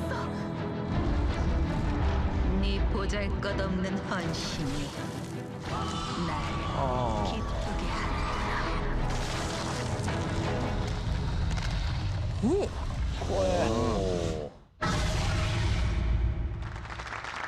いやーすごい。なんか本当に我々前のめりになってしまったぐらいゲーム画面が出て釘付けになりましたね。かっこいいね。かっこよかったですね。さあということで、進化その1クラスストーリーの充実ということで、プリンス、ナイト、メイジ、エルフとクラス別のストーリーがリネージュ W の世界に沿って展開されるようになりました。そしてプレイヤーがキャラへの没入感、さらには関心を持ってもらうことで中長期的にプレイしていただけるということになっておりますので、まあ結構ね気になるキャラクターたくさん出ましたけども、チューニーさん。いやー気になりますね、すごく個人的なんですけど、やっぱりなんですかね、アレンの国の王子といえば、赤髪のデポルジュ王子だと思うんですけども、赤髪のねプリンスが逃げるシーン、子供の時に逃げるシーンみたいなのもあったのかなとか思ったり、なんか普段結構こういう MMORPG って割とそのストーリーっていうのは飛ばしがちだと思うんですけれども、その背景を見ることによってよりその没入感というか世界観が楽しめるのかなって思うと、めちゃくちゃいろいろ気になりますね。ワクワクしますね。クラスストーリーではですね、カットシーンで表現するのではなくて、プレイ感覚でストーリーを体験できるということになっておりますので、非常にこうストーリーも堪能できる中身となっております。制作陣の中ではクラスストーリーが魅力的で、ついこう読み込んでしまうという方も出てきて、やっぱりプレイ時間の中にもこういったストーリーが自分の心の中に突き刺さって、よりリネージュ W をプレイできるようになると。各クラスごとにストーリー知りたくなりますよね。いやそうですよね。他のもちょっとプレイしてみたいなって思ったりとか、なんかその各それぞれのそのストーリーを体験した仲間たちがこう集まるっていうのもまたね、なんかちょっとワクワクしますよね。そうですよね。そしてリネージュ W ではクラス以外にもさまざまなところでですね、ストーリーを充実しているということで、ゲームをプレイしながらリネージュ W の新しい世界を冒険する感覚が楽しめるということになっています。さらに野田さん、こうストーリーを充実させることで、やっぱりユーザーの親切なチュートリアル設計というところにもやっぱり気になってしまうとは思うんですが、確かにね、急にあの世界に放り込まれて何をしていいか最初絶対分かんないと思うんですよ。どこに行けばいいのか、何を倒したらいいのか、それはやっぱあった方がいいですよね。これがあるだけでだいぶ新規のユーザーがやりやすくなるんじゃないですかね。そうですよね。やっぱりね、村上さんも、まだリネージュ未体験ということに正直最初にも用意スタートで始まって何をしたらいいか全く分かってないので、そういう教えてもらえたら一番ありがたいですね。すぐ死ぬんですもんね。だって一瞬で死にますよ。一瞬で死ぬんだったらそう教えてもらわないとやっぱり困っちゃうんで。いつの間にかいつっていう時ありますね。死んでたわ。死んでる。ずいぶん前に死んでたわ。そういうところのチュートリアルも充実しているということになっております。ありがとうございます。ストーリーも楽しみなんですけれども、他にもこのリネージュ W で進化したポイントとかあったりするんですか？はい、こちら先ほどですね、野田さんからも、おっしゃっていただきました決明もより皆さんにお楽しみいただけるようになりました。決明がRed hair, golden eyes. This is where Depardieu's story began.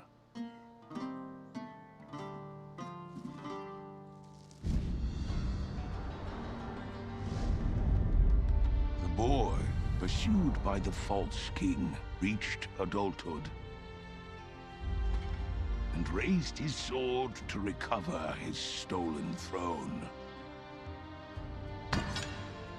うわー、痛そう。マジの手じゃん。痛そう。うわー、すごい演出だな。これが決明ってこと？おお。なるほどね。Though it was a perilous journey, he was not alone.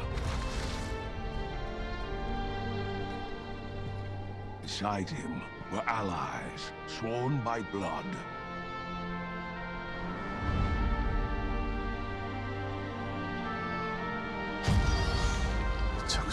Together, they advanced forward.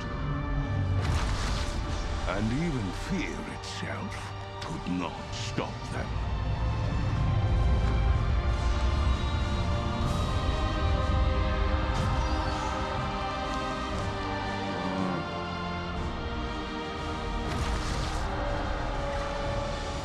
This is how the boy became Aiden's king. A history written in the blood of countless heroes. Those precious souls sworn to allegiance remain devoted under the name of their blood pledge. はい、ということですごい中身でしたけれども、決命コンテンツの強化ということで、今回のリネージュ W でも決命システムはもちろん継続なんですが、所属するだけの決命だけではなく、プレイヤーがリネージュ W の決命に没入できる仕組みを取り入れました。はい、その一つが先ほどもあったストーリーの実装、そしてもう一つが決命の方針を決命員が共に決めて育てていく血の誓約というのがありますので、こちらが2つの要素として加わりました。この2つを中心にただ所属するだけではなく、こう自分たちがよりこう楽しめるように、そして真剣に向き合えるような仕組みを作ったということになっておりますので、絆とか奥深さが出てくるということになっています。俺も決命作りたいですね、久しぶりに。いいですね。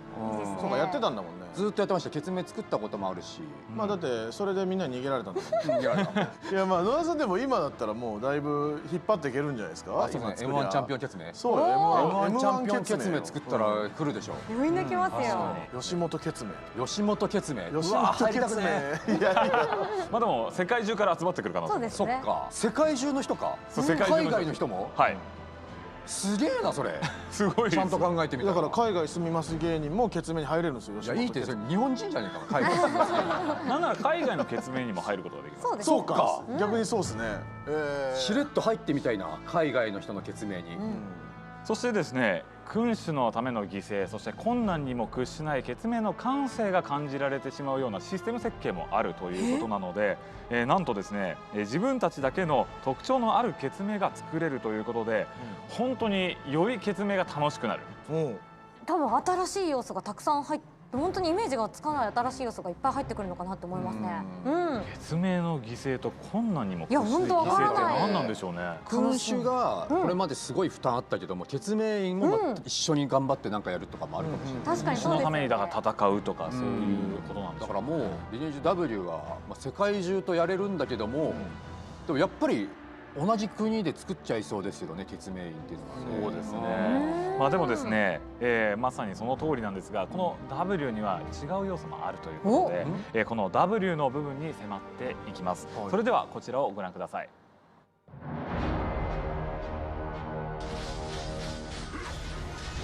超シュおお、すごいすごいすごいすごい。あ、ちゃんと打ってますね。勝った。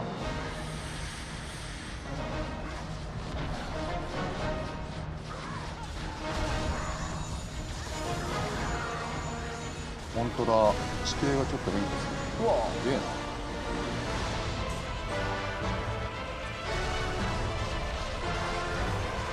うわー、すごい。うわ囲まれてる。槍とか降ってきて。すごいな。めっちゃ戦ってんじゃん。いやー、すごかったですね。めちゃくちゃ戦ってんじゃないですか。バッチバチでしたね。めちゃくちゃ戦ってた。なんか4つぐらいのなんかマークがついていたりとかしましたね。決命のマークなんですかね。はい。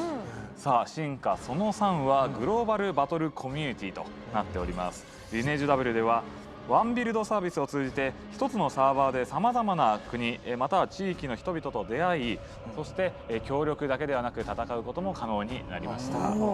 そして各地域のユーザー間でリアルタイムで戦闘を行う方式には MMO ジャンルでは全世界で初となる取り組みとなります。本当に野田さん、世界中の方々と協力しながら冒険しながら戦うというシステムです。なんか恐ろしいんですよ、ここまで来ると。一生やっちゃうかもしれないですね。そうです。いや、それやってくれて構わないんじゃないですか。一生。いや、これ長くなるぞ、やりだしたら。戦闘とは逆にコミュニティを築くという部分では本当に世界中の方々といろんな話ができて会話ができて、もしかしたらこうお友達になって、まあこれからね海外旅行とか行った時に会えるかもしれない仲間が。本当ですね。会いに行くってこともあるかもしれないしね。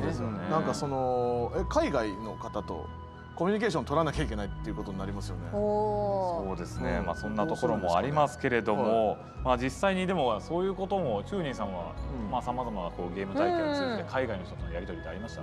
そうですね。まあ翻訳とコアがでついてれば結構やり取りはできるんですけど、やっぱその言葉のね壁っていうのはやっぱりちょっと感じること多いんじゃないですかね。ね、村上さんもチューニーさんもおっしゃっていただきましたけれども、この翻訳という部分でもリネージ W にはですね搭載されております。なんとすべての言語が自動翻訳されるシステムが搭載されています。それはいいですね。はい。なるほど。今までも確かに搭載されているゲームはあったんですけれども、より単純なプログラムレベルじゃなくて、ゲームで起こりうるすべての状況に対して本当に最適な翻訳ができるようなシステムが導入されているということになっています。さらにボイストゥーテキスト、こちらの機能も搭載しているということなので、世界中の方々とコミュニケーションができるようになります。パーティーマッチまだの方。可以组我吗？我是法师。Come to our Pierce lair right now. でも翻訳されてるんですかね。これは言ったらもうこれ入るってことですよね。で押すと自分の自国の言語で確認もできるってことですかね。なるほどね。マブダチできんじゃない？海外の人と。いやこれですよ。いやこれをそうあればもういいじゃないですか。これがあればじゃあもうどの世界の人とでも遊びに行けるってことですね。なんなら海外の言語の勉強もできそうです。確かにそうっすね。だって俺ちょっと別のゲームで海外の人とやってる時にずっとなんかヌーブヌーブって言われてて、俺そのグレートみたいな意味合いかと思ってヌーブって言われたらオーケーヌーブみたいなの返して、後で調べたら初心者って意味。ニュービーのね、もう変えた言い方。そういうのも分かるってことです。もう初心者って変換してくれるってことですもんね。すぐね。下手したらこれで有名になって売れるかもしれないですよ。世界的に。確かにね。ナンバーワンプレイヤーとか。そうですよ。目指そうかな。さあということで終わりが近づいてまいりました。ここで最後までご視聴いただいている皆様へプレゼントの当たるキャンペーンのご紹介です。さあそれでは野田さん、村上さんよろしくお願いします。はい、我々マジカルラブリーのサイン入りリネージュグッズが抽選で10名の方に当たります。こちらがその商品です。かっこいい。かっこいい。めちゃくちゃかっこいいね。番組の感想とともにリネージュ W、公式アカウントのキャンペーン対象ツイートを引用リツイートすることで、応募完了となりますので、皆さんふるってご応募ください。はい、お願いします。ついにエンディングを迎えてしまいましたが、皆さん、このイベント改めて参加していかがでしたか、チューニーさん。はい、20年間ずっとリネージを楽しんでくださってる方っていると思うんですよ。なんかそういう方が本当にこのリネージ W 楽しいなって思ってもらえるようなリネージになればいいなって思いましたし、なんか自分でもやっぱりストーリーが結構気になるタイプなのでプレイしてみたいなと思いました。はい、ありがとうございます。チューニーさんでした。さあ続いては村上さん。はい、いやすみません、僕はもうちょっとプレーはしたことなかったんですけども、やっぱり先ほどのキムさんのお話でね、集大成っていう言葉もあったので、もうちょっと皆様には申し訳ないですけど、ここから始めさせて美味しいところだけいただいちゃおうかなとも思っております。家でね過ごす時間もめちゃくちゃ増えてるので、その間にやれることが見つかったなっていう感じです。やります。ありがとうございました。村上さんでした。でも野田さんのプレゼンがあったからかもしれませんが、野田さん、今日いかがでしたか？いや、その20年前の野田少年が今この状態見たら多分パニックになると思うんですよ。どういう状態？話せる島にいるんですよ。話せる島にいるし、リネージュがここまでの規模に広がっていって、あの時やってたゲームが進化してまた今やろうとしてるっていうのがなんかすごいことですよね。なんか時代をまたいでいるというか、結局20年経ってこのゲームをまた死ぬほどやるんだろうなと思うとなんかすごい人生だなと思いました。いや、なんか感謝しかないですね、リネージュには。はい、皆さんありがとうございました。私も人生の半分以上はなんかリネージュで埋め尽くされてたりとか、やっぱりゲームで埋め尽くされてる世代なので、24年もまずタイトルが続いているのに驚いてますし、そして集大成ぐらいっていう話もありましたけど、テクジンさんの思いが詰まったこのリネージュ W っていうのをやっぱりね、僕も触れたいし、一度今ご覧いただいている皆さんもインストールして、その力強いテクジンさんが言ったコメントがどのぐらい力が入っているのか体験していただきたいなと思っております。ぜひ皆さんも体験してみてください。ありがとうございました。さあそして皆さんいかがでしたでしょうか。リネージュ W は事前登録受付中でございます。さらにはキャラクター名も先取りできます。ということは、やっぱりこう歴代のリネージュをプレイされてた方は俺はこの名前を使いたいっていうのがあると思うので、取られてしまう前に事前登録してね、皆さんちょっとキャラクターを作っていただきたいですね。そうですね、嬉しいですね。詳しい、方法はですね、画面に表示されている QR コードもしくはリネージュ W のホームページから飛んでください。はい、ということで、皆さん気になるのが一つありますよね。まあ未だにちゃんとはっきりしたこと言われてないものが一個ありますね。はい。結局どうなんだってリリース日、気になりますよね。肝心のゲームリリース日なんですが、近日公開予定となります。もう少し皆さんワクワクしながらトレーラーとかご覧いただきながらお待ちください。近日だから楽しみにしましょう。じゃあ近日だ。近日ですからね。近日です。早くやりたい。それではまたリネージュの世界でお会いしましょう。さようなら。さようなら。